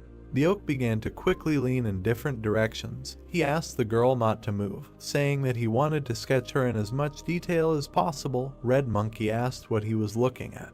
The man looked at her sternly and asked how else he could draw her, despite these forms, because when you draw mountains, you have to look at the mountains. When you draw rivers, you turn your gaze to them. The girl clenched her teeth angrily. She shouted loudly, ordering him to stop. The man exhaled heavily and said that although she was the same heavenly general as their leader, it was very unpleasant to hear a person who was young enough to be his grandson address him as you, because it was extremely unpleasant. The girl grinned and asked what he would do with her. She frowned in anger when he asked her if he should draw her naked. The manager smiled and said that of course he was joking and that he would try to do everything as quickly as possible, so she should not be angry with him. He began to use the brush, saying that he had no choice, otherwise he would die. The girl thought that something told her that he was not drawing because he had no choice. On paper, they said that, as she could already understand, the head, the manager in this place before, was already dead. The girl frowned tensely. The old man sadly lowered his gaze and said that without giving a worthy rebuff, he flew over the fence and lost his limbs, after which he died. She looked at him in surprise. Sitting opposite her, the man added that he thought that she would also be torn to pieces and she would follow him. With a serious expression on his face, he said that she should show respect to the master because he was so kind to her. The girl lowered her head tensely. The man tried on the parameters again and said that he liked this pose very much, after which he asked her not to move. The old man painted a portrait of the prisoner. He bowed to the master and asked how he liked the result. The young man replied that the sister looked just like in life. The manager bowed even lower, hearing the words that he had passed. The master looked at him and said that if the sister wanted, he should make more sketches and give them to the Murama Union, and also spread rumors so that a group of followers and influential clans would know about it, and the monetary reward would be at his discretion. The old man bowed his head and agreed with his order. He went out the door and bowed to the head once more. The girl frowned and asked who he was. The boy smiled and asked if she had already realized that he was not a rabbit. Looking into his eyes, the girl said that a mask alone could not hide the true essence, after which she asked who he was that he dared to behave like that with the disciples of the great Rakshasa, and whether he was so self-confident as to withstand the wrath of the teacher. The boy smiled and said that if he had been afraid of him, he would not have started all this in the first place. She looked at him irritated and asked him not to call her sister. The girl bowed her head when she heard him say that he would call her a thief, after which she agreed to let him call her sister. She looked up at him and asked if he had spared her so that he could take advantage of her later. The girl smiled kindly and said that the most important thing in her life was money, and as long as he paid her well, she would do whatever he wanted without a single objection. Jaha looked at her and said that he planned to kill the great Rakshasa. The girl looked at him sternly and thought that he had gone mad.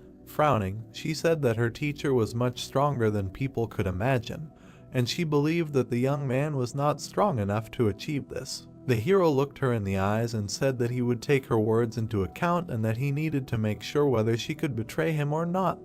The girl offered to pay her to change sides. The young man looked down and sarcastically said that he already believed her. The girl gritted her teeth and asked what he wanted from her in that case, because in any case he would not believe her. Even if she said that she could really betray, the girl looked him in the eyes. The guy said that the general would soon bring the poison, after which he asked who she thought it was intended for. The girl jerked in fear, hearing the words that I was intended for her. She frowned tensely and thought that this madman was planning to poison her. She looked up at him and asked him not to act in such a way, after which she said that he could give her orders and she would carry them out without question. Frowning, she added that the guy even had her portrait.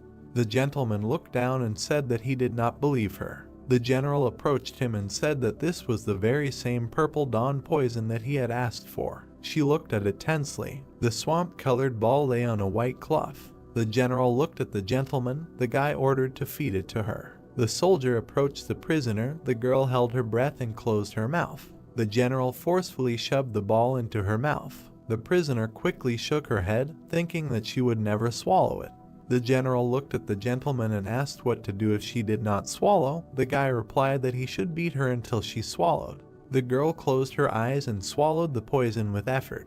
She exhaled heavily and said that she swallowed it, after which she asked what was needed from her. The Lord looked into her eyes and said that he would give her 10 days to kill a white rat, a yellow horse, or a green dog, and after that he would give her an antidote. Then he added that duels to the death were common among the 12 heavenly generals anyway, so she would not anger the great Rakshasa in any way. The red monkey frowned and said that these 3 brought evil to people and were bandits, murderers, and robbers. The Lord extended his hand towards her and said that she was very perceptive. He hit her on the back of the neck. The girl rose to her feet, stretched her shoulders, and asked who he was and if he was a former member of the Mirama League. The Lord looked at her and easily replied that he was a friendly neighborhood errand boy. The general frowned tensely and thought that the Lord had laid all his cards on the table so easily. The girl looked into his eyes skeptically. She closed her eyelids and said that he probably wouldn't tell, then added that she would return as soon as she killed one of the 3, and then they would talk.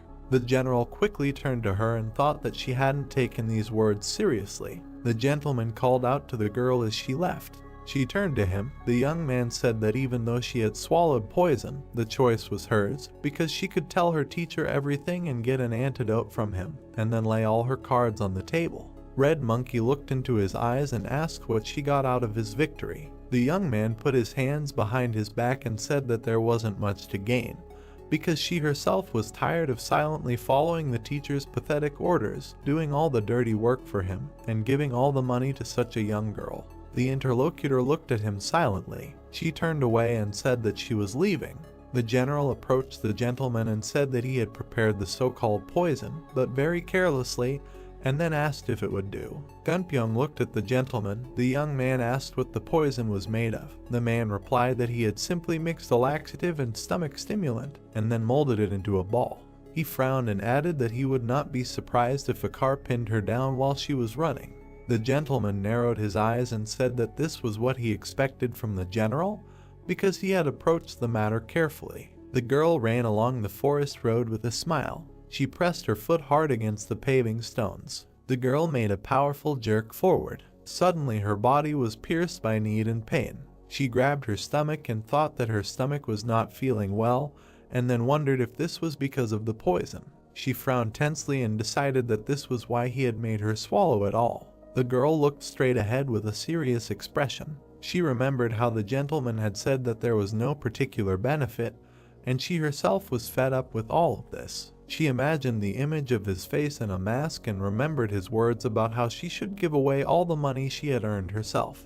The girl frowned and mentally addressed the gentleman, asking him if he thought she would risk her life and betray the teacher because of such nonsense. She exhaled with a smile and decided that the guy was crazy. Suddenly the girl turned pale, feeling a new urge. She looked down at her stomach and thought that she felt too sick. Suddenly she pursed her lips, realizing what was happening to her. The girl began to sweat, thinking that she was ready for anything, but not this. A sharp pain pierced her body. She bit her lip and decided that it was diarrhea. The girl grabbed her stomach and walked forward along the street, thinking that it would be better if it was an excruciating pain in her stomach, because in this place she definitely could not give in to weakness. She frowned deeply and decided that she would be a good girl for the rest of her days, after which she prayed. The image before her eyes began to shake. Her vision was becoming increasingly clouded. The girl quickly looked around. There was still a way to go. The people around her were looking at her suspiciously. The girl quickly turned away from the man. She bit her lip and decided that she was unlucky that it happened in this particular place. She swerved and walked forward down the street, thinking that she needed to get to where there was no one. She pushed off the ground. Her body was again gripped by pain. She thought that she needed to concentrate all her internal energy in her sphincter. She came out into a forest clearing. The girl quickly looked around, holding her stomach, and thought that the feeling was similar to her inner demon being released. Suddenly she felt something in the distance. The leaves on one of the trees rustled loudly. The girl turned around and noticed that someone was quickly approaching, at the same speed as her, after which she thought that it was her teacher. A man in a white robe flew over her. He landed softly on the clearing.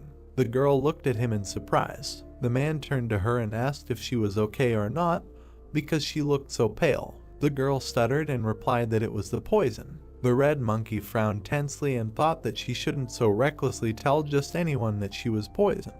The girl bowed her head and timidly said that she was looking for the restroom. The man touched his chin with his hand and replied that this was a very unpleasant situation.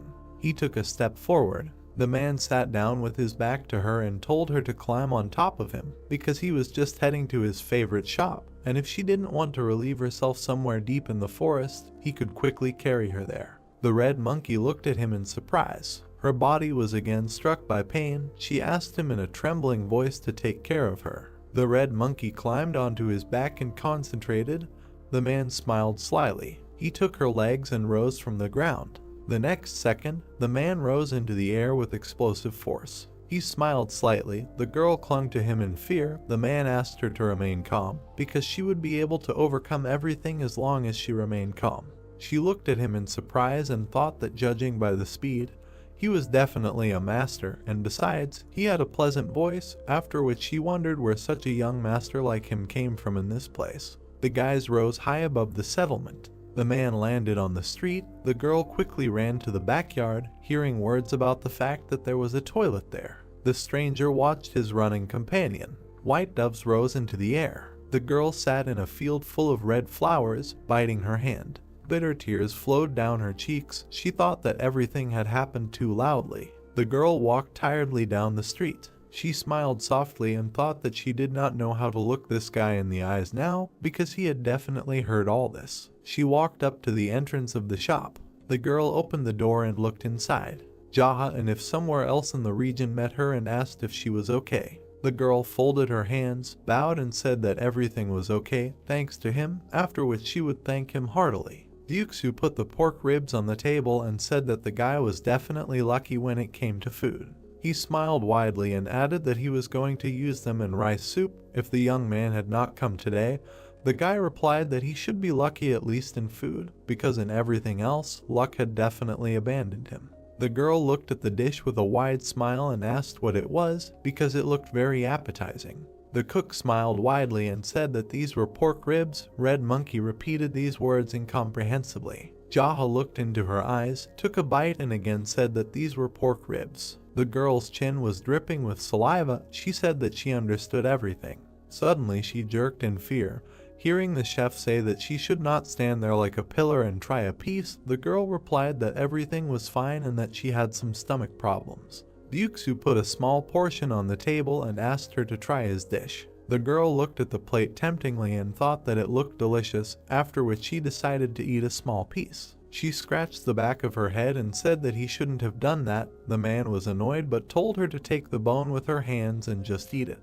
The girl began to eat. The chef was beaming with joy. She bit off a piece of the bone with great appetite. Suddenly the girl frowned in surprise, then thought that it was incredibly delicious. The man leaned over and whispered in the guy's ear, asking him about the relationship between them. Chewing the meat, the guy replied that it was his sister. The girl froze tensely in place. She looked at him in fear and thought that now that she heard that voice, she remembered how she had relieved herself and remembered the appearance of the young master. Then she imagined Jaha handing her the fireball and noticed his eyes. She jerked in fear and began to stutter. The young man wiped his face with his hand. He smiled softly and asked if she was speechless from his incredible beauty. Blue lines began to spread across the girl's face. She thought that not only had he deceived her, but she had also relieved herself in front of him. Suddenly her body became paralyzed. The girl fell to the floor. The guy waved the bone and said that this was absurd, because she had fainted from her own brother. He looked at her and wondered if it was possible that she had fainted from the delicious taste of pork ribs. The men looked at her silently. Ryuksu looked at the gentleman and asked if he was now the head of the Black Rabbit Union. The guy confirmed it. The girl was lying on the floor with her mouth open. The guy said that she was one of the 12 heavenly generals, Red Monkey. The man smiled widely and said that now he understood why the guy called her sister, after which he asked him to take good care of her and said that she was quite cute. The youth frowned sternly and asked if this was love at first sight. The man looked into his eyes and said that this was nonsense. The guy calmly turned his gaze forward and said that if this was the case, then they would close the topic. Thank you. He looked at the girl lying on the floor and asked if she was going to continue lying there when she only had 10 days left. She suddenly jumped up and screamed in the negative, saying that she would complete her task within the allotted time. She bowed low to the cook and thanked him for the pork ribs. The man smiled widely and asked him to come again. Red Monkey smiled and said that it was time for her to go. She bowed low and quickly ran away. She looked back with narrowed eyes. The guy raised both his hands, indicating that there were 10 days left. Then he pointed his finger at her and ran his hand over her neck, indicating that after that time, she would be finished. The girl frowned in fear. She quickly ran away and thought that he was terrifying her because he was very scary. The cook put his hands on his waist and asked the young man if he was leaving. The guy answered affirmatively and said that he should walk around the area a little. As he walked away, he waved his hand at the man. Duksu agreed and asked him to come again. The young man walked down a small street, thinking that after so much training in the skill, his body felt like a feather, and it reminded him of the time in the past when he joined the speed squad. The boy remembered the images of his allies and thought that it was a mystical organization that almost no one knew about, and a member of the squad had the right to join it as soon as his skill reached its peak. He imagined the dark silhouettes of people rushing between the houses, and added that the squad was full of madmen, ready to train in martial arts even until death, and each of them competed with each other in skill, regardless of what unions they were in. Then he remembered his image when he was still a member of the squad, and thought that everything was in order to get the title of the fastest of all. But in reality, this title is called the King of Speed or the head of the Speed Squad. But, as it seems to him, in the past he managed to join the Speed Squad, thanks to his exceptional skills of skill, but he never managed to reach the throne of the King of Speed. The guy smiled slightly and decided that he would look forward to meeting the masters of the Speed Squad, whom he had already known before. Suddenly, his gaze crossed with a man.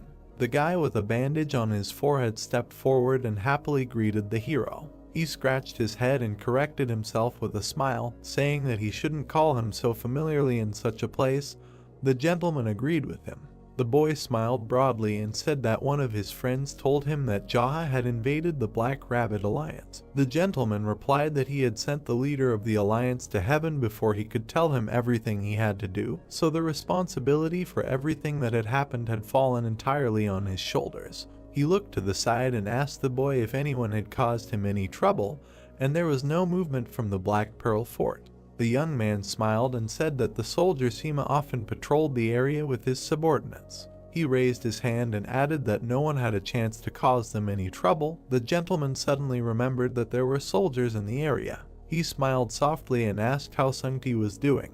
The young man smiled broadly, closed his eyes and said that his friend was sparring with wooden swords against this very soldier, and had been losing to him shamefully for the past 10 days, and that he had already lost all 10 out of 10 sparring matches. The young man introduced his comrade lying on the floor and said that this event had become quite a popular entertainment, because whenever the soldier and his brother fought, many spectators gathered around. The young gentleman said that Sungti called himself the leader of the clan and at the same time allowed himself to be beaten in front of everyone, so he felt a bit ashamed.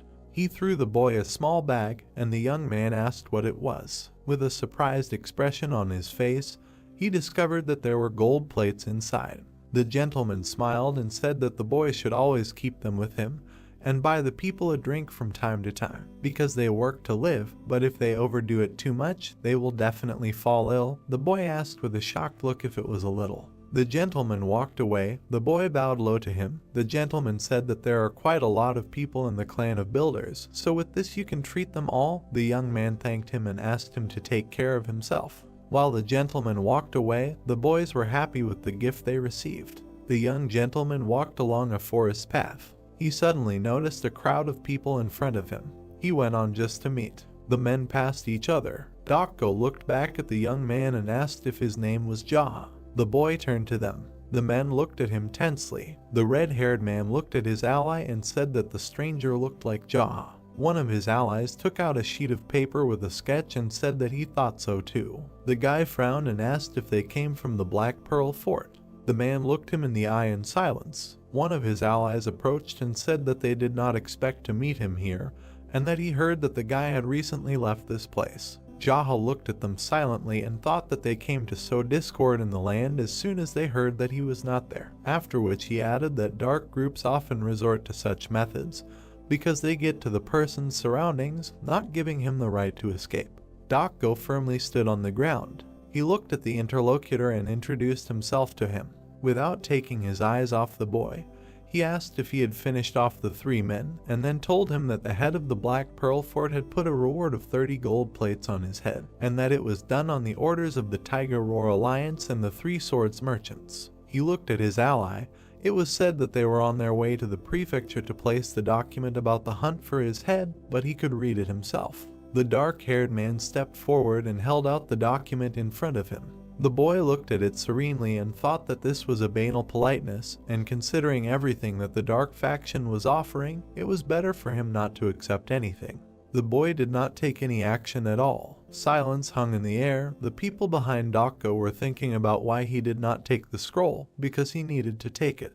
The red-haired man called out to the boy and said that they had been looking for him since rumors of his disappearance from the prefecture surfaced, and if he came to Black Pearl Fort himself, the leader would remove the reward on his head after he paid a decent amount to the Tiger Roar and 3 Swords Merchant Alliance. He frowned deeply and asked what the boy was planning to do. The master looked at him and replied that there were too many of them to just hand him a wanted document. The man replied that they had heard about his skills and so they decided to gather together. The boy exhaled heavily and said that this was an acceptable excuse. The wind blew past the leaves. The hero thought that there were days when he felt strange. There were days when he could feel nothing while beating crowds of people to death. The man with the document sweated in fear. The boy added that there were also days when he tried to avoid senseless killing, and apparently today was one of those days. He looked sternly at his interlocutor and decided that the reason for all this was unknown to him, but he would certainly not be called a mad demon if his actions were not contradictory, and then wondered what he should do. He turned his back to them and said that he did not think he was in the mood to meet their master, but he would visit him soon. The red-haired man frowned angrily and said that it would be better for him if he went with them right away. The young master suddenly stopped and asked him if his name was Dokgo. He looked at him angrily and asked if he was really impatient to go to the next world with his subordinates. The man looked him in the eyes and said that he could not react differently, because he had killed 3 men and now declared that he himself would choose the date when he wanted to appear to them in the fort. His allies prepared for battle. The man raised his hand and added that it made no difference whether he killed them all right now and then went to the Black Pearl Port later, or whether he followed them there right now. But if he continued to delay his visit, he would have to face the people of the Tiger Roar Union and the 3 Swords merchants face to face. Without taking his eyes off the gentleman, he added that no matter what he chose, it was all just like a stone on his soul. The guy smiled and thought that the enemy was not afraid of death at all. He turned his back to him, agreed, and said that it was time for them to go to this Black Pearl Port. Walking in front of the mercenaries, the guy thought that he was sad, because in this life, while he was wearing the mask, who is the head of the Black Rabbit Union, which develops the powers of the Dark Faction. He looked up at the sky and added that as soon as he took it off, he again became a mad demon. The men were floating down the Hornless Dragon River in a boat. Light waves were crashing against the stern. The boy looked at the distant shore. He raised his hand and said goodbye to his hometown, saying that he was leaving to earn some money and would return as soon as he had collected the dam pile. The opponents looked at him with displeasure. Looking into the distance, the boy asked his homeland to accept him when he returned, because an errand boy was leaving on a boat. The boy sat down in his place. The men were wondering if he was mentally healthy. The young gentleman looked at them. The opponents were silently looking ahead. He looked away. The other men were also sitting, frowning. He looked ahead and said that they were all freaks, after which he asked if they really did all these nasty things just because of their crooked faces. The boy noted that he could not understand how this world even works. He touched his chin and looked down. The boy remembered the left hand of the messenger of light, the sex demon, and thought that there was a handsome man he knew, and at the same time he did many nasty perverted things. The young man put his hands on his knees. The men lowered their heads in annoyance. He said that he thought the nasty actions had nothing to do with their faces. He raised an eyebrow and said that he did not understand why they were so ugly, and then asked if he could think that it was because they were literally mired in vile deeds that this affected their faces. Dako frowned and asked what that meant. The gentleman looked him in the eye and gave the example of the slave auction trade, saying that he had heard that the Black Pearl Fort dabbled in such things. The man with the protruding jaw frowned and asked him to close his mouth. The young gentleman looked at him with annoyance and said that he was not finished yet, then insulted the men with a few swear words and asked what was going through his head when he saw slaves at the auction. The man smirked and said that he was thinking that he needed to earn some money so that he could have a slave himself. All the bandits laughed loudly. Dako frowned in anger and ordered them to shut their mouths or he would kill them all. The bandits quickly fell silent, sweating in fear. The man glared at the Lord and thought that his allies did not understand how to act towards someone who was going to fight the head of the fort in front of them. The Lord turned away silently. The man looked at him and asked if he intended to let them live. Jaha did not pay attention to his words. He silently looked into the distance, thinking that the level of his madness began to increase, and that he was not sure if it was because he left his prefecture. His past appearance was reflected in the water. The boy thought that he would not act like the mad demon from the past in this life. Dako glared at him and repeated his question again. The young lord sternly replied that they should fight each other and his mercy would descend on the one who survived. The man scowled angrily and said that this was great news. The bandits looked back at him in surprise when they heard this. The men grabbed their weapons. Dako got rid of each of them in a few seconds. The young gentleman looked into the distance, unperturbed. Wooden fragments floated in the water next to blood stains. The man grabbed his thigh, breathing heavily. The gentleman looked at him and said that, as he had promised, he would let him live. The bandit collapsed on the floor, breathing heavily. The gentleman looked at him and asked how the Black Pearl Fort was doing.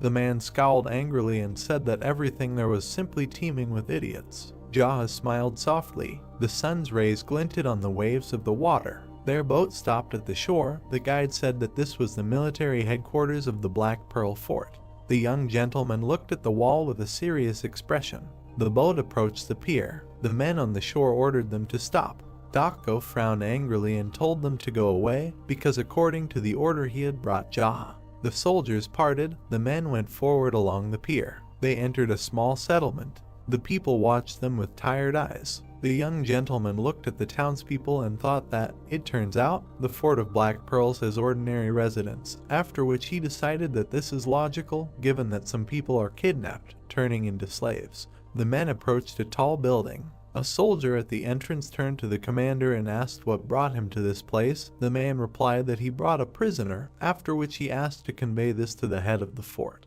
The soldier looked at him in surprise and asked who he was talking about. The man replied that he brought the one who killed the commander. The guy frowned tensely. The doors of the building swung open. Several men were sitting inside. The old men were discussing something heatedly. The young gentleman came inside and said that there were a lot of old men around, then asked why they were doing such things when they were no longer even able to enjoy wealth and glory. Dako frowned and turned to the chief, saying that according to his order, he had brought the prisoner. The men quickly turned to him. The chief looked at the commander with an unperturbed expression. The young gentleman approached the bald man and asked him to move away. The next second, he hit the old man in the face. The man fell to the floor and twisted several times. The people present frowned tensely. The guy threw the table to the center of the room. He sat down right in front of the chief of the fort. One of the people present stood up from his seat and said that the guy did not dare to behave like that. The chief frowned and ordered him to calm down. The man sat back down in his seat. The old men watched the guy angrily. The chief smiled slightly and said that the boy had come a long way, so they would get straight to the point. The man sat opposite him, telling him that the boy had killed 3 of the fort's men. But from what he had heard, it was because his house had caught fire. The Lord said that was probably true. The man frowned slightly and said that since their men had taken action first, he could leave once they had chopped off 3 of his fingers. The young lord refused and said that they could not casually chop up his body, which had been given to him by his parents. The fort chief, with an unperturbed expression, said that they would part ways on one finger and a flock of gold plates, since the boy would pay for the damage he had caused to what was under the supervision of the Black Fort. He placed his hand on his knee and said that was all. The men bowed to him, thanking him for his hard work. The young master chuckled and thought that they couldn't decide everything unilaterally, and then called them crazy. He broke the silence and said that he refused to do it because he didn't have much money, but even if he did, he wouldn't give it to them. The men looked at him angrily. The leader frowned and said that the Black Pearl Fort was taking its money anyway, and in that case, his family would have to pay for his actions. The young master replied with a calm expression that he didn't have a family,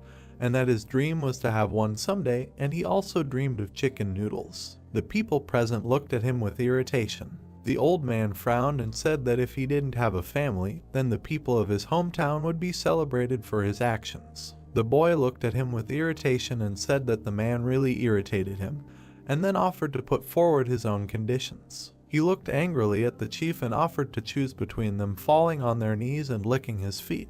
Looking sternly at his interlocutor, he said that otherwise everyone in this room would die. The old men frowned angrily, looking at him. Dako looked at him in surprise. The chief of the fort looked angrily into his eyes. The man frowned tensely, looking at his back, and thought that he had completely lost his mind. He did not take his eyes off the guy.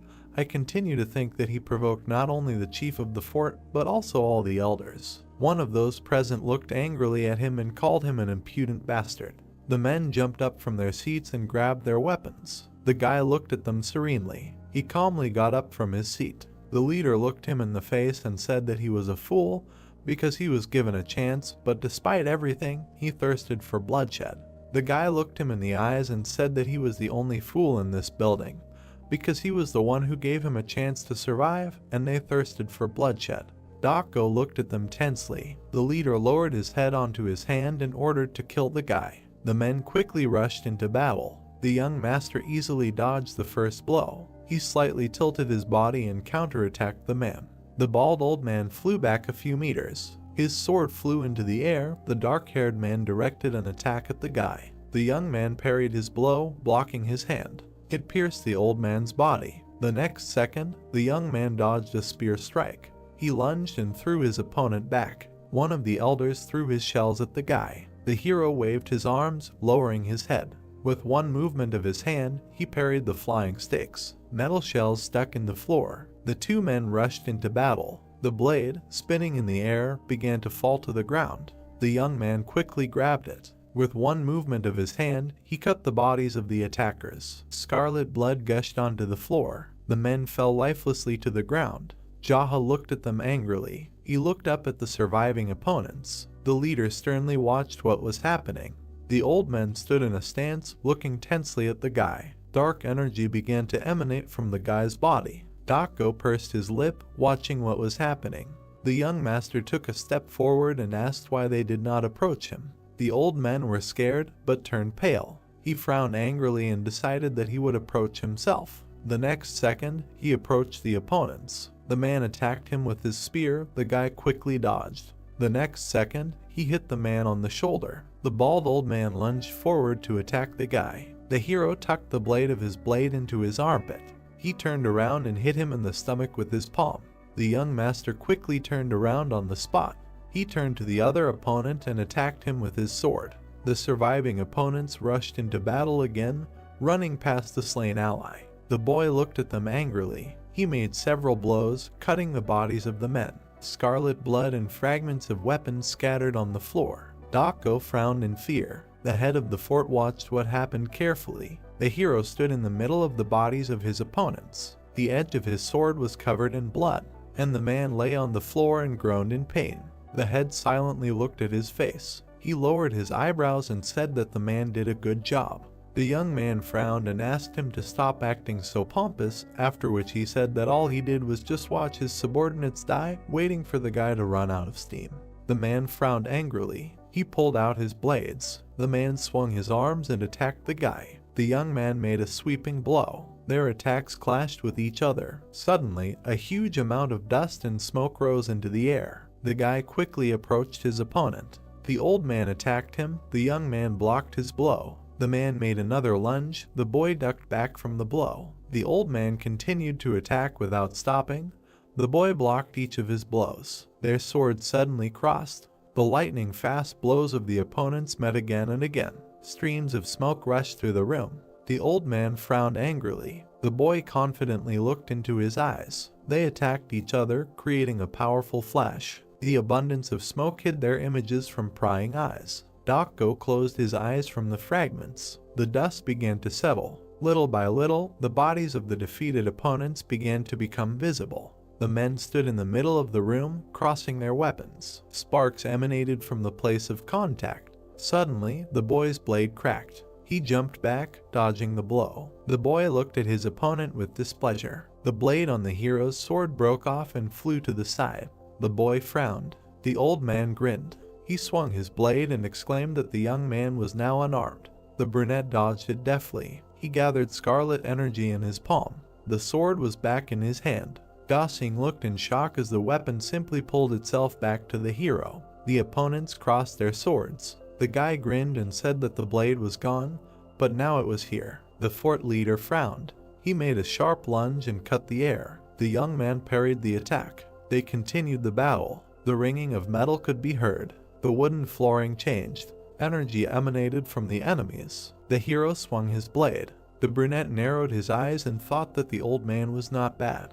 His strength was comparable to Gosing if he had trained in the art of the sword for another 40 years. -1 point of respect for Gosing. The old man swung and attacked again. The blow was parried. Another block with the blade. The old man did not give up his position. The hero's eyes flashed. He squinted and thought that, apparently, his opponent was ill with something. The old man swung. Because of his weakness, his movements were constrained and his breathing was uneven. The leader raised his weapon above his head. The enemies rushed towards each other. The man frowned and breathed heavily. The young man was focused. He parried the attack. The guy sharply extended his hand towards his opponent. Energy emanated from his fingertips. The old man shuddered and jumped back. Jaw pushed off and quickly approached the enemy. The man shuddered. He covered himself with 2 blades from the hero's blow. His knee rested on the floor. The leader was breathing heavily. The weapon trembled in his hands. The young man continued to press. The brunette swung his hand again and released energy. He delivered a sharp blow to the enemy. A powerful beam threw the old man back. The guy's eyes flashed menacingly. The young man launched the blade. The old man stared at the oncoming attack. The sword pierced him through. The leader was slammed into the wall. He grimaced and coughed. There was blood everywhere. Gosing turned pale and opened his mouth in shock. The surviving elders watched in silence. The young man approached the old man. The leader frowned and asked to let his subordinates heal him. He then promised to appoint the boy as the next leader of the fort. The brunette stood in front of him. The man continued that if he killed him now, he would not be able to completely subjugate the Black Pearl Fort. The old man turned pale. He muttered that since all these guys were nothing more than imbeciles, a man should lead them. The hero looked down at him and noted that his speech was filled with horror. Apparently, he did not want to die. The leader's eyes widened. The young man's expression darkened and he asked if he had lived a good life with the money he had earned from kidnapping people, selling slaves, and making everyone's lives a living hell. He must have killed countless people who were begging for mercy like he was now. The old man tensed up. The young man extended his hand, radiating an aura. He looked at his opponent with disdain and declared that such trash was better off dead.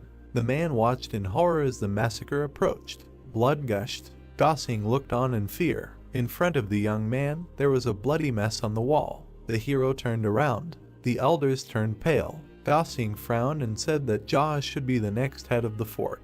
The young man beckoned with his finger. The man came closer. The brunette hit him sharply in the face. Gosing fell to the floor. His face was covered in blood.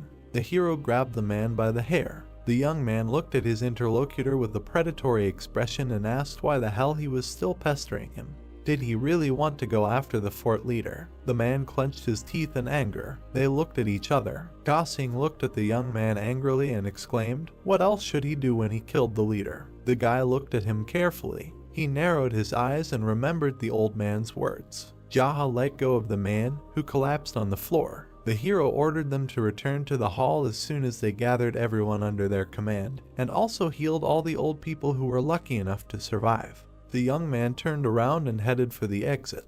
He thought that if all the Jianghu people were gathered here, like in the Black Rabbit Alliance, it would easily absorb their organization. But since they were too mixed in with the crowd, it was hard to tell who was Jianghu and who was not.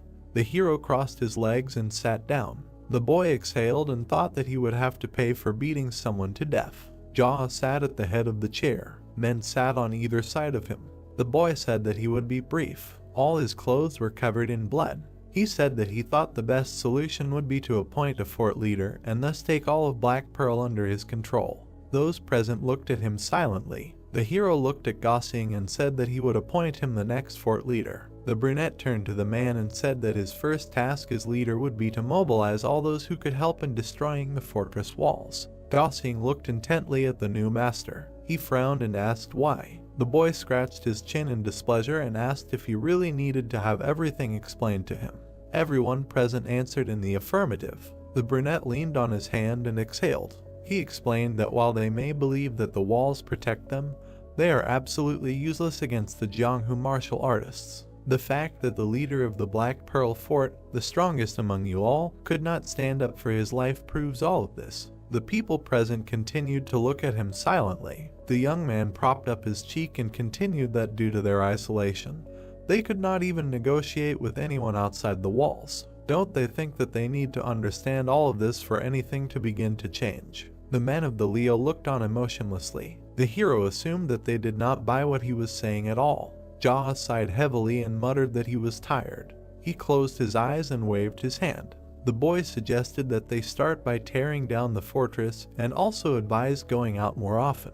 The world is much more spacious than the Black Pearl Fort. The subordinates looked at the master and agreed. The brunette held his head. He warned that if on his next visit he saw any slave trade, gambling, racketeering, or anything that would piss him off. The new leader shuddered. The hero smiled grimly and clenched his fist. He continued that he would kill Gosin, and then all the captains whose faces he had managed to memorize here. Everyone looked at him in fear. The guy glared and asked him not to forget to convey his respects to the head of the Black Pearl Fort in the afterlife. The subordinates fell silent in fear. One man raised his hand and asked for more details on what needed to be done. The brunette looked at him irritably and hissed that he had already written down a ton of things on what to do and what he was listening to him with. The guy angrily clenched his teeth and said, "Is it really impossible to turn on your brain and think over the details yourself instead of asking again?" The man turned away and sweated. The hero continued to grumble that if he couldn't even do that, then he should go clean up the bodies and dismantle the fortress with the rest of the mercenaries. There was no point in sitting around on his ass, calling himself a captain and asking about what needed to be done. The subordinate awkwardly looked away. The brunette continued to complain that it was because of such morons who became captains that their organization had sunk to this point. Jaha grinned and raised a finger to point at Gosing. He informed them that from now on, they would ask permission for everything from the bastard sitting over there before doing anything. The men nervously cringed and agreed. The hero looked at those present and ordered them to get rid of this name and report to him as soon as they themselves chose a new name.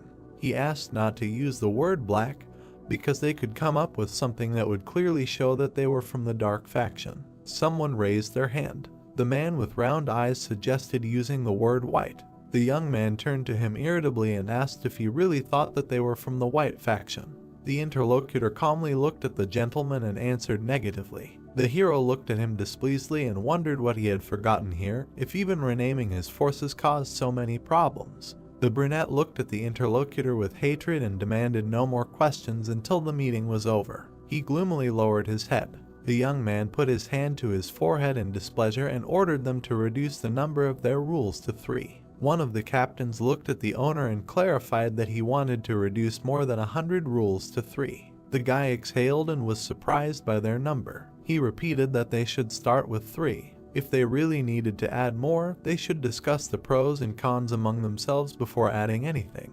The hero extended his hand and added that the taxes should be eliminated and all captured people should be released, and all documents related to the bounty hunt should be burned.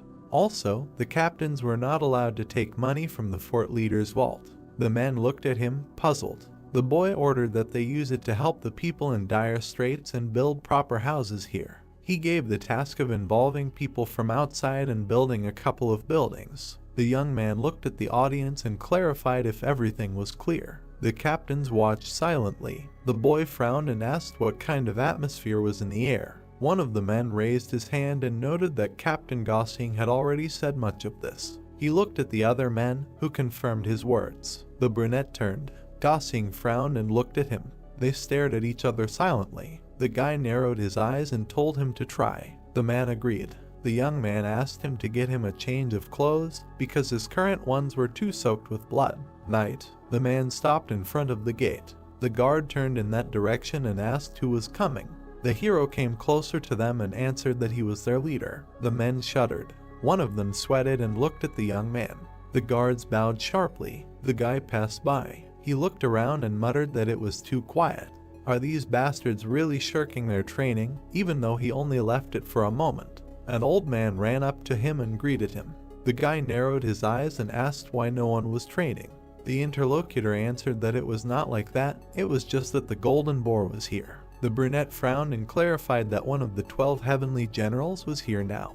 The old man sweated and answered in the affirmative. The guy walked down the corridor. According to the collection of conquests, no one knows whether this man became the golden boar because of his gluttony or whether his gluttony is related to becoming the golden boar. His martial arts level is somewhere between 7 and 8 Ragna, and it is known that he became the strongest disciple of the great Rakshasa due to his physical strength and body condition.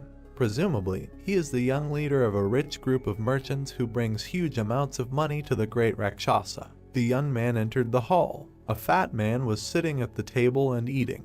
There were many dishes in front of him. It was Gold Boar. He noticed the hero standing in front of him. They looked at each other in silence. The guest straightened up and ordered the young man to bring water. The guy looked at him gloomily. Silence fell. The man frowned with displeasure and repeated. The brunette took the jug and went to him. He poured water into a glass and thought that he was just wandering in without an invitation and putting on such a show. Apparently, Gold Boar wasn't afraid of the black rabbit at all, who could very well be the hero. The guy studied him carefully. The man took a sip and muttered that he had never seen him here before. He asked where their leader had gone. The young man looked at the guest and mentally replied that he had gone to heaven. Then he silently turned around and left. Gold Boar looked after him with displeasure and said that if this place weren't the Black Rabbit's alliance, he would have taught this arrogant jerk a lesson. The hero walked down the corridor, the old man keeping up with him. He bowed and said that he had prepared some clothes for the leader. The fat man burped. He turned towards the sound. The hero entered in a new kimono and mask. Gold Boar smiled and greeted Brother Rabbit. The brunette looked at him silently. The young man looked at the guest with disdain and asked what he wanted here. He raised an eyebrow in displeasure and asked again. The guy came closer and asked what business he had. The fat man turned around and said that their trading guild had gotten hold of some elixir. Since the battle with the rooster was just around the corner, he thought he should find out if the rabbit would be interested in buying it at a reasonable price, of course. The hero looked at his interlocutor and asked what kind of elixir it was. The man replied that it was a 300400-year-old white flame herb. The young man asked about the price. The guest put on a mask. He stood up and said that since he had a trustworthy buyer in front of him, he was ready to sell it for 50 gold bars. He would also add 10 boxes of regular white flame herb to them. The guy looked at his interlocutor and demanded that they be brought here. The man happily turned around and noted that he had made the right choice, because he had planned to make the same offer to the white rooster if the boy had refused. The brunette watched Gold Boar walk away and noted that he would immediately change sides as soon as the situation required it. He had forgotten how shitty interpersonal relationships were here. The boy was left alone in the hall. He reasoned that the more useful the elixir, the higher its value, hence the 50 gold bars. The hero closed his eyes. From that moment on, he forgot about all the possible assets of the Ilyang prefecture as well as the assets of the Black Rabbit. The guy mentally said that he did not have any money and was determined not to give it even if he had it. He opened his eyes. There was peace in his mind. The heads stood opposite each other. The goods were on the table in front of them. Gold Boar made a hand gesture and said that it was quite difficult to get such elixirs, and even just storing them was difficult. Therefore, the guy should use them as soon as possible. The young man took the root and put it in his mouth. The interlocutor looked at him in surprise and replied that it seemed like the hero had eaten white flame grass before. The brunette chewed and thought that in his past life he had a whole bunch of them. The problem was that it was a 100-year-old grass, and it was impossible for a fat man like him to eat one so easily as he had just done. Manager Byok stood next to the hero. The guy ordered him to check them. The old man looked at the young man with puzzlement and replied that he would do so. Gold Boar looked at him and asked if he knew how to check elixirs. The brunette clarified whether the interlocutor really looked down on the manager. The fat man answered in the negative. The young man pointed his finger at his subordinate and declared that he was Elder Jongho, who had dedicated 30 years of his life to Jongho. The old man looked at his master in surprise. He bowed deeply. The boy called him an elixir expert, an elixir mage, a wise elixir master, and also an elixir genius. The old man exhaled and smiled. Jaha looked at the other man and told him how his ward could find an elixir hidden 100 kilometers above the clouds and could even smell it 100 kilometers away. He became one of Jonghu's men only because of his skill at appraising elixirs. The young man looked at the merchant with confidence. The servant bowed low and muttered that this was an incredible honor for him. Gold Boar scratched his neck tensely and replied that it was incredible. The old man put on his gloves and suggested that they begin. He looked at the box with the goods. The man sharply inhaled their scent. Manager Byok examined the elixir from all sides. The old man then bowed to the master and said that all three of the sprouts smelled the same, but upon closer inspection, a piece of the root had been torn apart carelessly. He squinted and noted that it looked like someone had already tasted the root. Gold Boar shuddered. The fat man clenched his fist in displeasure and exclaimed that he should just evaluate it and say whether it was real or not. The merchant was already showing his generosity by giving them away for only 50 gold bars. The manager bowed and apologized. He looked at the owner and said that the white flame grass was real. It would be difficult to obtain grass of this quality, even if he sent someone to Namling County to buy a few. The man looked at the youth carefully and added that due to the difficulty of transportation, if there were even one more route, the heavenly general would ask for at least 100 gold bars. Gold Boar laughed and noted that the manager's knowledge of medicinal herbs was just as deep. The hero nodded at the chest and asked the interlocutor to accept the payment and take it. The fat man opened the box and checked the gold bars. He replied that it was correct. The general nodded to the servant and ordered them to load it into the carriage. Gold Boar turned to the hero, who was quickly absorbing the herb. The brunette muttered that it was definitely a genuine white flame herb. The man looked at him in confusion and said that no matter how much he was in a hurry, he needed to sit in a quiet room first and prepare all the preparations for cultivation and the like. The youth chewed carefully. Because of the sky pearl, he did not need to cultivate immediately after absorbing the elixirs. It absorbed all the energy from the elixirs, and the hero could take it from the pearl at any time convenient for him to cultivate. The youth narrowed his eyes. Perhaps he was the only person in Jonghu who could accumulate internal Kai. The fat man walked over to the manager and ordered the security to be raised even higher than usual, since the rabbit would have to cultivate all day. The old man nodded and said he would keep that in mind. Gold Boar turned around and told the hero that they would see each other again. The guest headed for the exit. Manager Byok turned to the master and asked if it was okay that he would not be cultivating right away. The brunette took off his mask and said that everything was fine. He asked where the other leaders were. The old man said that they were stationed at various points along the road near Gold Boar. The warriors were hiding behind trees and bushes. The boy grinned and headed for the exit. The servant hurried after him. Jaha said that they needed to go and get their money back. The old man asked if that would cause them trouble, especially without a plan. The young man turned to his interlocutor and said that he was not a person who planned anything. The young man frowned and said that it was more important to have the courage to steal the money, the desire to decorate them, and it doesn't matter what the reason is, fear, aggression, or assertive spirit. The old man looked at the owner with admiration. He bowed and said that he would remember it well. The boy went to meet Gold Boar. There was a moon in the sky. Manager Byok stood and looked at the gate. Earlier, he asked the gentleman why he suddenly decided to attack Gold Boar. The young man looked at him and said that there were many reasons for that. They looked at each other. The hero said that he took his money and also spoke to him condescendingly, ordering him to bring him water and also did not pay for the food. The old man looked at the gentleman and agreed. He added that on top of everything else, this heavenly general does nothing but eat high-quality dishes. The brunette touched his chin and frowned. The hero said that the guest was rude to his brother in art. In any case, it turns out that there are many reasons for his death. The manager looked at the head with admiration. The sound of hooves. The cart sped through the forest. Gold Boar sat inside with the man. The servant thanked him for his hard work and noted that everything had gone according to his plan. The man in the hat smiled and said that they had sold 3 roots to the black rabbit, and then 4 more to the white rooster. Gold Boar grinned and said that he could gradually raise the stakes and take everything they had for himself. The fat man thought that the black rabbit did not even suspect that he had lost again. The horses went crazy. The driver shouted at them and yanked on the reins. The cart shook. A wheel ran into the mud. They skidded along the road and turned around. The fat man rubbed his bruised head and asked what had happened. The man in the hat looked out to the driver and asked him a question. The driver silently looked ahead. In front of them, people were changing a wheel on another cart. Gold Boar looked at the servant with displeasure. The servant went outside. The fat man exclaimed that if they needed to change a tire, they should have stopped at the edge of the road. The man promised to look into it. He approached the culprits. The man looked at the servant of the heavenly general and said that no one planned to block the road. He slapped him hard in the face. Then he slapped the other man. He swung his arm and asked how they dared to block the young master's road. A shadow flashed over him. The hero landed behind him and ran and kicked the man in the back.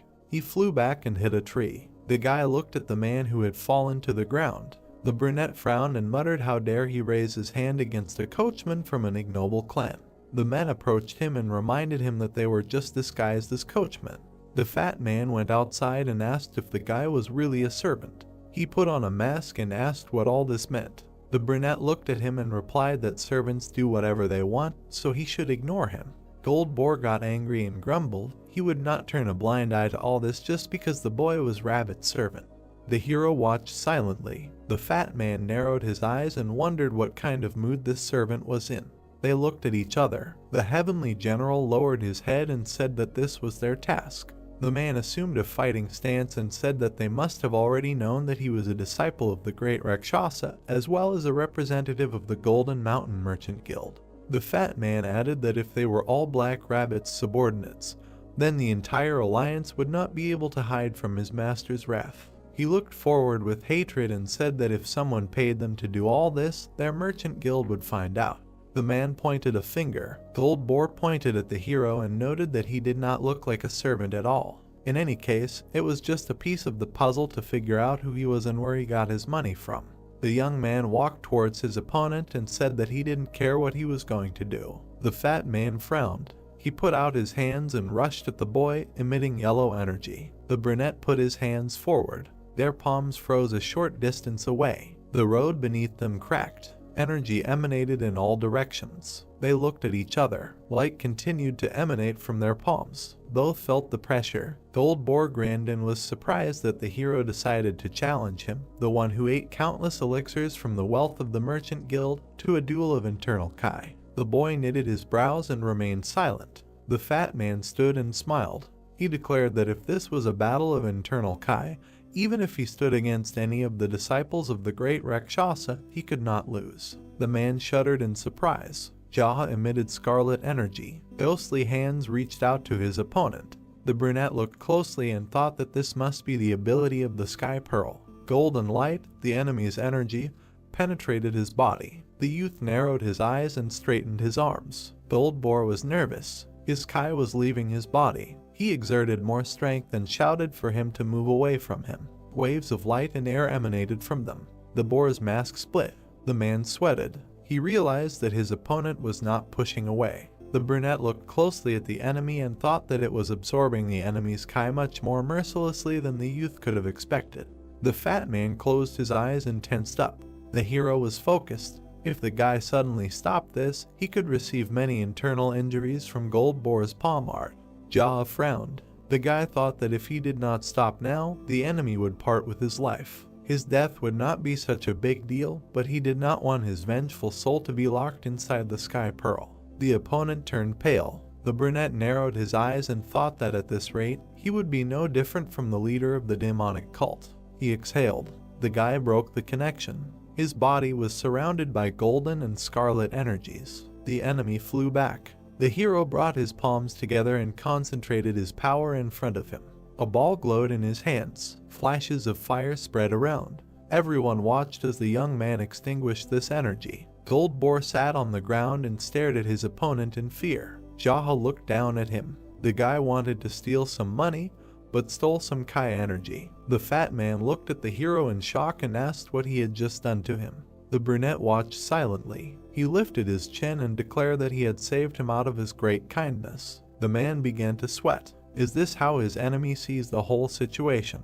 The guy looked mysteriously into the distance and thought that he couldn't find any more noble warriors in the whole wide world than himself. Jaha approached his subordinates and ordered them to search the cart. Since he had started all this, he needed to get his hands on everything that was there. The fat man nervously leaned forward and exclaimed that there were things in there that would go to the white rooster. He asked if the guy was sure he could handle the consequences. The hero glanced at him with displeasure and asked again.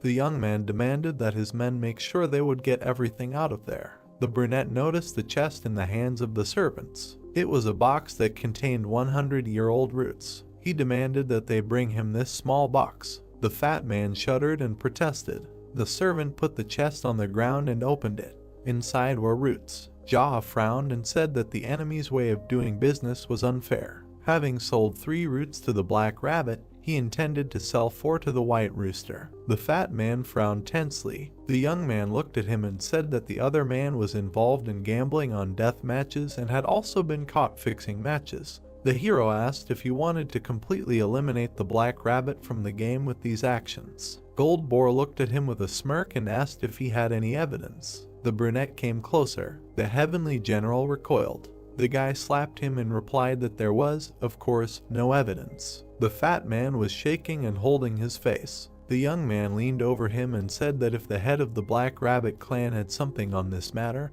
he would order all his subordinates to attack the Golden Mountain Merchants Guild. Gold Boar grabbed his cheek and said that the head would not tolerate this. Jaha's eyes flashed and replied that the great Rakshasa would most likely turn a blind eye to this. The servant next to him raised his hand to give a reason. The hero pointed his finger at him and gave his word. The guy smiled and explained that if they gave him half of the wealth of the Golden Mountain Merchants Guild, he would turn a blind eye to it.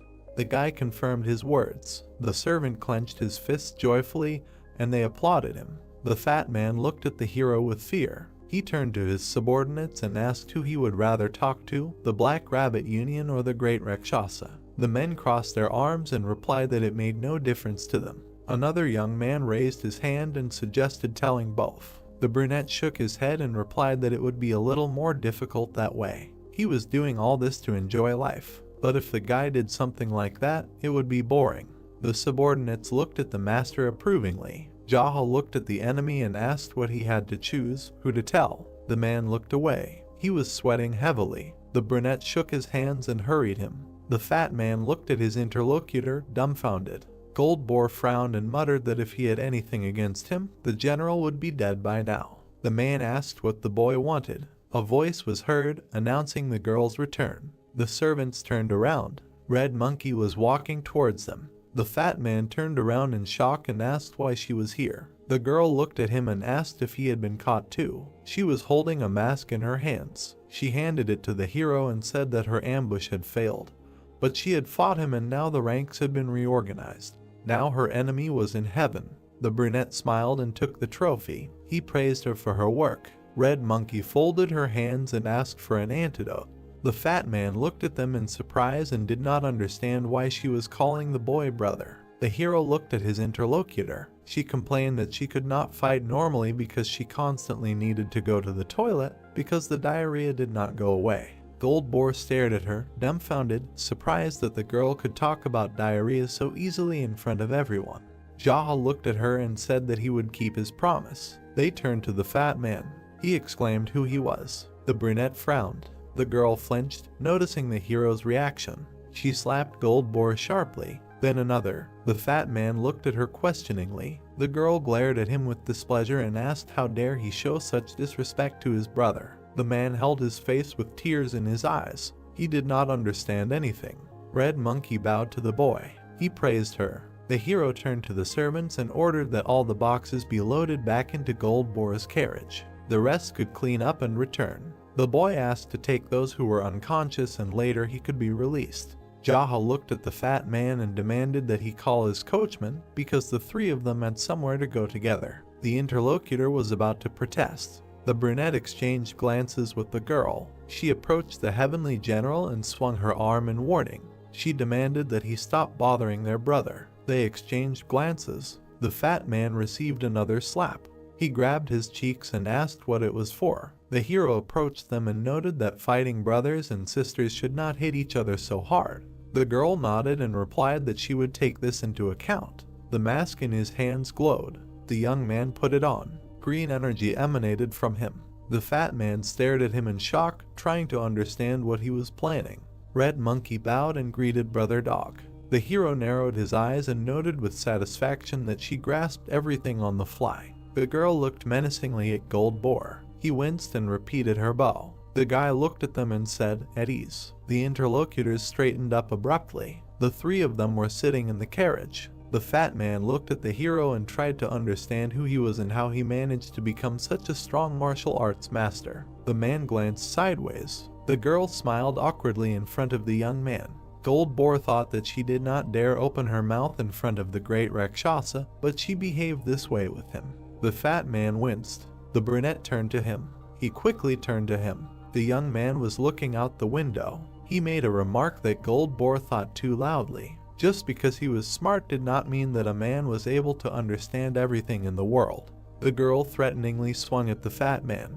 He shielded himself and exclaimed that he would clear his mind. Red Monkey narrowed her eyes and lowered her hand. Moyang Clinic. Two servants led Gold Boar inside. Jaha and the girl followed. The doctor ran up to them and asked what had happened. He turned to his assistants and ordered them to take the young gentleman inside. The man looked at the others. The boy looked at him silently through his mask. He was examining the man with glasses. The boy narrowed his eyes. The poison demon, Moyang Beek. The man who saved him in his past life from Kai reflux. Moyang Beek lost his entire family because he dared to argue with the great Rakshasa. How much can the heart of the one who survived be defiled while he nursed his hatred?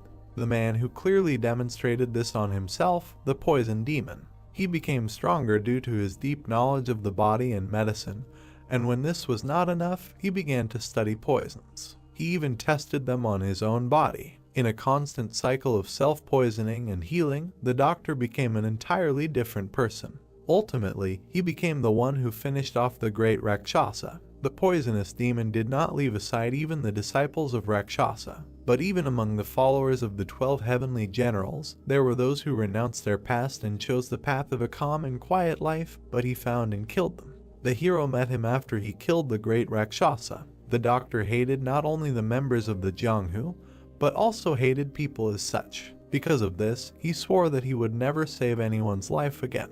Moyang Beek cured countless people, but none of them helped him in his endless fall into madness, and all because of fear of the great Rakshasa. He and his disciples were also once his patients, and because of all this, the doctor simply hated people and sank deeper and deeper into the Jianghu. The reason why the hero is grateful to the poison demon is because he threw away his oath that he would never save a man again, and saved him from Kai reflux. The man who was slowly sinking into the abyss of madness was able to sympathize with him, a man who had long been mired in it. It can be said that only two crazy people can experience such sympathy. The hero always wondered if there was a time when the doctor was a normal person. The boy turned to the girl and spoke to her. She bowed. The young man sent her to heal her wounds too. Red Monkey quickly ran after the medics. Dr. Beek approached the brunette and said that he had never met him before. He asked if he felt unwell. The boy took off his mask. The man smiled. The hero looked at him. They were both silent. The doctor tilted his head questioningly. Jaha smiled and thought that of course he would not recognize him, because they had never met before in this life. The young man grinned and introduced himself as the leader of a small group of clans called the Ignoble. The doctor looked at him with a puzzled expression and asked if he was one of the 12 heavenly generals. The boy squeezed his mask and replied that the ignoble clan was currently at war with the great Rakshasa. The true owner of this mask had been killed by Red Monkey. Beak stood in front of him and asked if the other man was feeling unwell. The brunette smiled and said that he had only come to pay. He was simply curious about the doctor's incredible skills. The man took off his glasses and apologized for forgetting to introduce himself. He smiled and said his name, Moyang Beak. The boy nodded and asked for just a second. The boy opened the box with the roots. The doctor looked at the contents in surprise and asked why he had brought them here. The hero asked to evaluate them. The man sat down at the table and said that, judging by the diameter of these roots and the number of petals, this was at least 100-year-old white flame grass. The brunette asked if it was 300-400 years old. Beak smiled and said that was too much. They were quite expensive, so everything they found was delivered to the Central Plains. Even 100-year-old grass was quite rare these days. The guy frowned and thought that he knew Goldboar had lied to him. He had assured him that they were at least 300-400 years old. The two men sat opposite each other. The hero said he had already eaten 3 of them. The doctor congratulated him. He said that because of the huge amounts of energy contained in the roots of the white flame, the boy should be careful of the disease of frenzy that could follow eating them. The young man looked at him and replied that he was always angry, so everything was fine. The man said that if the hero had a tendency to frenzy, he should be especially careful. The brunette leaned his elbows on the table and replied that he released his anger in the right way. The interlocutor specified how exactly. Moyang Beak smiled and noted that those who practice medicine have no right to reveal the secrets of their patients. The boy looked at him and said that his house once caught fire. It served as a simple dwelling as well as an inn. The hero was filled with anger. The doctor sympathized and said that this was truly something he should be angry about. Jaha nodded and said that was why he killed the arsonist. He smiled and added that he felt so peaceful after that. The doctor looked at the boy awkwardly. Later, the hero learned that those he killed were trying to become a sect in the Dark Faction, having obtained permission from the Black Rabbit Union. That's why the Union's thugs came after him and continued to talk nonsense about whether the boy wanted to live. Beak looked at the interlocutor tensely and asked what he did. The brunette replied that he killed them. He smiled again and said that as soon as he did it, he immediately felt peaceful. The man looked at the beaming boy in confusion. The hero continued that after that incident, they sent out the killer, but he left him alive because he had balls. Then, after eating pork ribs together, they broke into the Black Rabbit Union. Then the boy was excited. Moyang Beak looked at the boy in confusion. The brunette grimaced and said that although he had no intention of killing the head of the Black Rabbit Union, he had pissed him off, so the hero sent him to heaven. Jaha smiled brightly and said that he felt peace again then. The doctor grinned and said that he had done a great job of releasing his anger. The guy turned to his interlocutor and asked if that was true. The man replied that it was evident on his face. When the hero met the poisonous demon who had carried out his revenge by killing the great Rakshasa, he was absolutely devastated inside. At that moment, when everyone had already been killed and the blinding desire for revenge was fading, what should he do next? The people he loved and the people he had to kill were no longer in this world. The guy frowned and thought that he would not let all those misfortunes that awaited Moyang Beak happen, because he owed him. The brunette took a sip and thought that there was no need for the man to become a poisonous demon again. He put the cup down and looked ahead resolutely. One madman of him would be enough. The guy turned to the voices in the next room. The girl was thanking someone. Jaha smiled and noted that her deepest gratitude was showing itself, because now she had hoped that her shit would erupt along with the rest of the diarrhea. The doctor returned to the room. He smiled and said that none of them had received serious injuries, so there was no need to worry. The brunette nodded. The man came closer and added that, although their injuries were mild, their mental state was very unstable. He thoughtfully touched his chin and explained that Red Monkey, apparently, had not slept for days. And she also kept asking about what the main character was doing.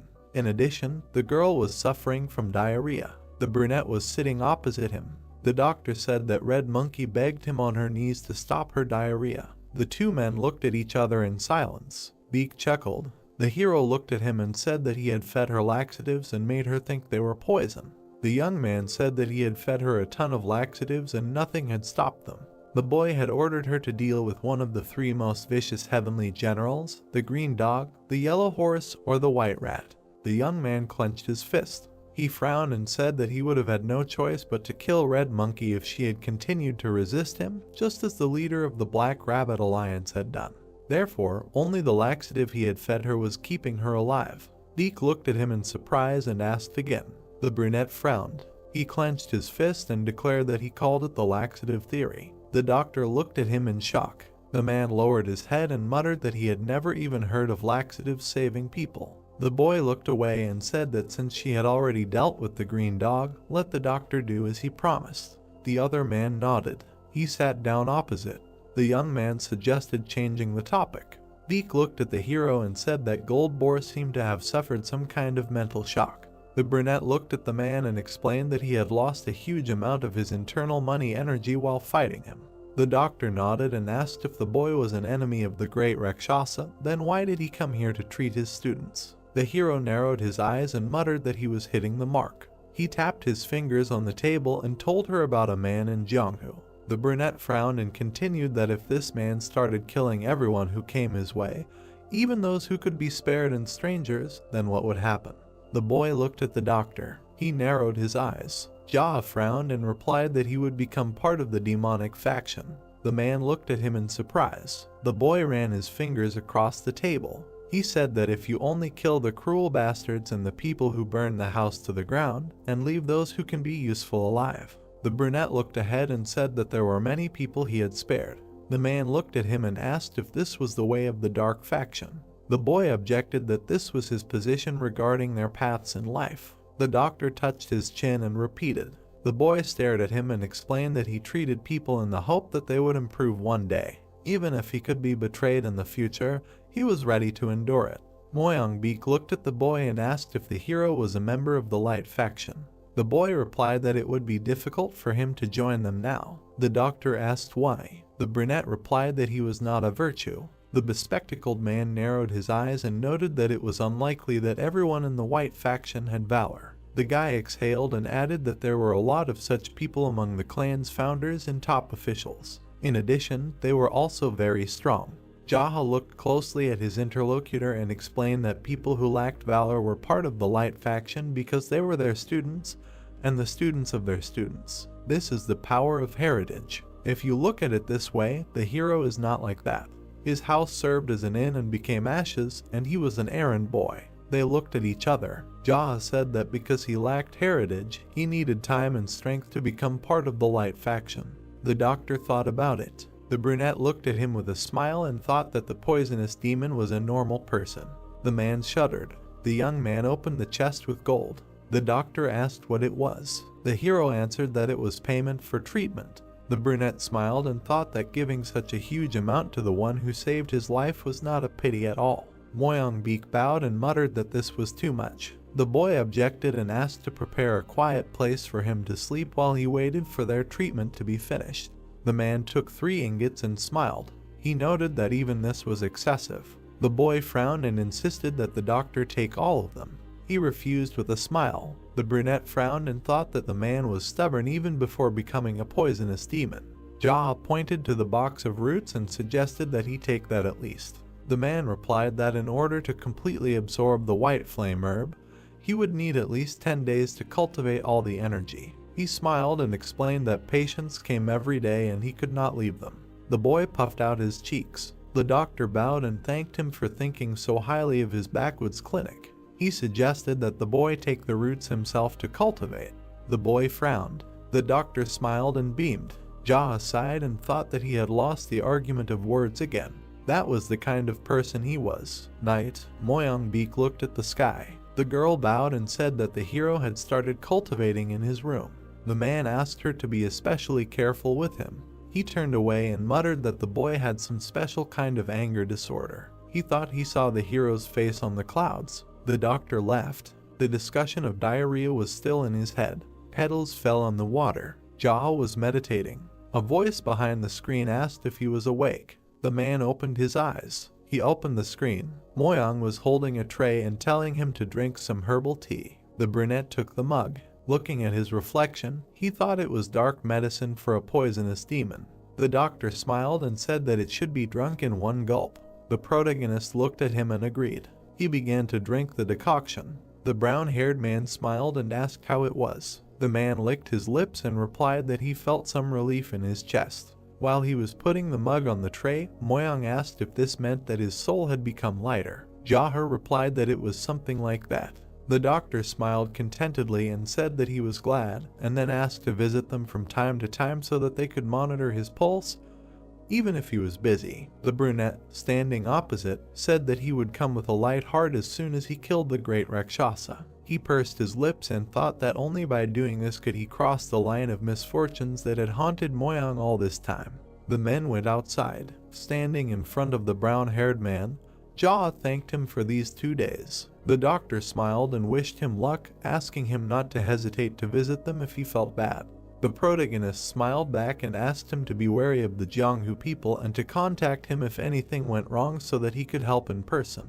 Moyoung closed his eyes with a smile and asked what could happen to a simple doctor, then noted that his word would be enough. The man pursed his lips, thinking that he was in the midst of a war now, and anything could happen. He was sitting in a carriage with people. Gold Boar began to tap his fingers and asked if he could go home. The brunette smiled and noted that it was good at home, and the fat man began to thank him. He asked what he was thanking him for if he did not let him go anywhere. The man grimaced in displeasure. Red Monkey began to laugh and asked if she would receive an antidote.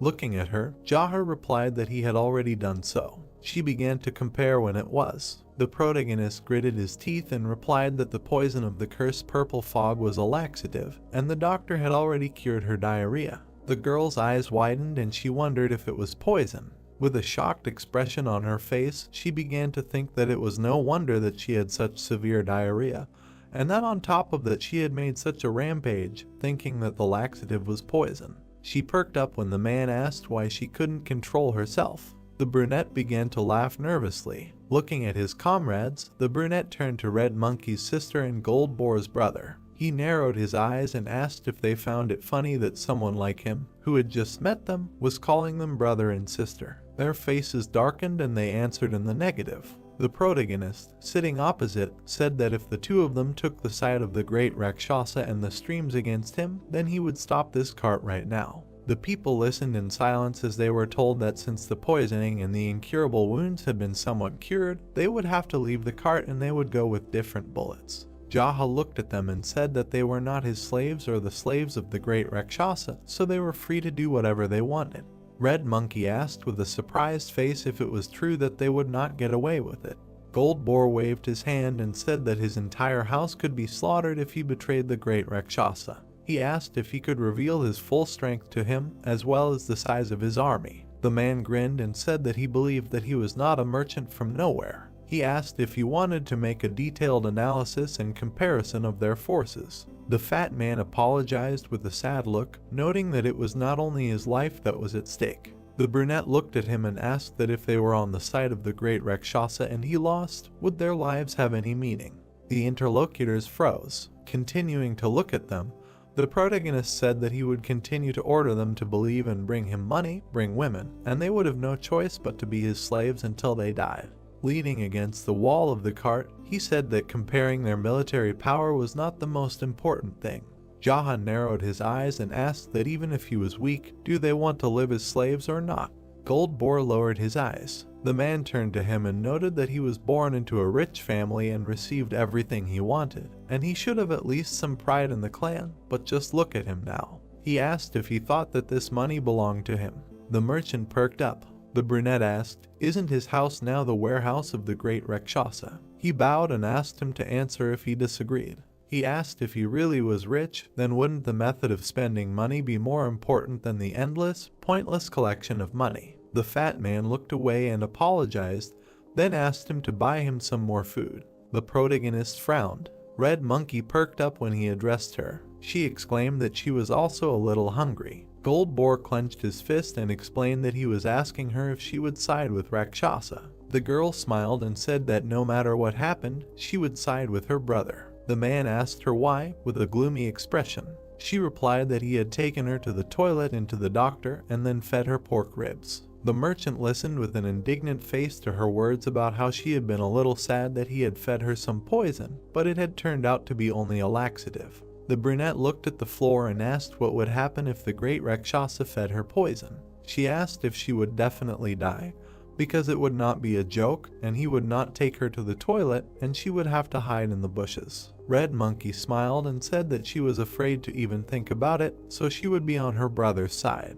Jaha narrowed his eyes, thinking that he was again reproaching the girl's heart with a laxative. While the sun was shining in the sky, he offered to have lunch. They entered the courtyard. There was a wrestling training session. The warriors saluted. As the man walked forward, they greeted the leader. Gold Boar nervously spread his arms and then asked if he really was the Black Rabbit all this time. Remembering the two masks, he asked if it turned out that the servant in the rabbit's palace was Brother Dog. Sweat was pouring down his gloomy face, and the merchant asked if it was true that he was the servant. He wondered what kind of incomprehensible situation this was. The girl bowed when the brunette called her, noting that he had Kai reflex again. She slapped him in the face and ordered him to come to his dreams. The fat man perked up. The protagonist and the brunette began to beat him. When they left, he wondered how many times they hit him in these moments. After a while, they ate. Jaha watched his comrades and then called them. They looked up at him. Sitting at a large table, the man said that they must become stronger. There is nothing more pitiful than being weak in Jianghu. They entered the room. Gunpyeong stopped and said that the heavenly generals, Yellow Horse, White Rat, Black Ox, and Red Goat were at the gate. The brunette narrowed his eyes and asked if he had been exposed. The guy stood opposite and said that he was not sure. When the leader asked him about the troops, he replied that they were the only ones there. Looking at his comrades, the protagonist said that he wondered why they all came together. Gold Boar frowned and said that White Rooster must be on his way, and the rest probably came to watch the battle of the four strongest heavenly generals. Jaha stood up and said that they had to go. The man walked forward. He was wearing a rabbit mask. Black Ox and the horse were looking at him. White Rat and Red Goat were standing on the other side. The four of them bowed, noting that they had not seen each other for a long time. The brunette frowned. White Rooster smiled and asked if he was doing well. The protagonist, looking at him, answered in the affirmative and then asked about his life. The general replied with a grin that there was nothing special. Three more appeared from above. The generals were standing on the roof. Gold Boar and Red Monkey with surprised faces began to ask why they were crowded here. Jazzle looked up and wondered if even White Tiger, Green Dragon, and Red Snake had come. His eyes widened. A man landed on the ground. The man with the long crowbars stood up. The brunette recognized him as the great Rakshasa. The man and the girl's expression darkened, wondering why he was here. The people present folded their hands. The generals bowed and greeted the master. Jazza also folded his hands. Lowering them, he wondered why he came here. Rakshasa narrowed his eyes and said that he came here because he was bored and then told them to fight. The man walked forward. He walked towards White Rooster. The general turned around when the master called him. He shook his head and asked him to step back because he could not handle him. White Rooster was very surprised. He nodded his head, accepting the order. Rakshasa touched his chin and said that the strength ranking was wrong, and then told White Tiger, Green Dragon, and Red Snake to attack together. Gold Boar and Red Monkey were startled. The three of them were jumping off the roof. The master said with a dissatisfied face that today, three of the four strongest heavenly generals would be fighting shoulder to shoulder against the fifth, who seemed to have made an incredible breakthrough in martial arts. He said that the battle would be a razor to the death, so they all had to kill or be killed, and he forbade all other disciples from interfering in the fight. The protagonist narrowed his eyes and wondered if he had noticed. He raised his hand and spoke. The master asked if he was really going to say something without any conscience. The fifth one with his hand raised said that the humors were a little wrong. Rakshasa lowered his head and asked if he should adore one or crush White Rooster. The man, looking at him, said to do as he wished. He lowered his eyes. Then he began to laugh loudly. Red Goat and White Rat froze in confusion. The brunette smiled and said that in a fight to the death, the master should take part personally and not force his own students to do it. Everyone fell silent. Gold Boar and Red Monkey darkened. Rakshasa grinned and said that he could not imagine that he would become stronger in his beliefs. However, he did not think that one of his students could say something like that. He asked to show his face. The protagonist frowned and exclaimed that he was not his servant. He asked why he was forcing someone to film something when he had just met him. His companions' mouths dropped open in shock. The master closed his eyes and laughed. His gaze darkened as he told all 4 generals to fight. Jaha bared his teeth and asked if he was going to stand aside while his disciples fought.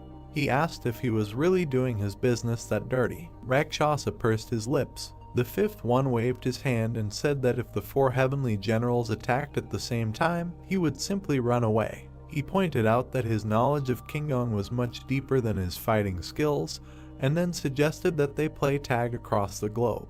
Looking at the master, he said that however, if he were to challenge him as a man, he would accept the battle one-on-one.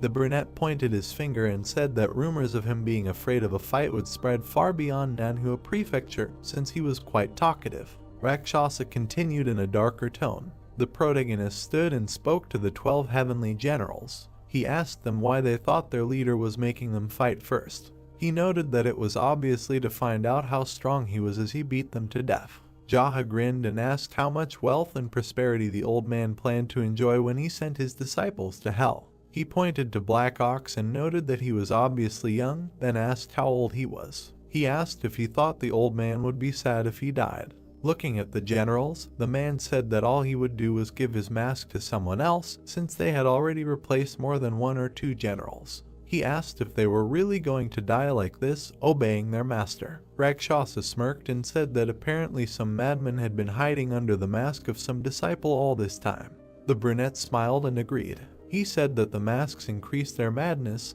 then asked the brothers to remember that. His comrades froze in shock, trying to understand what he was saying. The master said with a smile on his face that he would fight him. He looked at White Tiger. The protagonist pursed his lips, mentally noting that he had signaled his students with his eyes after telling him that.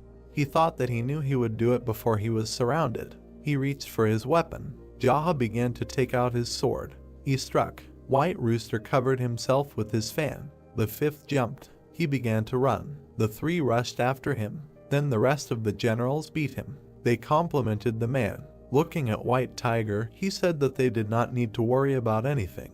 Looking ahead, he added that this was all because he would finish off the master, and so they should react accordingly. The generals ran, and the brunette asked them to trust him. Red Snake and Green Dragon perked up. The master with an angry face loudly asked why they were just staring at him. The protagonist's eyes flashed and asked how dare he butt in the middle of brotherly bonds. His feet raced along the ground. Red Goat and Black Ox ran, hearing the order to find him. The generals rushed ahead. People looked at them with fear. Pouring water into a glass, a man asked if there was really a grand battle going on somewhere. The man sat without a mask, muttering that there were a lot of heavenly generals here. Seeing Yellow Horse, the employee greeted him. He grabbed him by the neck and began to ask if he saw someone running in a hurry or suspicious people. The man trembled and replied that he did not see anyone. The general dared the brunette and asked him. A dark aura grabbed his neck. The protagonist pulled him towards himself. Looking with angry eyes, he asked how dare he raise his hand against an errand boy right in front of him.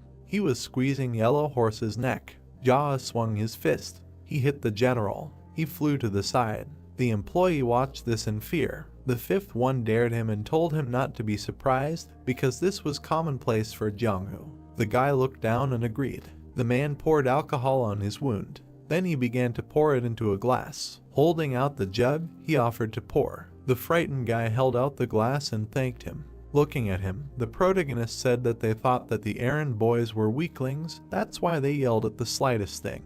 The employee answered negatively. He asked him to shut up and drink. They both drank. The guy was shaking with horror. Jaha looked at him and told him to go rest, and later he would send his man to pay for the drink. He said that he would finish the rest himself. The guy exclaimed that he understood everything. He ran into the building. On the ground lay a beaten Yellow Horse. Looking up, Black Ox noted that he was dead. Red Goat said that he must be nearby, so they should be more careful. At this time, the 5th was chewing on a stick. Black Ox looked at him. He indignantly asked what he was looking at. Throwing the stick, the man exclaimed that he was looking at him. The stick flew. It pierced the general's forehead. Red Goat's eyes lit up. He turned and screamed at the falling Black Ox. At that moment, the brunette pierced his forehead with the stick as well. He abruptly put the glass on the table. There were 3 corpses lying on the ground. The protagonist narrowed his eyes and thought that he was not at all surprised that they were from low ranks. A man came to the scene and began to ask how he dared. Jaha crossed his arms and asked how he was doing. White Rat jumped up. He stretched his hand out to his opponent. The 5th parried his blow. Blood gushed out from under his mask. When his hand was bound by a dark aura, he asked what was going on. Holding him, the brunette swung. The general fell to the ground. The protagonist was sitting at the table. Looking down, he told him not to cross someone like him in the next life. Jaha reached for his mask. Putting it on himself, he noted that now there were only 4 heavenly generals and the great Rakshasa left. The company looked at the 3 corpses. Red Snake waved his hand and said that he must be planning to lure them out by killing them one by one, and if this continues, they will all die. He asked what they should do. Green Dragon nodded and said that the 4 heavenly generals should unite, and if the 4 of them were together, then he would be unable to oppose them. Red Snake bowed his head and muttered that he never thought that their brothers would just die like that. He looked at his comrade and suggested that they return to their teacher immediately. The general replied that if they just went back like that, the teacher would get even more furious, and not only would they come back empty-handed, but they would also have lost their brothers. The protagonist rubbed White Rat's mask. They all looked at their comrade and said that the decision was his. White Tiger looked at them and suggested that they continue the pursuit, because as Green Dragon said, the 4 of them should unite. He turned to White Rat and asked him to report the death of his brothers to the teacher, and also to say that the 4 of them were going after the head of the intruder. He looked at the general when the latter asked if he was trying to keep his distance from the teacher. White Tiger replied that Rabbit's target was the teacher, and most likely, he would not do all this just to destroy all of them. White Rooster raised his fan and asked if everything he said was true. White Tiger looked at him and answered that he thought so. He added that first of all, he believed that everything he was saying was nothing more than complete nonsense, but sometimes a lie from a crazy person turns out to be the truth. The generals fell silent. One of them asked why he killed their brothers then.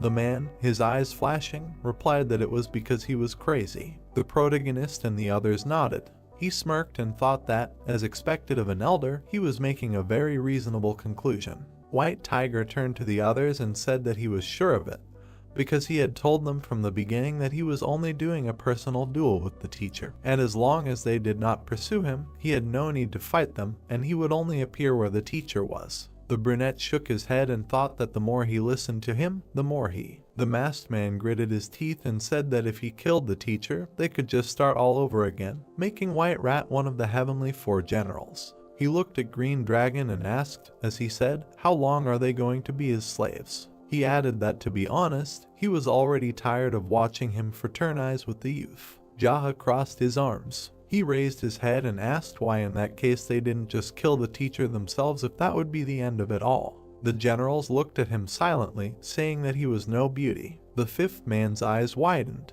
He narrowed them and mentally cursed his chatty tongue. He lowered his hands. The generals rushed towards him. Putting out his palm, the man used Flame Realm Palm Force. The masked men also put out their palms. An explosion thundered. The generals were thrown back. Red Snake tried to get up. They ran towards him. The brunette began to attack him. The others watched the dark aura, thinking about how strong he was. The protagonist extended his hand. He began to remove Red Snake's mask. Putting it on over White Rat's mask, he said that there was no point in bothering him anymore. He asked why complicate things when the problem would be solved as soon as the great Rakshasa died during their duel. White Tiger looked at him and agreed. She said that they would not approach the Black Rabbit Alliance today, so he asked to let Red Snake go. Jaha narrowed his eyes and said that he could not let him live. The man showed his teeth and began to ask why. He asked if he had not said earlier that his goal was to fight the teacher, and since he had no reason to fight any of them.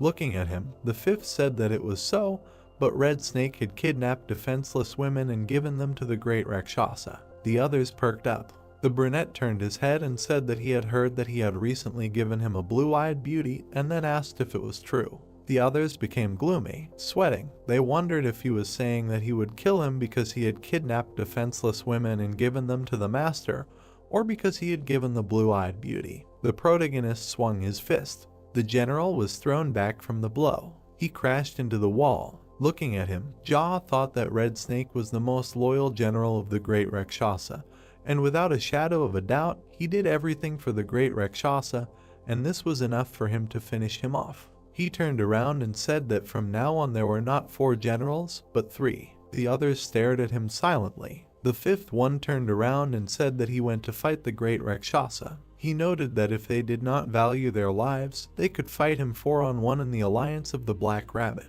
The man reached the place. Walking forward, he told the teacher that his student had arrived. Wearing 2 masks on his head, he said that Red Snake and White Rat had arrived. Continuing to walk further, the brunette said that Zaha had knocked out Black Ox and Red Goat in a beautiful knockout and also returned alive. Narrowing his eyes, he asked the teacher where he was. The man in front was sitting surrounded by warriors. Gunpyeong looked at the leader and thought that he knew that he could die so easily. The protagonist smiled and called out for the teacher. The warrior's expressions darkened, trying to understand why he was calling the Great Rakshasa so familiarly. Gunpyeong thought that based on what he said when he returned, it was definitely their leader. The master smiled and greeted him, and then asked what was the last moment of Red Snake's life. Looking at him, Jaw said that he hugged the wall after he hit him, and now he was most likely waiting for his turn in hell. Rakshasa muttered that he was upset because he was his most precious disciple.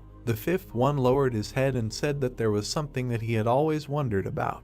He pointed to the mask on his face. Looking askance, he asked why they wore them. The master smiled widely and said that in all this time, none of his countless disciples had ever asked about this. Starting to introduce the different masks, he said that wearing a mask, one can naturally do terrible things, and regardless of whether it is there or the mask doing it, the concept between them is becoming more and more blurred. With a smile on his face, the master said that since he answered his question, he wants to see his face because one of them will die today anyway. The brunette adjusted the mask and said that he did not want to do this. Looking with a gloomy look, he added that he could not because we were going to do something bad. Rakshasa grinned. He got up from his chair and said that he was sorry because someone like him had to become his student.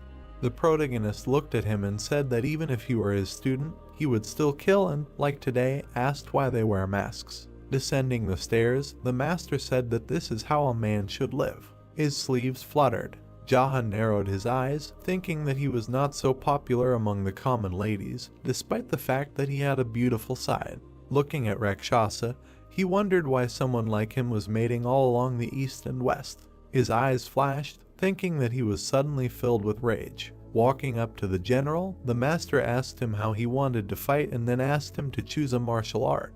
He said that as someone who had trained in martial arts for many years, he gave him the right to choose. Glancing at him, the 5th asked what he was most confident in. Rakshasa said that old people were always confident in their Kai art, but since he would be at a disadvantage, he should choose something else. The brunette smirked with his eyes and suggested that he choose the Kai art.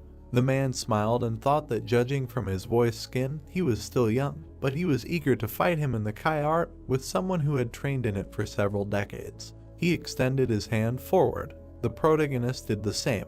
They looked at each other. Their energies collided. Their palms were close to each other. 2 auras of different colors were shining. Because of this, the wind was rising around. The master shook himself irritably. His eyes widened and he mentally noted that his Kai had not moved him at all. He wondered if he had almost the same amount of Kai as he did when he had been saving it for decades. Jaha looked at him. He noticed the blade. Rakshasa attacked him with a sword. The 5th one intercepted his hand. He stopped the blade right at his neck. Narrowing his eyes, the man reminded him that he said that he wanted to fight in the art of Kai, and then added that as he thought, the teacher would not disappoint. The master's eyes widened. His face was reflected in the brunette's eyes. He hit his head. Blood gushed out of Rakshasa's mouth. The protagonist hit him with his forehead again. Red Snake's mask broke. Jaw continued to hit. White Rat's mask was covered with cracks. He struck it once. The man's face was blue and covered in blood. The protagonist squinted. He activated his aura. The master opened his eyes slightly and thought about his Kai. The veins on his body began to swell, and he wondered if it was being sucked out of him. Rakshasa froze. His eyes turned white and his mouth was open. He fell to the ground. His hand trembled. Looking at his skinny palm, the master wondered what was going on. He shifted his gaze when he was greeted. The man raised his head. The protagonist stood above him and said that he was the leader of the Engobble clan, Ijaha. The master, sitting on the ground, muttered his name. Looking at him, the fifth said that he would have saved many more of his foolish disciples if he had accepted his challenge in the first place. He asked his disciples to say a few words as their leader before passing away. Rakshasa spat out blood. Raising his battered face, he asked where he could see his students if he had killed them all. He turned around. Gold Boar and Red Monkey came out to him. The master looked at them. 3 generals approached the estate. They all watched in silence. Raising his eyes, the man noted that quite a few people were still alive. While his eyes were rolling, he said that the head of the Engobble clan was simply incredible. The brunette looked at him silently. Rakshasa suddenly raised his head. Looking at everyone, he began to say that his students worked hard to take care of a teacher like him. He said that from now on they should dedicate themselves to serving the Engobble clan. The battered man said that they could all continue to live without their masks. The generals perked up. Red Monkey and Gold Boar watched in silence. The master fell silent. Reaching out his hand to him, the protagonist mentally noted that he had spoken warm words to his students at the end of his journey. He closed his eyes. He looked at the generals. He told them to take off their masks because it was the last wish of their teacher. They began to take them off. Looking at the others, Jaha told the Black Rabbit Alliance to rebuild the interior and clean the streets from the corpses that were lying around. Lowering his head, he suggested talking about the 12 heavenly generals. He called the manager of Byoke, Red Monkey, and Gold Boar with him. The 3 remaining generals looked with displeasure. The trio stared at them. The man sat on a chair and said that from now on he was their great brother. Everyone turned around in surprise. The brunette touched his chin and said that he could become their master if he taught them something. But since he looked much younger than all of them, the great brother would be the ideal solution for us. He asked about the objections. Everyone present froze, mentally asking again if he was going to become a great brother, being the youngest. The protagonist turned his head and noted that now he would tell them what to do. He said that if he had to repeat anything, they would be fighting him in a duel to the death, so they should listen very carefully. Red Monkey smiled and said that she understood everything. Jaha nodded and thought about how people who shared pork ribs formed a deep bond. The generals watched him. The man waved his hand and said that they should not be shy around each other because the teacher was already dead. The former generals darkened. The brunette looked at them with a stern gaze and said not to be shy. Phrases of agreement were heard in the room. The protagonist lowered his head and said that he did not know how much power they had or how many subordinates they had. He told them to make sure that they could clean up everything they had done while carrying out the order of the great Rakshasa, and then they should join the Engobble clan to be with him. The guy who was the green dragon asked again about the clan. Jaha looked at him and started to tell him that the Engobble clan was formed by the union of the common working class, and it was a secret, lousy, complicated, chaotic organization.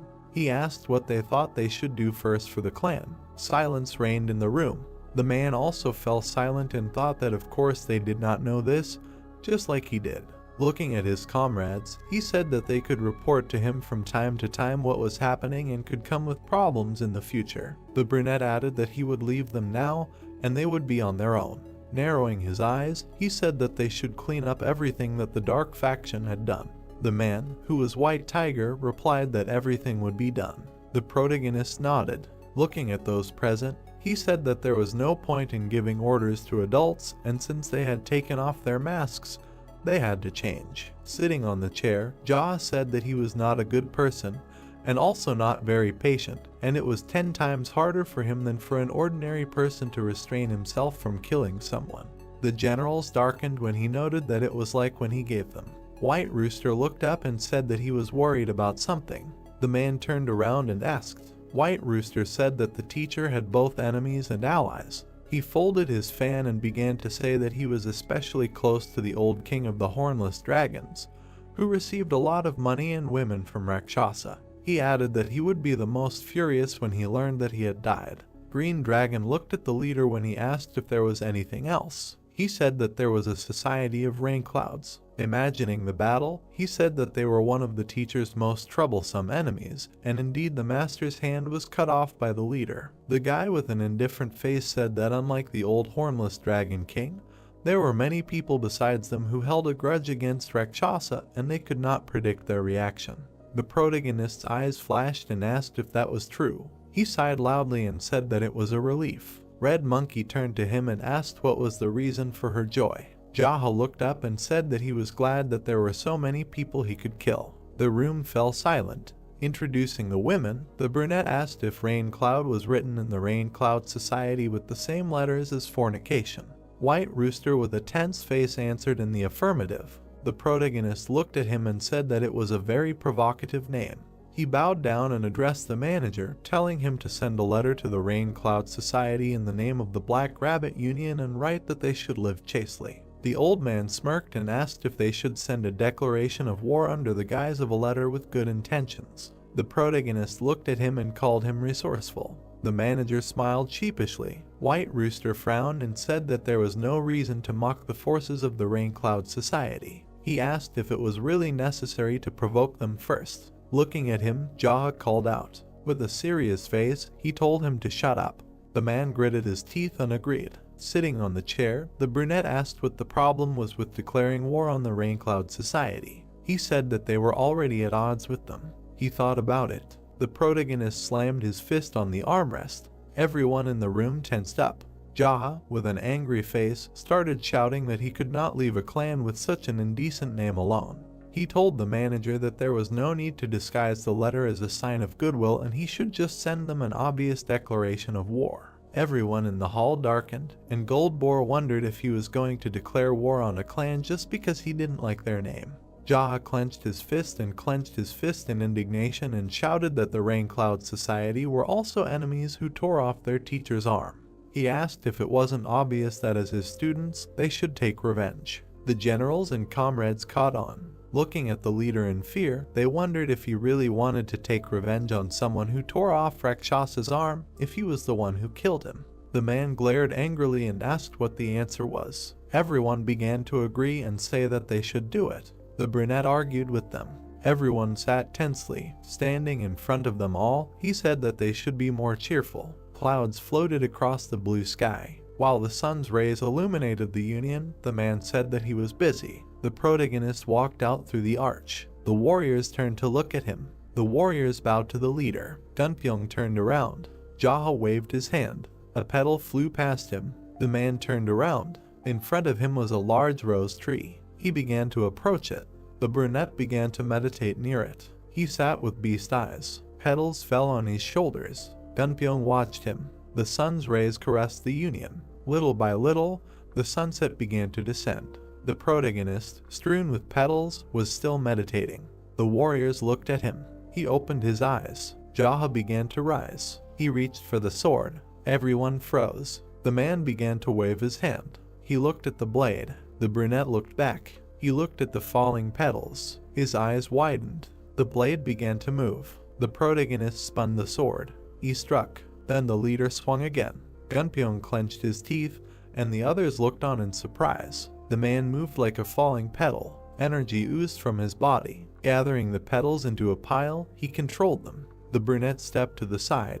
He turned around. The wind blew to the side. The protagonist raised his sword. He lunged. There was a pink petal on the tip of the sword. Jaha looked at the same one that flew past. The blade passed through it. The petal was cut into two parts. A stream of petals followed the sword. The man struck with the sword. He waved his hand. The wind hit the warriors. They stood with shocked faces, asking what they just saw. Looking at the protagonist, they asked if it was possible that he had just created a new sword technique. Turning to the trunk, the brunette asked what kind of tree it was. He froze, and from behind they answered that it was a blossoming plum tree. Jaha put his hand on the bark. Smiling, he said that in that case, they would call it the blossom plum technique. The warriors stood there with surprised expressions. Red Monkey perked up when she was addressed. The leader narrowed his eyes and noticed that she had sneaked a peek at his own martial art, as expected. The girl frowned and asked if he was implying that she was a thief. The man pursed his lips. The brunette spread her arms out to the sides and asked if the name sounded too weak for a sword technique. The protagonist asked if he should call it the Rakshasa sword technique then. Red Monkey pointed and said that Plum Blossom would be more memorable. Jaw suggested that she go eat. She raised her head to the sky and said that she wanted to enjoy the view a little longer. The girl smiled. Gold Boar was eating a piece of meat. The leader sat next to him and asked if he had become a heavenly general before Red Monkey. The man looked at him and answered in the affirmative. The brunette chewed and asked why he had let her hit him so many times then. Holding the meat in his hands, the fat man replied that he had also thought about it, whether it was normal or not. He frowned and said that it was unacceptable in a famous Orthodox sect. While his eyes were filled with anger, he said that she would be expelled for slapping her elder brother. The old boar shook his head, saying that they were not a famous Orthodox sect, they were from a dark faction, and then asked, in a close faction, is it okay for a junior to slap an elder? He said that he thought deeply about it after the first slap. The man, looking dark, indignantly asked how she dared, and later noted that he would teach her a good lesson. Frowning and gritting his teeth, he said that the brunette stole his internal energy. Turning to him, the fat man said that the girl's internal energy is also not something to laugh at. He said that this was the easiest problem to deal with. The protagonist ate calmly. Gold Boar called him. He raised his head and asked again. Sitting at the table, the man said that he was probably exhausted. Jaw confirmed this and suggested continuing the dinner. Putting a piece of food in his mouth, he asked if he liked Red Monkey. The fat man grimaced and asked if he had been sleeping all this time. The leader chewed and asked if he didn't like something. The man's body sighed. He lived to eat. The brunette smiled and said that he filled his mouth well. Gold Boar took a bite and said that since his internal energy was stolen, he needed to eat to replenish it. The protagonist said that his fat man's logic was unbreakable. The man glanced at him and said that then thank God he was fat. Introducing the man with the fan, he said that he was a member of the Golden Mountain Society and had countless riches and was also the youngest of the sons. He said that he had money, he knew martial arts, and then asked to imagine if he were also thin. Sitting at the table, the brunette asked if he was the youngest child and received a positive answer. Holding the chopsticks, he said that he really did look like the younger one, and it was no wonder that it was normal for him to get slapped. Gold Boar's expression darkened questioningly. Turning away, he asked why they were acting like this. From the room, there was a video of the street. There, warriors were practicing with swords. They were practicing near the plum tree. Red Monkey was practicing with them. Watching them, the fat man said that they were all crazy, swinging their swords at the falling leaves. The brunette propped his face on his fist and said that they were doing everything right. The man looked at him and said that the Black Rabbit Alliance was more like the Smart Rabbit Alliance. The protagonist looked ahead and said that they were doing everything very well. He was watching carefully. Watching the warriors, he mentally noted that they were inspired by his training. Looking at Gunpyeong, Jaw thought that they were trying their best to get on the path of martial arts that they themselves were doing.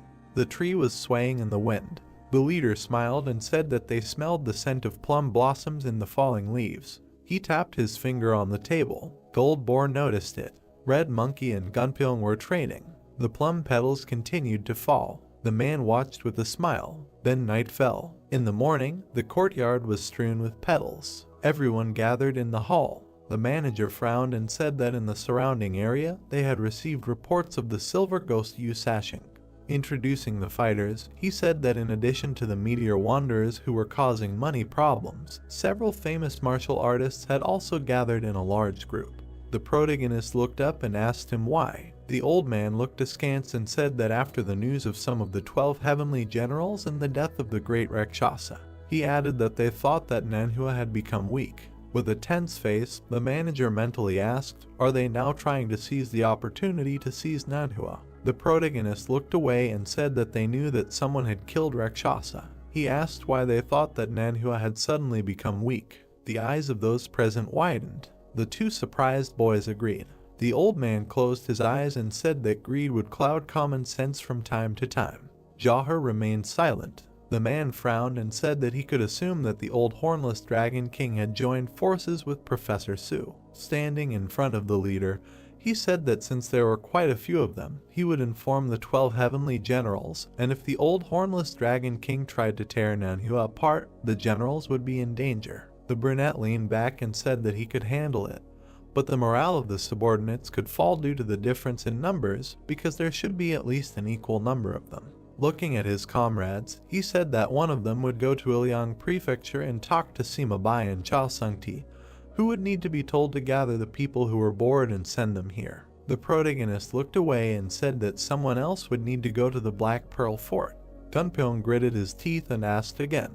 Looking at him, the leader said that he needed to tell a man named Dokko Singh to bring about 700 elite soldiers. The guy asked if they would really come. The man narrowed his eyes and asked to tell him that the leader of the ignoble clan was calling him. He sat on a chair and said that this should more or less equalize their numbers, and thus the subordinates would not lose heart and a frontal battle would begin.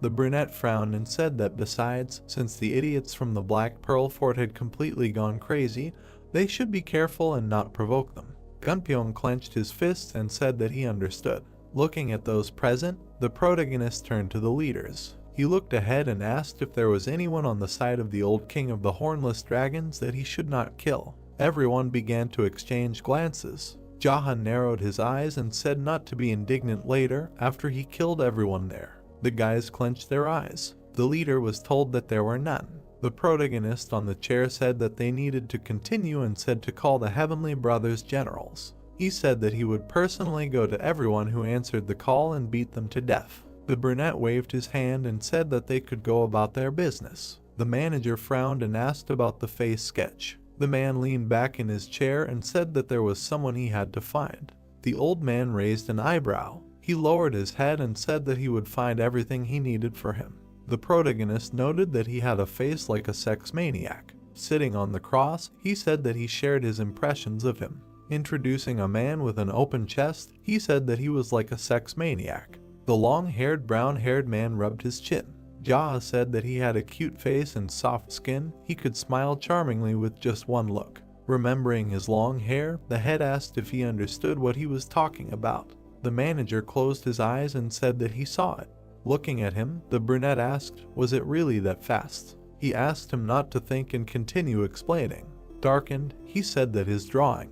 He looked up and said that he would catch the sex maniac. The protagonist was sitting in the carriage. Turning to the coachman, he asked to change the name of the place, and since they were accompanied by a light wind, instead of the Moyang Clinic, go to Iowa Prefecture, where the Rainy Cloud Society is in charge. Jaha signed his face with his fist and said that the fact that they were always committing adultery without him was unpleasant to him. The coachman remained silent. The leader narrowed his eyes and asked him. The man answered that everything was fine. He drove the carriage through the forest. The brunette thought with a smile that in the rays of the spring sun, gusts of refreshing wind, his madness fiction I away as if I went somewhere to rest. When he got out of the carriage, he told the coachman that he could go back, but he must make sure that everyone thought that he himself was in the clinic. The protagonist walked along the alley. He reached a large door. Then he knocked. A small bolt in the door opened. An unknown person asked who had come. Jaha looked at the crack in the door. He remained silent as they continued asking him who he was. The leader twisted his lips. Approaching the door, he said that he had come to pay off some expenses. The bolt closed. Afterwards, the door began to open. The man narrowed his eyes and thought that given how easily and without any confirmation they had opened the gates for him, it seemed that they were not the kind of people who would pay back their debts. A man met him and said that he could enter. He turned around and began to ask who owed him and whether it was by chance that the leader's right hand had drunk the money. The brown-haired man turned around and asked why he was not answering. He waved his hand, saying that he should pull himself together and get his thoughts together. His hand was intercepted. The brunette held him by the wrist. The man frowned and began to demand that he let him go. The protagonist flashed an angry look. The man clenched his teeth tightly. Jaha continued to squeeze his hand. The brown-haired man, with bulging veins on his face, asked where the guest came from. Without letting him go, the leader replied that it was a long story. He added that he might have come from his mother's belly, but he believed that they were not asking about his roots now. Looking at him with a gloomy look, the brunette asked if he wanted to know what district he was from, noting that they might not be asking about his geographical location. The man, covered in sweat, listened, saying that he might be interested in what forces he was from, but it was a long story. While his arm was being twisted, he asked to spare him. The protagonist looked at the trembling palm. He threw the brown-haired man away. He flew to the ground. The leader turned around and walked away. He walked around the yard, thinking that since most of the people subordinate to the commander-in-chief, Professor Su, seemed to be not here, and it was much more deserted than he expected. The brunette approached the pond. Koi fish were swimming in the water. The protagonist raised his head. After a while, he approached the man. Looking at the object in his hands, he asked what it was. The man looked up with displeasure and asked who he was. Jaha looked at him and replied that he was someone who was here to see Professor Su. The brunette with a cheeky face said that he had just left. Standing by the large stove, the leader asked who was left here and if the leader's right hand was still there. The man replied that there were only guests here now. Turning his head, the man asked what it was. While he was looking at the stove, the guy was telling him that they burn waste in it. The brunette Smog looked at it and asked why they needed it and what they burn in it. The man at the stove replied that they burn corpses. The protagonist asked why they burn them at all. The brunette took a bone and said that they burn them if they don't pay their debts, adding that he was only following orders, so he wasn't very sure. Jaha narrowed his eyes and asked if it meant that if they don't pay their debts, they are killed, and he burns these corpses. The guy gnawed on the bone and agreed. The leader sighed and said that he wasn't sure he wanted to kill someone who eats. The brunette perked up. The man turned around and told him to finish eating. He stopped when he was asked if he was not a guest. The man grabbed the axe. The brunette glanced at him and wondered how many people he had killed to be able to decide so quickly to take someone's life. He dodged the blow. The protagonist extended his hand. He hit the guy in the stomach. He flew straight into the oven. His body began to burn. Jaha watched these. He glanced at the axe. The head went with him. He approached a tall building. Then the man opened the doors. He entered a dark room. The dancers froze in fear. People turned their attention to him. The brunette began to climb the stage. The girls behind him began to run away. Squinting, he asked someone to turn on the light because it was too dark here. Those present reached for their weapons. Bloody bodies lay around. Blood was dripping from the axe. The man looked forward. Suddenly, people began to approach him. There was a man standing behind him with his subordinates. He looked around and asked what the hell was going on. He turned to the brunette and asked who he was. Then the guy turned around. His right hand tensed up. He thought it was a man. He had a bad feeling about him. The guy turned around and said that he came to collect a debt. The commander was surprised. What? How much did they owe him? What did he do? The guy came up and asked how much they could give him. The captain frowned and asked if 300 gold plates were enough. He simply remained silent in response. Then he came closer and said that it was amazing, but the head of the Black Pearl Port asked him to pay exactly the same amount, and he heard the answer that he needed to pay a debt to the head of the Black Pearl Port. He raised his hand and said that then he could take his 300 and pay him. The brunette raised his head and said that he didn't need to pay anyone, and he asked why, and said that he was sure that he was crazy and demanded that he pay the debt back from the moment he owed him. The guy lowered his eyes and said that the dead don't care. The Algov most likely doesn't even remember who's in their debt, and that person should be no less grateful to him if he was in his debt. The commander tensed up. Did he really want to say that he killed the head of the Black Pearl Port? Then it dawned on him. There were corpses of people lying around. The men tensed up, didn't know what to do. The brunette turned around and said that he shouldn't even think about running away. He would put the bolt on his subordinates and follow him. There was also no point in ordering his people to attack him. The bolt would continue to lie on them, and they would only kill him. The head's right hand lowered his head and asked what they wanted from him then, to bring him money. The young man came closer and said that they should forget about it. It was useless, their forces were just regrouping while he went for the money, so they just needed to stand here. Why don't they take some time to confess? He ran up and asked again with shouts. The young man explained that he was talking about grief for the dead. As the man approached him, he added that he needed to think carefully about how they had ended up like this. He looked them in the eyes and said that they should not have been weaklings from the moment they were born, so how did it all turn out that they had become so weak? There were many doors in the room. Some warriors were watching him from around the corner. The guy lowered his head and asked if his opponent was serious about continuing to behave like this, not even saying a word to him. The man was thinking, completely out of his mind. The sick bastard grabbed him. He looked at the dead men again and thought that he had been confused and had not noticed earlier, but all these people had died from one blow of an axe. Then he frowned and ordered his subordinates to all go outside. The doe stood nearby and did not understand what was happening. The man added that this must be done right away. After that, they all left, and so the men stood opposite each other, left alone. The right hand of the chief raised his hand and said that he had sent them all away, so it was worth telling him what he wanted. It was necessary to have a proper talk about it. He was ready to cooperate with him, hand over someone. He was even ready to beg for mercy on his knees. At that moment, the brunette looked at him and ordered him to kneel. The man did so. He knelt and looked down. The young man looked at him. Then the man raised his head and said that fortunately, the chief was absent now, so he could ask him for whatever he wanted. He was sure that this man was not interested in money or women, but at least he should share with him what he wanted. The brunette came closer and asked when Professor Su would return. He answered that it might be closer to evening. The young man got angry and asked the man if he thought he could handle murder. He was surprised. And then he looked at him and thought that he would persuade him like this, said that it would not be easy for him, but he would be able to finish him off by using all his subordinates at once.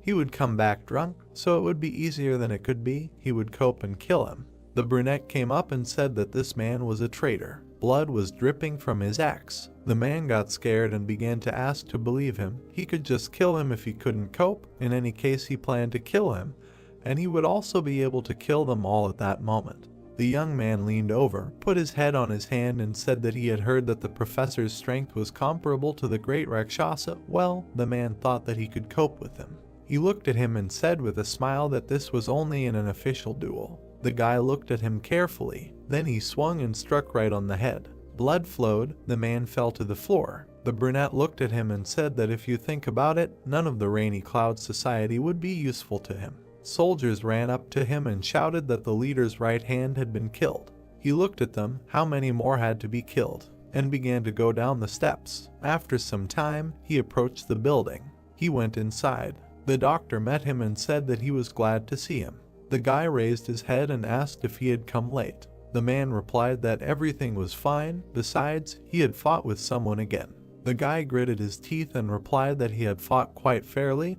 This was a daily routine. Then the doctor raised his hand and offered to drink tea. The young man did not refuse. They were sitting at the table. Tea was pouring into a glass. The doctor raised his hand and asked who they were fighting with this time. The guy looked at his reflection in the glass and asked if the man had heard of the great Rakshasa. He also looked at his reflection and said that he had. The brunette leaned forward and said that it looked like all the dark faction societies had united with each other after his death, so first he needed to visit the Rainy Cloud Society. Then the doctor lowered his head and asked, did they do things in the company of rainy clouds, to which he received an affirmative answer, with an explanation, with an axe. Beak raised his head and asked how. That's what he heard, that he divided their firebrands into halves. After which the man looked him in the eyes and said that everything was clear.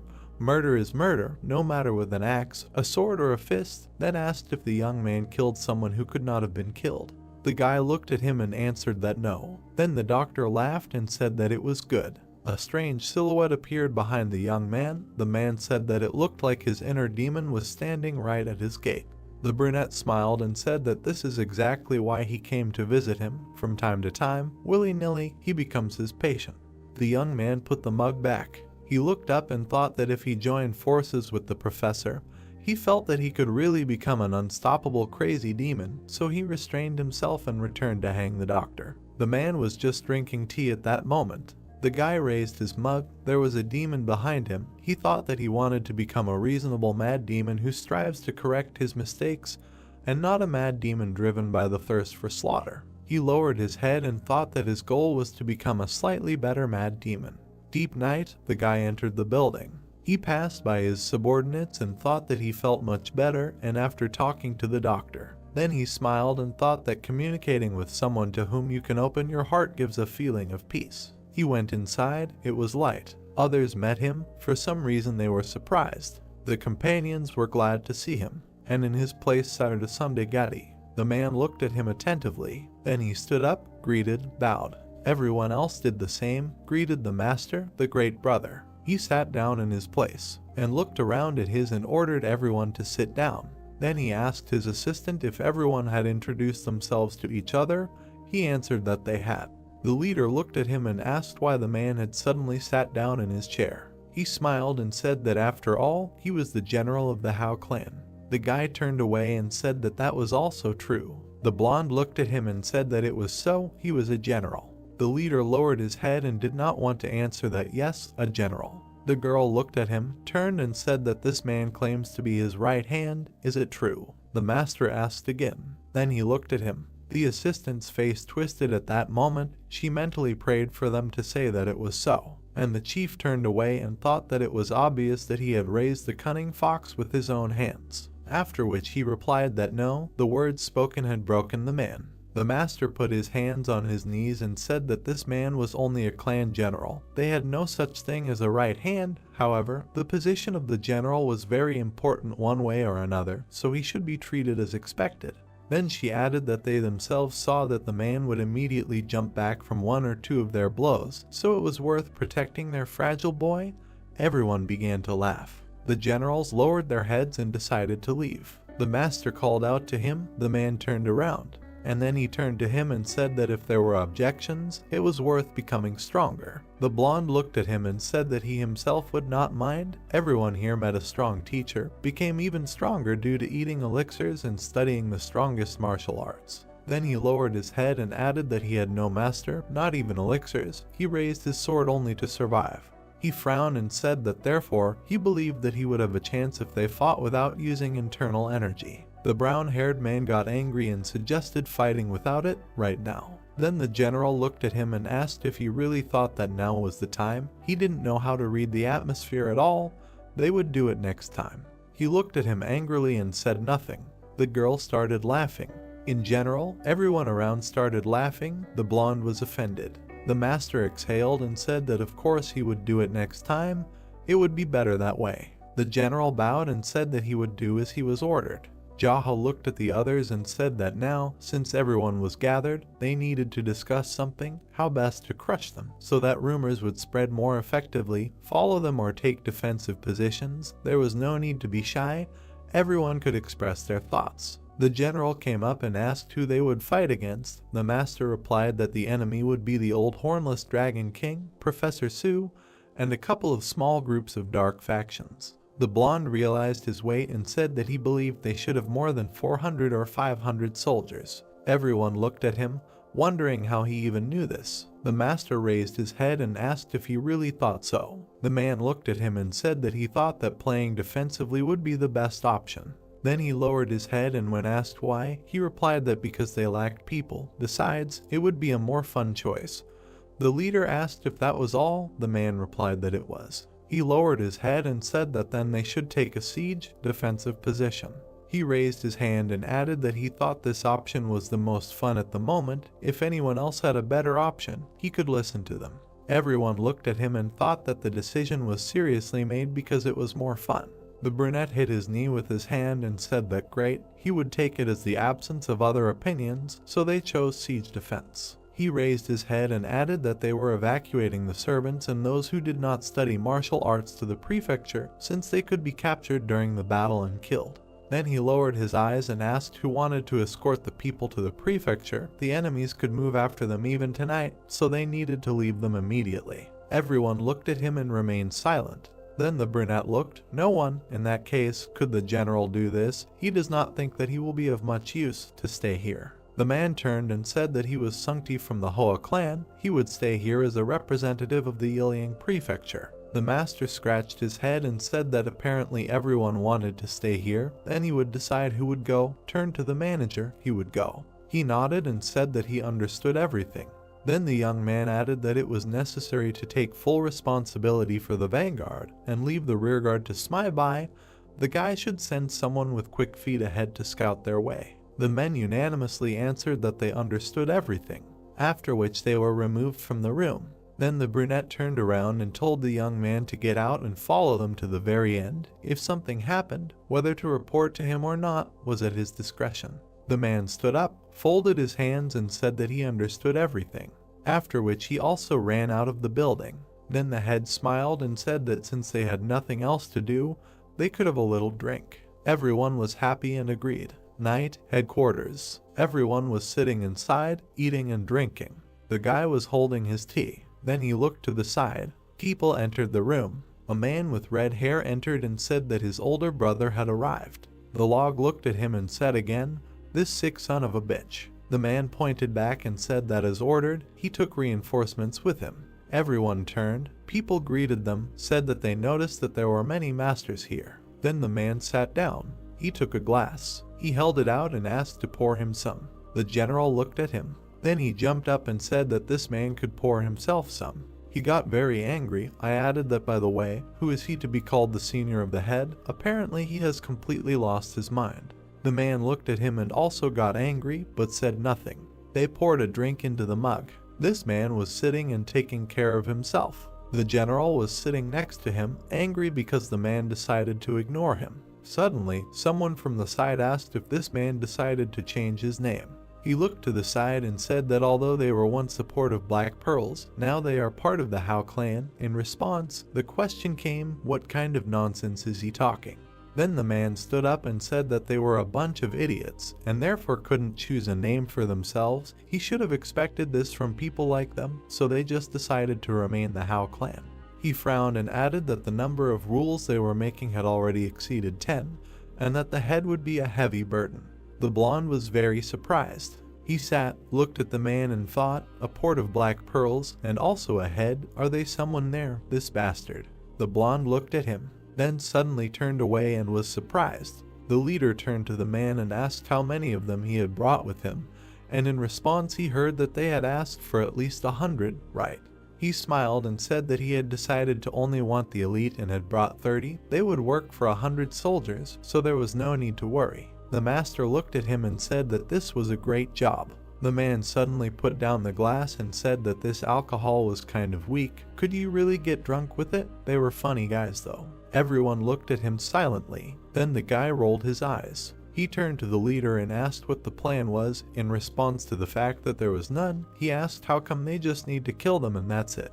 The brunette replied that yes, they need to kill them all. The man just looked at him. Then he stood up and said that great, they need to wake him up when the enemies appear, and for now he will go sleep. And he lay down on the floor right next to the place of his head. He fell asleep. Everyone around was in shock. The brunette turned and asked if the moon was bright today. Gunpyeong looked at him and said that yes, perfect conditions for a battle. Then the master asked if there was anyone on the old Dragon King's side who practiced poisonous arts. The guy replied that from what he knew, no. The master raised his hand and asked among everyone, the strongest are the old king and the professor, right? Shat frowned and said that most likely so. Then the brunette looked at him and asked if their strength was comparable to the great Rakshasa. Then the guy raised his head and said that everyone has their own strength and weakness, but they are not testers who will just give in to the great Rakshasa. The leader thought about it, said that he would personally deal with the two of them, so the rest should also fight the enemies. According to their strength, everything will turn into a massacre, so if they meet an enemy much stronger than them, they should retreat.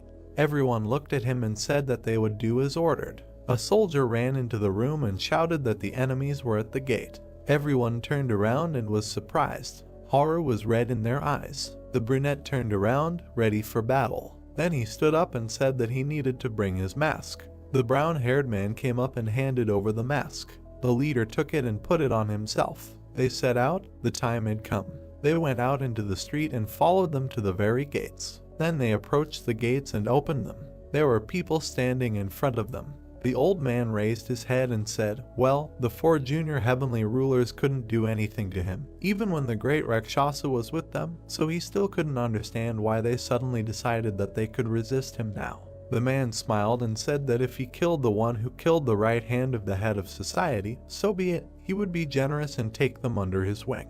The head looked at him and asked what kind of amazing prankster he was. The other one came closer and said that they hadn't seen Professor Su for a long time, the man to the white tiger, which was true. Then the white tiger looked at him and asked why he suddenly submitted to the old Dragon King. The teacher would be ashamed of him if he found out about this in heaven. After all, he was one of the few whom the teacher recognized. The man smiled and said that it was a provocation. Where was their little red monkey? Did it really die? The girl stood aside and spat demonstratively. Then she came forward. The man noticed her and smiled, said that he would spare the red monkey. The old man came up and said that only the one who killed his old friend was obliged to take all the rage. It was better for them to leave all this foolishness to the hills. He frowned and added that those who wanted to die could come up. If they had already thought about why the great Rakshasa did it to him under the relationship, the choice for them would be obvious. The brunette rubbed his hands with a smile and said that there were so many people who could be killed. Then he turned to his comrades. They looked at him. The man said that it was better for him not to betray him today. Today he was not in the best mood. The moon was shining brightly. His madness turns into frenzy when he fights according to the colors of such a beautiful moon. He raised his head and added that he could completely lose his mind, so he shouldn't give in to the words of this weirdo. He won't be able to sit with them today. The others got scared and said that they understood everything. Then the brunette turned around and said that he needed to fold his fingers into a lock in his palm and put them here. The brown-haired man folded his hands and stretched them out in front of him. Jaha put his foot on his palms and told him to use his internal energy to throw it as hard as he could. He wanted to enjoy the full moon. He didn't quite understand what was happening but agreed. The leader looked at him and told him again to throw it as hard as he could. See you later. The man looked at him and I responded in kind. The young man smiled and flew up to the very top. He hovered in the air under the moon. He raised his head and enjoyed the view. He looked at the moon, smiling before his eyes as he fell down. He bowed his head and flew like a bird. Then he pulled his fist back and began to accumulate energy, and with all his might he sent the kingdom of flames down. The enemy was scared. People didn't know what to do. Smoke rose. His comrades began to cover their faces with their hands. The smoke began to clear. The brunette stood and looked at them. Then he took a step forward. There was no one around, and he left, smiled, and looked down. The burnt bodies of the enemies lay around. A huge palm was literally imprinted on the ground. The opponents were in shock. Then the young man took out his sword, looked at them, and ordered them to listen carefully. The old man was furious. It was about him. The brunette came closer and said that because of this decrepit old man, who only does what he eats the handouts of the great Rakshasa, everyone will die today. We must remember this. The old man was scared. He stood in the crowd. The soldiers began to look at him. After that, he screamed, ordered to kill them all, and the battle began. Heads flew in different directions. People in masks began to attack. They fought valiantly. There was blood everywhere. And the brunette stood in the middle and said, the moonlight is so beautiful, the spirit of his subordinates is beautiful, and his mood is also beautiful. Suddenly the man shouted, what everyone is doing? This man is now standing alone. We must kill him. The soldiers began to attack. The only thing the master said when he turned around was that he wished everyone to die. People ran up. They were scared. His sword was literally blazing with flames. The man smiled and said that he would only kill the leaders. They got scared, turned around and started to run away, and the head began to run after them. The soldiers shouted that he was going to kill only the leaders, but he no longer heard them. His eyes were filled with madness. The young man continued to run after them. He swung his sword and killed one after another. Even those who tried to attack died instantly. They screamed in pain, bled. The master looked at them and asked where they were running. One of the soldiers tried to hide, but at that very second he lost his head with one blow. The man smiled and asked if they thought they had a chance since the great Rakshasa was dead. He grabbed one of them by the neck, pulled him close and asked why, in their opinion, he suddenly died. Fucking bastards, why should they tell him? He squeezed so hard that the man started foaming at the mouth, and they watched the commander and told him that this man was absolutely crazy. The brunette threw the warrior aside. Everyone around was in shock. They started throwing their balls and weapons on the ground. Then they tried to run away, but from the other side, the commander met them and killed them. The leader screamed what was happening. Everyone who dared to run would die by his hand. The soldiers fell lifeless to the ground. Jaw stood in place, looking up. Then he grinned. His sword was covered in blood and flames. The leader raised his hand and ordered to kill him immediately. The young man looked at them. Those who ran towards him suddenly began to be covered in some stripes. They stopped, as if their minds were clouded. They began to look at this man with horror. Then they looked at their hands, and their bodies began to cut Atso on their own. There was fear in their eyes. The man stood in the middle, everything was shrouded in some kind of magic, a kingdom of flames, an excellent trajectory of the sword, after which a huge column of blood rose to the sky, and now the leader was left alone in a pool of blood. The subordinates turned and looked at him in surprise. They were all terrified, as were the opponents, who were in shock. The brunette stood under the bloody moon and smiled. One of the leaders frowned and asked who this man was. He bowed his head and asked where the man named Yusashing was. Everyone around stood and looked at him. Then the young man bowed his head and said that he assumed that this man was the one who set all this up. But no one said anything.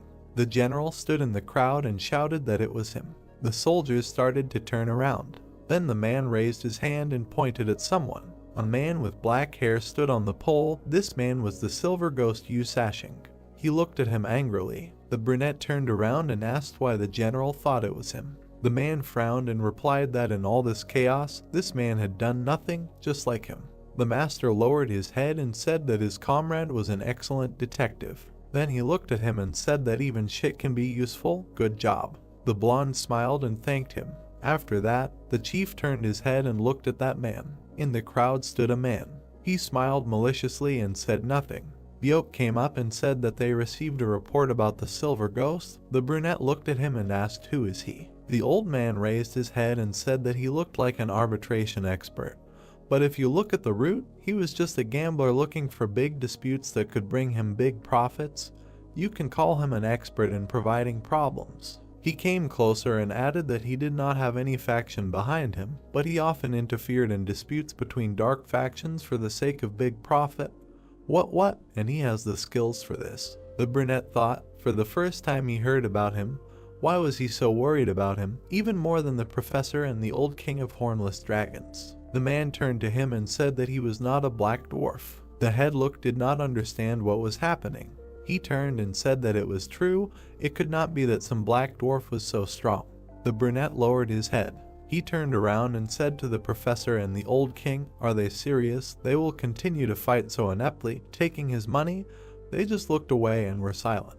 Then the man came up and said that just recently they both bragged that having received money from him, they increased their forces several times and captured Manhwa. The leader continued to watch this, just look at him. The brunette raised his hand, said that now that everyone understood the situation they were in, why don't they continue the battle until the winner is determined? He smiled and said about cockroaches and dark factions. The master came up and said that they should continue the battle until the winner is determined. He gritted his teeth and asked how dare he order him. He raised his bloody hand. He looked forward and said that he was proposing a truce. The king and the professor were very surprised. His comrades turned around and also did not understand what was happening. The brown-haired man looked at the leader in shock, and the red-haired man was also very angry. Yahello looked forward and said that now everyone understands that Yusashing is behind all this. The man stood there, not understanding what was happening. The brunette stepped forward and asked if they were refusing to reconcile. He was sure that they would suffer the greatest losses from continuing the battle. The king looked at him and asked why. The professor came up and said that he had never been defeated in his life. Then the master looked up and said that he gave them his word that half of them would die at his hands if they continued the battle. Of course, it was obvious that his subordinates would also die. The men looked at each other. Everything was as he had said. At this rate, they would have to suffer immeasurable sacrifices just to get rid of him. The leader came closer and said that they should think for themselves, who has nothing to lose from losing in all this. He frowned. Of course, Yusashing, the bastard who had arranged everything from the shadows. The man looked at him and was angry. Then the master pointed at him and said that he must have given them a huge mountain of money to attack Manhwa, but then demanded that they return everything. He did not bring his troops, did not participate in the battle. He stood in the middle and said that the one he needed was not the professor or the old king, if they just did nothing. Then he smiled and said that he would first kill Yusashing. The professor frowned. How could he even trust the words of someone hiding behind a mask? At this moment, the young man replied that he would show his face. The men were shocked. They turned their heads to Yusashing and remained silent. Then he looked at them and asked if they were really going to continue hanging their ears. The guy in the mask took a step forward and said that all they needed was to just let him kill Yusashing. It would not be too late if they continued the battle after that. The professor and the king stood and thought that this man was absolutely right. There was no point in suffering losses in the battle with this madman. They looked at him and thought that they had no idea what the brunette was really up to, and even if he won, he would be exhausted after the battle with him. They would lose absolutely nothing from this. Then the leader began to take off his mask, hiding under it. The moon was high and shining brightly. Jaha took off his mask and looked at them. The men were very surprised. The brunette looked at him and wondered who he was. The old man came closer and said that he would like to continue the counter deal. They do not accept reconciliation. Yu Sashing looked at him and smiled, but then he was surprised that the old man offered to fight an immortal fight between the two of them, and if someone dies, then he will lead his lawsuit. Then he closed his eyes and added that only after they take on their shoulders the sin of murder, only then will true reconciliation be accepted. Asked what the professor thinks about this. He turned and smiled and said that the old man was absolutely right. The young man exhaled, thinking that they would use their powers to subjugate the entire city if Yu Sashing won, and would bring in troops if he won. He came closer and said that it was worth doing. He was always happy to have a one-on-one fight. Then his subordinate came up to him and turned to him. He whispered in his ear that the people were planning to analyze his abilities by watching the fight. The brunette smiled and said that he knew it. The comrade was very surprised. He folded his arms and asked him to be careful. The old man frowned and ordered to weave nets around so that no one could escape.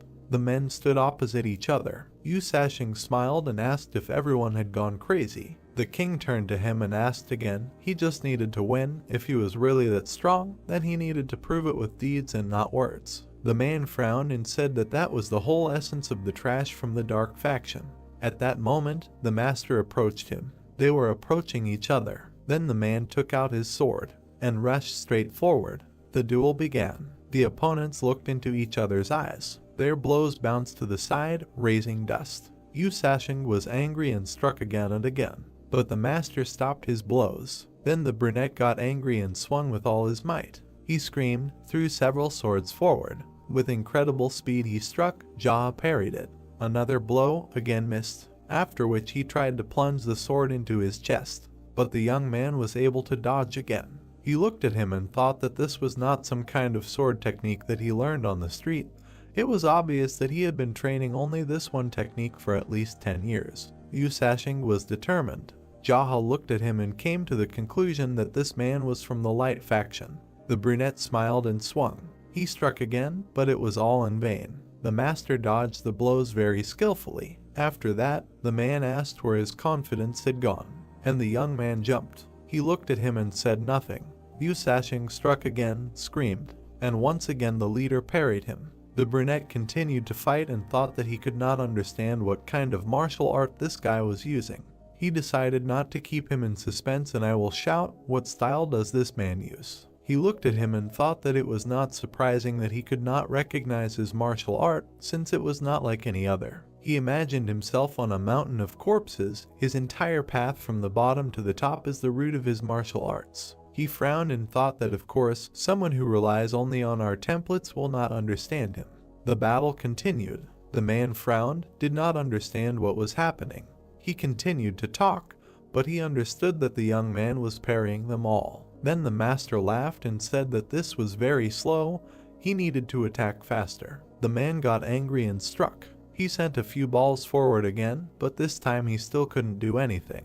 Jaha smiled, looked at him with wild eyes and asked him to go faster. He screamed, and he struck again, even harder. Everything around was shrouded in smoke. The brunette turned around. His opponent stood in front of him, unharmed. Then he looked at him from under his brows and said that this was the third time they used the same technique differently than before. Then he jumped back. He raised his hand and sent a magical blow forward. With the help of black magic, he grabbed the brunette by the neck. Then he approached, looked straight at him, and he stuck his hand right into his neck. Yu Sashing began to soak in fire, and now they stood opposite each other. The professor and the king watched from the side. The subordinates also watched the battle. The brunette lowered his head and thought that the blood in him seemed to have frozen. His body did not obey at all. Jaha turned, raised his head and told everyone to listen carefully. From now on this man is his prisoner, his slave, his servant, the prisoner of his subordinates. Everyone was shocked, Torture, the young man added that to torture him or kill him, now only he can fulfill his fate. He raised his sword. People were surprised and thought, is it really possible that a murder will happen now? But the master simply spat on the sword and began to jump around the man. His comrades did not understand what was happening. They watched as the guy ran around the enemy, asked what he was doing. It was unclear. Was this really a victory dance? It looked like it. People watched as the brunette continued to dance. Why this happened so suddenly, no idea. His hair fluttered in the wind. His eyes sparkled from the color of the moon. The sword was covered in blood. The moonlight was reflected in the pools of blood. The young man continued to dance. It looked strange. The girl raised her hand and turned to him and apologized for interrupting the dance, asked if he was going to kill the enemy. He replied that he did not know. Then the girl watched him and asked what this madman was dancing for. In response, she heard that he was doing it only because he wanted to be even crazier. He continued to move and said that the sword dancer in the moonlight, the madman under the moon, the master from Ilion, the owner of the Black Pearl sport. The people around were shocked. Then the young man raised his head and said that all this was him. This surprised them even more. Then the general raised his hand, pointed at them and said that these people, apparently, were going to run away. They turned around and tried to leave. The brunette turned and looked at them. He came closer. They were very scared. And the king just continued to look at him. After which the master came closer and asked why the old man was so quiet. Maybe he wanted to tell him something. In response, he heard that this was a temporary truce. The masked man came up and said that the leader should just kill him. The old man got angry, but instead, the master waved his hand and agreed, temporary, so temporary. After that, the men decided to leave, but in the end they said that they would see each other again. Jaha smiled. Was this really the leader? If you can finish it now, then why put it off until later? He watched the people run away. He would only agree to visit those who would come in person and be ready to surrender. He had to think carefully whether they would have another chance to save their lives. They stood and watched them go. Then the master turned and said that they needed to take care of the wounded, and it was already night. It was time to go back. Everything had to be cleaned up, but first they had to replace the people who were on duty. After that, he looked at the brunette. He looked at him with Lin's forehead in his face. The young man raised his hand and slapped him with all his might, so much so that the man flew to the side. Then he came up to him and said that it was not easy to be a prisoner. The night air was very cold. They had to go back. He turned and addressed the general. He raised his hand and asked him to come over. He silently came up to him. The young man put his hand on his shoulder and said that it was time for them to go back. The blonde man answered with a smile that he agreed. After that, they entered the building. Sungti walked and thought with a smile that he was now responsible for the rehabilitation recovery.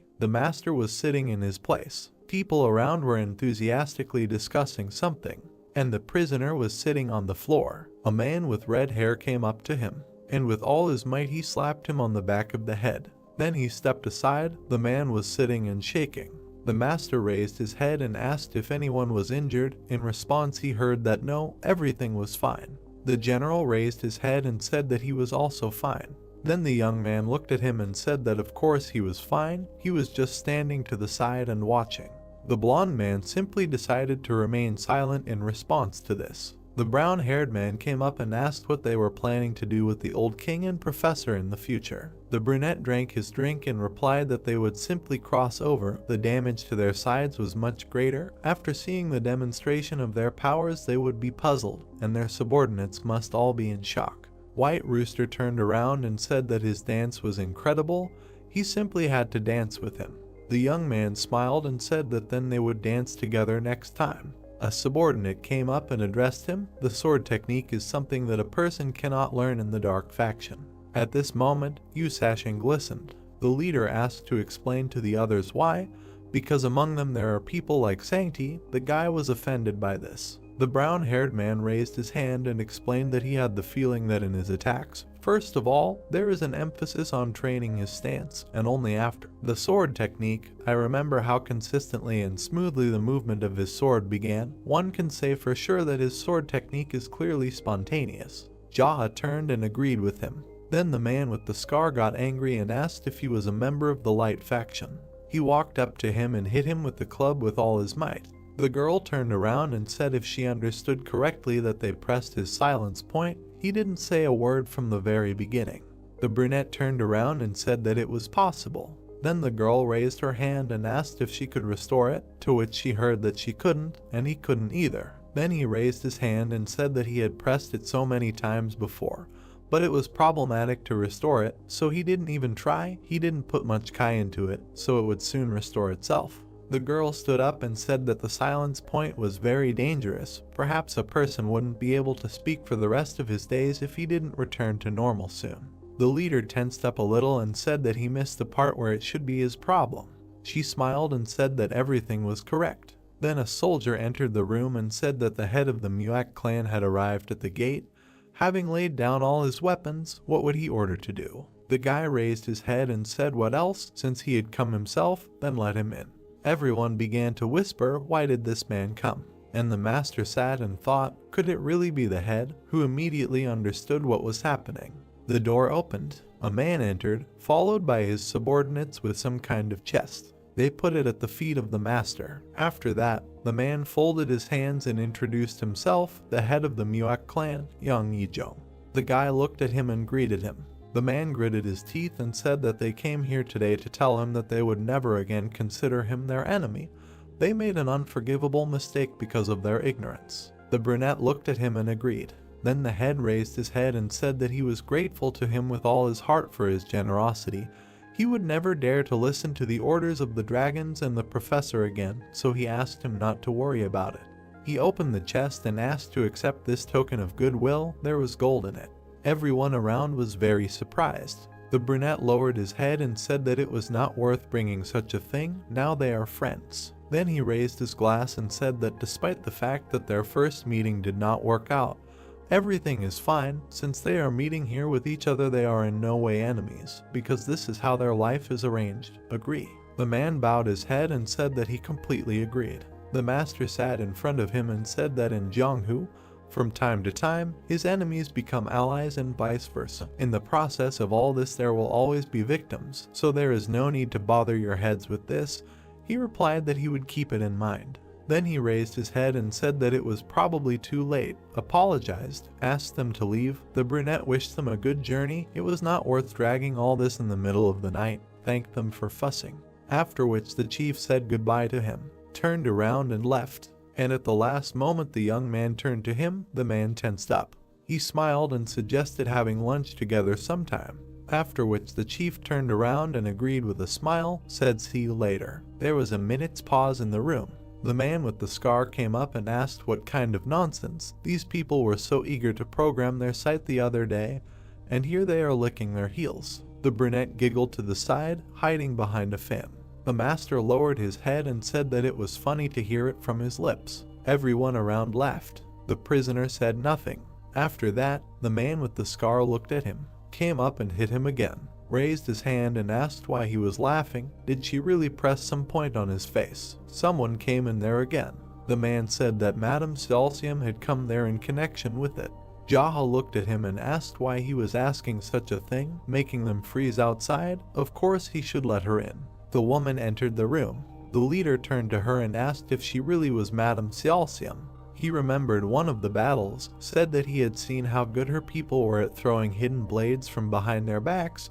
Their skill in throwing weapons openly at such a distance was no joke. The woman bowed, said that she would like to apologize. Her students and she were thinking about leaving the Dragon Clan and returning to the Valley of Blooming Pomegranate, and also strongly warned her close friends not to cross the dark factions in the future, apologized for all the mistakes made today. The brunette closed his eyes and said that anything could happen in the heat of battle. Then he looked at her and said that they could do this. Now that they got to know each other better, he would say honestly, he was very glad that the entire Valley of Blooming Pomegranate would not be his enemy. The woman bowed her head and said that she understood. Then she looked at him and took out something. She showed him a glowing blade. As a reinforcement to her words, she wants to give him a moon dagger, which she treasured so much in her youth. The master looked at it and said that it was not worth it. Then he took the dagger to show his sincerity. He will find a good use for it. Anyway, he wanted to buy 1 or 2 daggers so that they would always be with him for self-defense. Madame smiled and replied that despite its small size, it would easily cut almost any long sword like tofu, and it would also be perfect for killing. They looked at each other. The young man added that they really appreciate the quality of the goods. He would be glad to use it. In response, he heard another apology, after which the woman left. Jaha turned to the brown-haired man and told him to go to the weapon and look at the faces of those standing at the gate, wait a little, then send them home. He was too lazy to deal with all of them. The young man stood up and agreed. He closed the door and the brunette stood up. He walked forward. He approached his prisoner. He looked at him and drank the drink. He just looked and said nothing. The prisoner also looked at him and was silent. After that, the brunette frowned, and he hit the man with all his might. He flew to the side and fell to the floor. The blonde came up and grabbed him by the collar. Then the master came closer and asked him if he should just kill him or torture him a little and then finish him off. The man looked at him and was also silent. Then he took the dagger and said that it was definitely not the same as before. They were his enemies. He was used to beating them to death, breaking their skulls, killing by chopping with an axe. What had changed? Everyone around watched this in shock. Then the young man continued to shake the sting and asked what the hell happened to him. So this is what people feel when they realize all the shock from how much they have changed. Or is this what people call the vicissitudes of life? Or are both options true? He fell silent and put the blade to his chin. Then he looked at the prisoner and said, "To kill or not to kill, that is the question." He stood over the prisoner and asked, "To kill or not to kill, that is the question." He looked down. What kind of look was that? Does he see idiots in him? Does he think he is ignorant? The man looked at him and got angry. Then the brunette came closer and said that he could not speak since his point of silence had not yet been restored. He grabbed him by the chest. He lifted him up and threw him aside. After that, he plunged the dagger straight into the table. The master came closer and said that when he was young, there lived in the village one brother. He believed he had met such a brother that there is in every yard, happy, cheerful, who spied even on those like him, and on top of everything solid, was courageous. He listened to him attentively. He sat him down in front of the chief again. After that, the young man looked at the reflection of the dagger. Battles to the death in the village took place in one way. They tried to solve everything with words, sticking blades into such a table, and if they could not come to an agreement, both took their knives and tried to kill each other. Then he looked at him and said that although he called it a battle to the death, people did not always die in it, but at least 1 or 2 fingers definitely flew off the phalanges. He lowered his head and thought. He remembered the day when he saw his brother dead on the table. The young man hiccuped blood. To be honest, he was not surprised. He imagined a bloody table. The grandfather got rid of the corpse. He had to wash the table with a rag. The rag continued to cling to the table, only he failed to wash it clean, and during the process, he noticed a bunch of blade marks on the table. He wiped it. Seeing this, a thought crept into his head. It's good that his brother died fighting. The man did not understand what was being said, and the young man continued, wiping the table at least once a day, trying to understand how to accept this emotion that he experienced over and over again. He put his hand to his chin and said that he could not remember his name, and since the young man was an orphan, he had no chance to recognize him. In any case, a lot of water had flowed under the bridge. Again he imagined this table. Whoever killed his brother was killed in the same way by his hands. Then he pulled out the blade. He swung it and said that in the end, he walked around and then was killed by it. The man could not stand it and began to beg for mercy. Then the young man was surprised. His point of silence was restored. The prisoner looked at him and shouted that he was asking for mercy.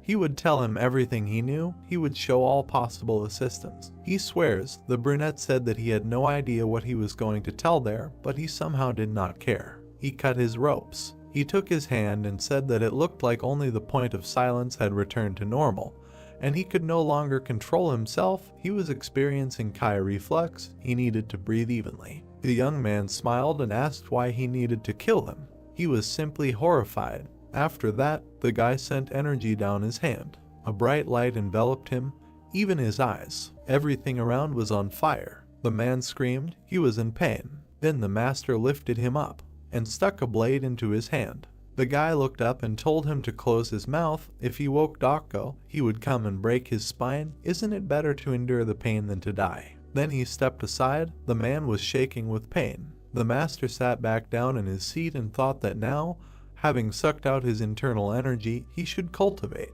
He raised his head and said that if he was confident, he could pull him out and attack him. Have you heard how the battles to the death were fought in the village? The man looked at him and wondered what was wrong with him. He watched as the master meditated. He was now cultivating right in front of his enemy. The leader was meditating. Here more than he thought, he would be able to break through from his current fiery reality if he tried. But since the general rules of martial arts laid down in the principles of the invulnerable golden turtle do not require this, there is no point in rushing. He imagined a huge fiery core. He opened his eyes. He approached the brunette. He looked at him and said that he stopped the bleeding. The young man said that this was a good job. He thanked him. The man clenched his fist. Blood was pouring out of it. He decided to rip his clothes to stop it. Then he bandaged his hand. The chief poured a drink into a glass and said that the reason why the Mulek clan and Madame Cialcium bowed before him was because they were not moving anywhere. He pushed the drink towards him and said that since they know that they can cut out the entire clan, or drown the entire valley of blooming pomegranate in fire, they forgot about their pride and came to apologize. The man drank the alcohol. He exhaled and thanked him. The master poured more and said that, frankly speaking, he did not care what happened to him there, because he was the owner of a mountain house. He agreed, after which the guy drank. He put the glass down and added that if he was not going to help him kill the king and the professor, then he had no reason to spare him. He looked at him and said that his life depended only on how to get rid of them, so how was he going to change his mind? The man gritted his teeth and got angry. He looked straight into his eyes. After that, the shelling hit his head with all his might. The brunette watched this. Then he exhaled and thought, why do people always lose knowledge when talking to him? I wonder if it is worth discussing with the doctor. Dako entered the room and asked if the master killed him. In response, he heard that no, the man had lost consciousness. Then the man raised his hand and said that he should go to bed. His eyes were red. They had some unique shade of purple. And indeed, the guy's eyes were red, and the whites were a shade of purple. The young man turned around and agreed. A house in the village. The boy was wiping the table, looking forward and thinking that it was clean. Wiping it was easy. A young man approached him and asked him to bring him a bowl of soup. The guy turned around, saw his brother enter the room. Then he walked onto the table and said where his brother was going, so well dressed. The guy sat and smiled. Then he happily flew away a bowl of noodles. He exhaled and said that he had not eaten such delicious food for a long time. He put down the chopsticks and said that the young man still did not remember his name. He was even a little sad. The boy asked again what his name was. The young man answered, but it seemed unrelated. The brunette asked again what he had said there. He put his finger to his chin and said that he remembered. Then the young man stood up and thanked him for the treat. The brunette asked where he was going in beautiful clothes on a date with a girl. He smiled and said that of course not, it was time to start from scratch. The boy followed him and asked if it was true that he would no longer fight with swords. He needed to take revenge on Joe and Joel. Leaving, the young man answered what was the point of being together if he was already dead, thanked him for everything. It was time for him to go. The boy looked at him and wished him luck in his new life. The young man raised his hand and waved. He looked at him. Then he closed his eyes and exhaled. He opened them. He was in his bed. What was that? The girl shouted to her great brother that it was time for breakfast. He paid attention to her. Then he smiled. Everyone was sitting at the table and discussing something. The brown-haired man looked away and said that they should attack the old king first or the professor. The brunette took some meat with chopsticks, started chewing and said that he didn't know. Then the guy asked him where Sashing had gone. The answer was the same, I don't know. The young man continued chewing and thought that the man didn't know much. The comrade looked at him and agreed. Dako and Sashing entered the room. Everyone looked at them and was surprised. The man pushed back his chair. Then he turned to the prisoner, ordered him to sit down and eat. He bowed and thanked them. Everyone looked at this, were shocked. How long could they beat him for him to become so submissive? The master raised his hand and said that there was no need to be so circled. The man with the scar got angry. Then he came up and said that he had only smeared a couple of things on him, but no one would believe it. He pointed to his hand and said that the head had pierced his wrist. He looked there and said that here he even took all his internal kai. The prisoner is so afraid of their leader that he can't even say anything clearly, right? He ate and answered that yes, that's right. The man smiled. Everyone else was shocked. After that, he put his hand on the brunette's shoulder. He leaned over and told him to eat. The general looked at him and said that he seemed to have been through a lot. Everyone turned to look at him and froze. They continued to look at him and thought why this guy continues to pick on Doko. The man exhaled and answered that it seemed that the blonde had also been through a lot, stuffing his face. The girl couldn't help but laugh, and the general looked at him angrily. After that, the prisoner turned to the leader, who was chewing, and asked what he wanted. The man looked at him and said that if he was allowed, he would gather troops and move forward, together with Doko. The brunette looked at him, ordered him to close his mouth and eat. He began to eat immediately. The leader looked at everyone and said that now that they had run out of food, explained their plan, so they had to listen more carefully. A huge board was brought into the room. The old man knelt down and said that they were ready, and he had already stood up and walked towards him. He began to draw on the board. He drew a dot and said that this was the Black Rabbit Union. He drew the professor on top, a triangle between them. The guys looked at it carefully. He explained that he wanted to set a trap for the professor. He continued to draw and thought that the fighting spirit of the Rainy Cloud Society had completely fallen, and the leader of the clans that were with them had abandoned them. It was obvious that he should first deal with the weakened Rainy Cloud Society and not with the dragons. He turned around and said that regarding the participants, it would be limited to those who could use Kingong until they reached the professor without any breaks. He turned around and turned to Gunpyo, asking if he understood the plan. The young man looked at him and said that they should quickly reach the Rain Cloud Society using Kingong, thus meaning that the remaining ones would be useless for an ambush. The brunette turned around and said that it was correct, but not quite. They should confirm so that they would understand the details. He frowned. This was a simple Kingong competition where everyone had to keep up with him. The people turned around and asked again. Then the young man took a step and said that he would start with all the leaders, running straight to the front, but he would not be distracted by whether they could keep up with him or not. The girl raised her hand and said, "Wouldn't there be too much of a gap and difference in skills?" He replied that it was possible, but he didn't care. They would overcome the walls of the Rain Cloud Society and continue their advance. They would advance all the way to the professor's residence. The brown-haired man was surprised and asked, did they really want them to continue running even after they reached the Rain Cloud Society? The master looked at them and said that yes, everyone should continue running until they found the professor. He was the leader, the tip, and the drill. The subordinates listened to him attentively. They shouldn't pay attention to the enemies running away. They only kill those who stood in their way, then run and run further. He took a step forward and said that they should deal with everyone keeping up with him until they met the professor. Okay. Everyone looked at him and said in unison that yes. Then the leader put his hands behind his back and said that now everyone except the slowpokes should prepare to move out. The blonde man raised his hand and asked when they would move out. He smiled and replied that right now. The others stood up and bowed to him. Clinic was sitting on a chair. The master looked at him, then passed by and said that the man would stay here. Then he said that the general would have to keep an eye on him. He asked again. He ran after him and asked why he had to keep an eye on this guy. At that moment, Daka patted him on the shoulder and wished him luck. Everyone left and said that they were leaving him. He had to try, be careful with him. They finally found a child who was a match for him. Shaitan caught up with the head and said that they needed time to explain to the subordinates. He heard in response that there was no time for this, so they just had to tell them not to lag behind. He continued to walk forward and said that those who fell behind could think about training them and he would be more than enough to deal with the professor. The door opened. Jaha held it and said that if you think about it, then in what order should they arrive there? He turned around and said that they should consider that this was a ranked competition or just run. Just as he was saying that it was time to move, a man with a scar ran out of the room. He rushed forward faster than everyone else. Gunpyong hesitated a little and said that this guy was a sick bastard.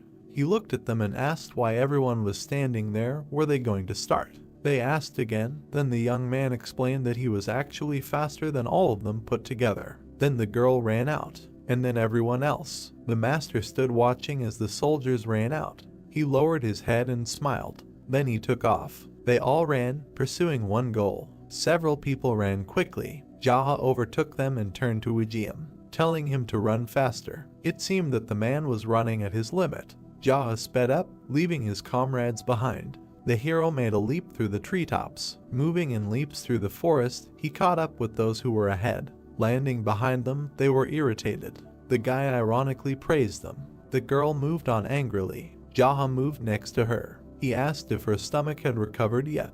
She was quite fast. Red Monkey did not look very good. Jaha moved on par with her. He said that she was the fastest. She should continue in the same spirit and then the others would not catch up with her if she kept up the pace. Having said this, the hero made a jump and continued on his way. Having risen into the air, Jaha moved very quickly. Landing, he saw a house in front of him surrounded by a high fence. His foot touched the ground, and pushing off, he flew over the fence. The soldiers standing inside the yard did not even have time to understand what had happened. The reflection of the running Jaha was visible on the surface of the water. The guards raised the alarm. The hero rushed to the entrance of the house. He kicked the door and got inside.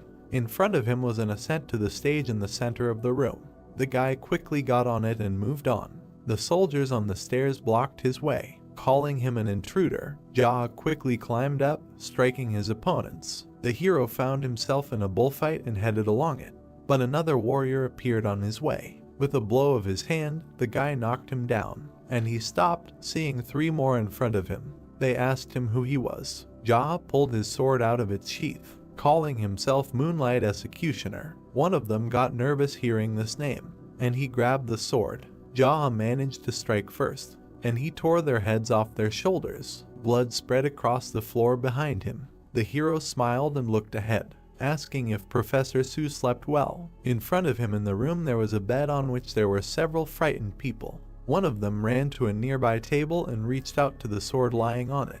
The hero rushed towards him and tried to strike, but the man managed to block it. Professor Su looked.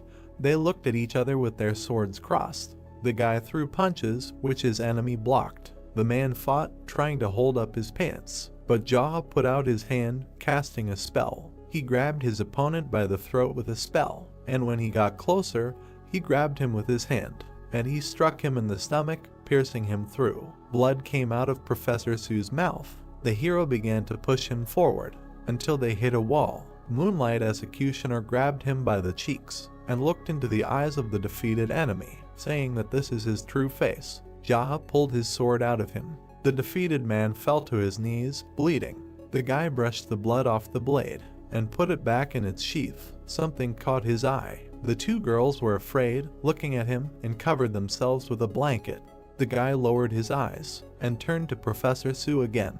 He sank down to him, saying that he didn't hear. He cursed at him in a whisper. Jaha looked at him in surprise, saying that his last words would be insults. He was pathetic. The hero folded his arms, asking why he didn't come and surrender. He told him that this was the only way to survive. Professor Su bowed his head, sitting in his own blood. He continued, asking why he didn't believe in others at least once. Why did he have to live his life believing only in himself? What does he even do during the day? Professor Su still sat motionless. The hero put his hand to his face and looked away, wondering why he was talking to a corpse. A plea for mercy was heard from behind. The hero shifted his gaze, again looking at the 2 very scared girls trembling under the blanket. He looked at them intently, saying that he would spare them. Footsteps were heard behind him. Someone turned to their leader. Jaha turned his head, saying that they were walking slowly. The group was covered in blood and looked at the hero in confusion.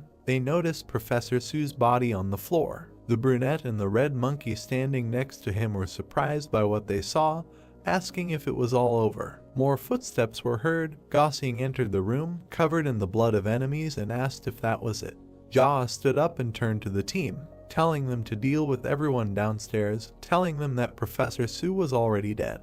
His gaze became extremely serious when he added, telling them not to touch those who surrendered, and to simply kill the rest who resisted. They looked at their boss and answered in unison, yes. The guy left the room, leaving red marks on the floor. Someone's screams reached him. He went to the stairs. The screams were getting louder. Going down them, he saw how the others killed those who resisted. In the courtyard of the house, his people gathered those who surrendered and made them kneel. The hero stopped and looked at the prisoners, telling them to listen, saying that even after a good and long sleep, as well as a wonderful breakfast, he continued to wait, getting drunk during the day. But Professor Su still did not come to bow before him, so he came here himself to personally kill him. If there are still those among them who do not understand what is happening and are still in the mood for battle, then their leader is waiting for them.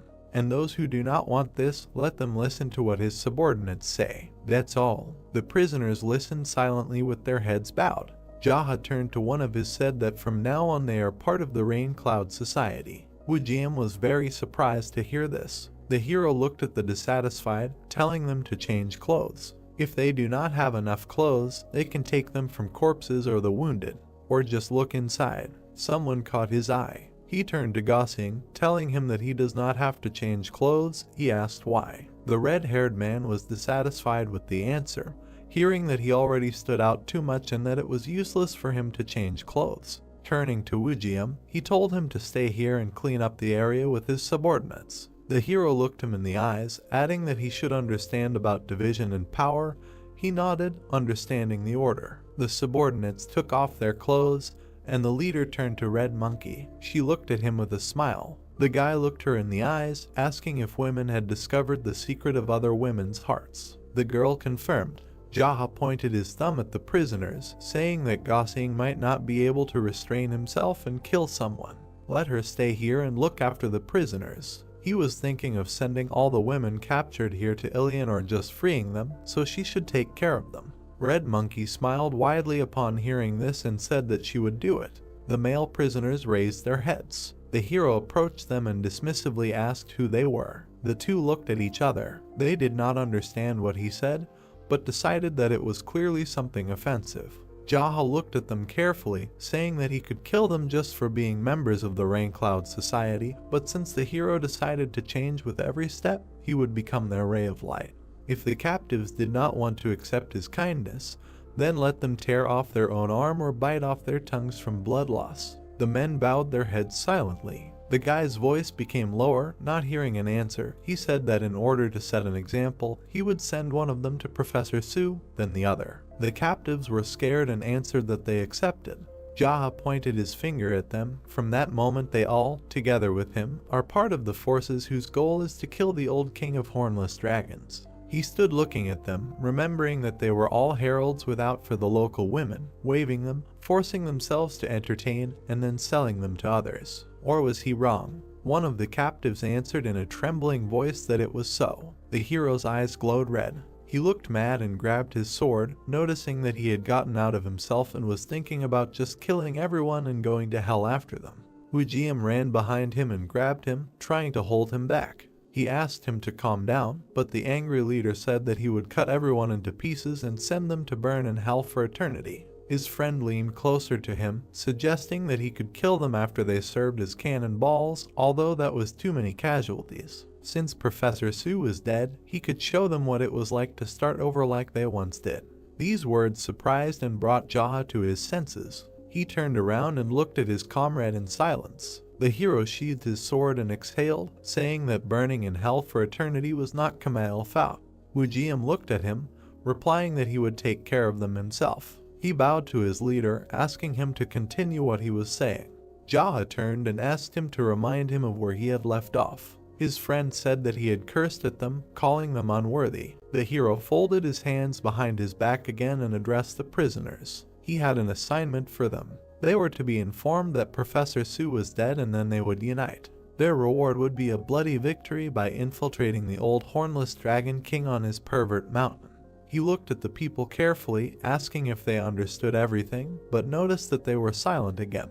Wujiem addressed the hero, saying that he fully understood the plan and would explain everything to the others in detail. The hero turned and walked up to Gunpyeong, addressing him. Looking into his eyes, he gave the order for the beautiful subordinates of the Black Cat Union, who had run all the way here, to rest for a while. They did a great job running all the way here, so they deserve a rest. Gunpyeong looked at the leader and replied that he understood the order. Jaha continued to look at him, saying that they would only burden themselves if they joined in this state. He sighed heavily, noting that the more troops there were, the weaker they were. He asked if that was strange. The subordinate looked at him silently. Someone was quickly approaching the leader. A servant ran by holding a blue robe in his hands. He said that he could change into this. The guy took it and opened it to see a blood-stained outfit in front of him. Jaha looked at him with disgust, telling him to bring something cleaner since he didn't have a wound in his chest. The servant was outraged when the hero told him to straighten his brains out and asked him not to swear. He was only trying to help. Jaha looked at the servant leaving, thinking that it was the guy from the Black Pearl Fort who could not understand the sarcasm or innuendo, and he exhaled, saying that he was curious how he was still alive. The disguised heroes turned to their leader, saying that they were ready and it was time to move on. He nodded silently in response. He led them, saying that it was time to go. Someone was walking along the forest path. The beaten warrior was staggering, holding his hand. The heroes were looking at him from behind the bushes. The victim's eyes rolled back and he fell to the ground. Jaha and Wijiem were watching him. The hero noted that he would have made a good actor. The second replied that these were all his subtle instructions. Sitting in the bushes, the subordinate added that he had also stabbed him. The guy was lying on the ground in pain. That was dedication. The warrior somehow reached the door. He went up the steps and knocked on it. The old man looked out and seeing him, opened the door completely and extended his hand. He was from the Rain Cloud Society. What happened? Starkey gestured for him to come inside. The boy replied that they were caught in a war. The Black Cat Alliance attacked and he was here to request reinforcements from the Lord Dragon King. The wounded boy asked to wait, which surprised the old man. The boy looked up and asked to give him some water. Jaha smiled watching what was happening, noting the remark. He leaned against the closed door. He raised his head and thought that the estate should have been alarmed by the news that someone had attacked the Rain Cloud Society, but it was somehow too quiet. He went down the stairs and headed into the forest, saying that the Trojan horse had successfully invaded. Jaha returned to the shelter with the others. The comrade suggested going inside and ending it all, but the leader refused, saying that he had underestimated the old man. He turned towards the entrance, telling the others to stay here. The comrades looked at him in surprise. The boy came out of the forest and waved his hand at them. He approached the steps and thought. He walked away a little and went to the bushes and started doing something. The blue outfit fell to the ground. The hero put on his black clothes, and he found himself in the courtyard. He looked around. Jaha noticed an old man sitting alone at the table. The hero came closer and the old man greeted him, then asked if the truce had ended. The guy looked around, asking him if he had sorted everything out here. The old man with a gray beard nodded, answering that the only one left here was the servant who had opened the doors a minute ago. He let him out through the back entrance. He had not studied martial arts, so his death was meaningless. The two people looked at each other. The guy asked what happened to the old man's subordinates. He said that he sent those who had somewhere to return to their families and gave money to those who did not. He had managed to say goodbye to all of them in these 2 days. The hero smiled, noting that he was thinking very quickly. The old man chuckled. He pointed to a place at the table, noting that he preferred to think that way and offered to sit down. The hero came closer and thought that he was not going to sit down on someone's orders. They looked at each other with a sly smile. The old man asked if he had a minute to drink a cup of tea, but he received the answer that the guy was very busy. The old man put his hand on the mug, saying that news had reached him that the hero had managed to defeat the great Rakshasa in a duel. He had met men like Jaha many times, his actions, his manner of speech. The old man had long nails on his hands. He sees right through him and has long understood that he is some kind of person. The hero did not answer. The guy was still standing near the slot. The old man continued, talking about their battle. He was waiting for him alone, since he saw no point in shedding the blood of his people in vain. The hero looked and said that he knew that the great Rakshasa was his good friend. The old man's hand tensed. At that moment Jaha felt something and jumped back, seeing how the stones lying on the ground near the table disappeared. He landed next to him. The old man frowned and smiled evilly. The hero looked down and saw sharp spikes on the bottom, turned his gaze to the man. The old man became nervous when he heard that he had scared the guy. He reached his hand to his mug and pressed it. More stones on the ground began to move, and the one that was under the leader rose up. The stones turned out to be pillars. Some of them disappeared, leaving a hole in the ground. Jaha calmly watched what was happening, thinking that everything around was one big trap in which he would have lost more than half of the army if he had entered with them. The old man got up from the table leaning on a cane in the form of a snake, having said that everything was as it should be and offered to fight. The hero smiled, answering that now he understood why he was not as famous as the great Rakshasa. These words angered the man. Bowing his head, he continued, saying that the old man had been dumping everything into these pits for the last 40 years. No one could understand anything about him. He ate, drank, and slept on the corpses of people he had killed with his own hands. There were several raised pillars between them. The boy understood why Stark was so pale, but the gray-haired man only looked at him, saying that he liked to talk. The hero calmly moved between the pits, saying that he had met many people like him. A coward who was afraid to leave the safe path that he had created.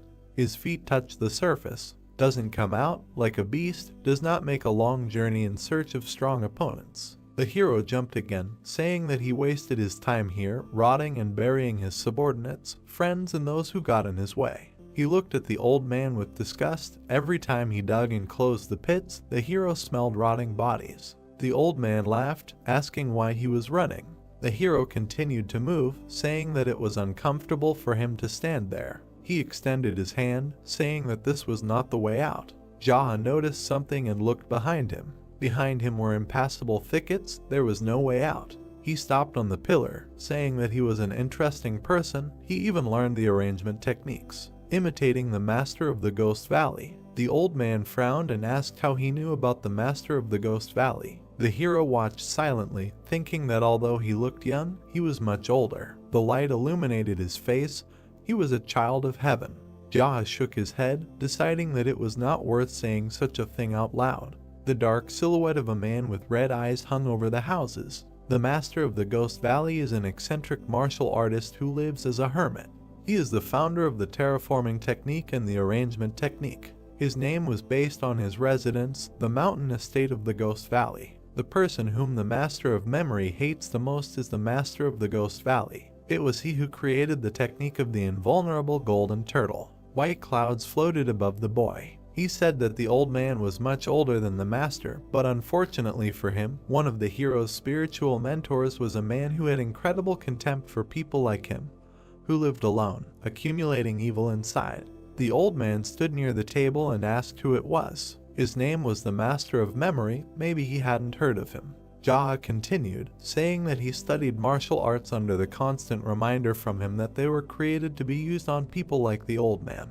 They were created so that any preparations of the enemy would be burned to ashes, leaving not a single ash behind. The hero put his hand to his face, noting the irony that of all people, he fell into the hands of a hero. Cute. The boy remembered how the master created fire in his hand. Smart rabbits always dig 3 holes, but his mentor said that you just need to burn all 3. The flames became brighter, and so he created the technique of the invulnerable golden turtle, the kingdom of flames. The same fire was in Jaha's hand, which shocked the old man, and he quickly moved through his trap, trying to strike the hero, but he returned. The guy looked at him closely and thought that isn't it customary in the Jianghu to silently wait until the enemy prepares the ultimate technique. White rays appeared from the swift strikes. A blurry trace was left after a sharp jump. The old man swung his sword and struck down. The long-haired man parried his blow, leaving a light beam. 3 metal arrows flew forward. The brunette saw them in surprise. However, he managed to parry them with a swift strike. The gray-haired old man flew in, attacking again. Jaha jumped back, avoiding his attack, and landed behind. His foot touched the ground. The hero's hair and clothes fluttered from the speed of his movement.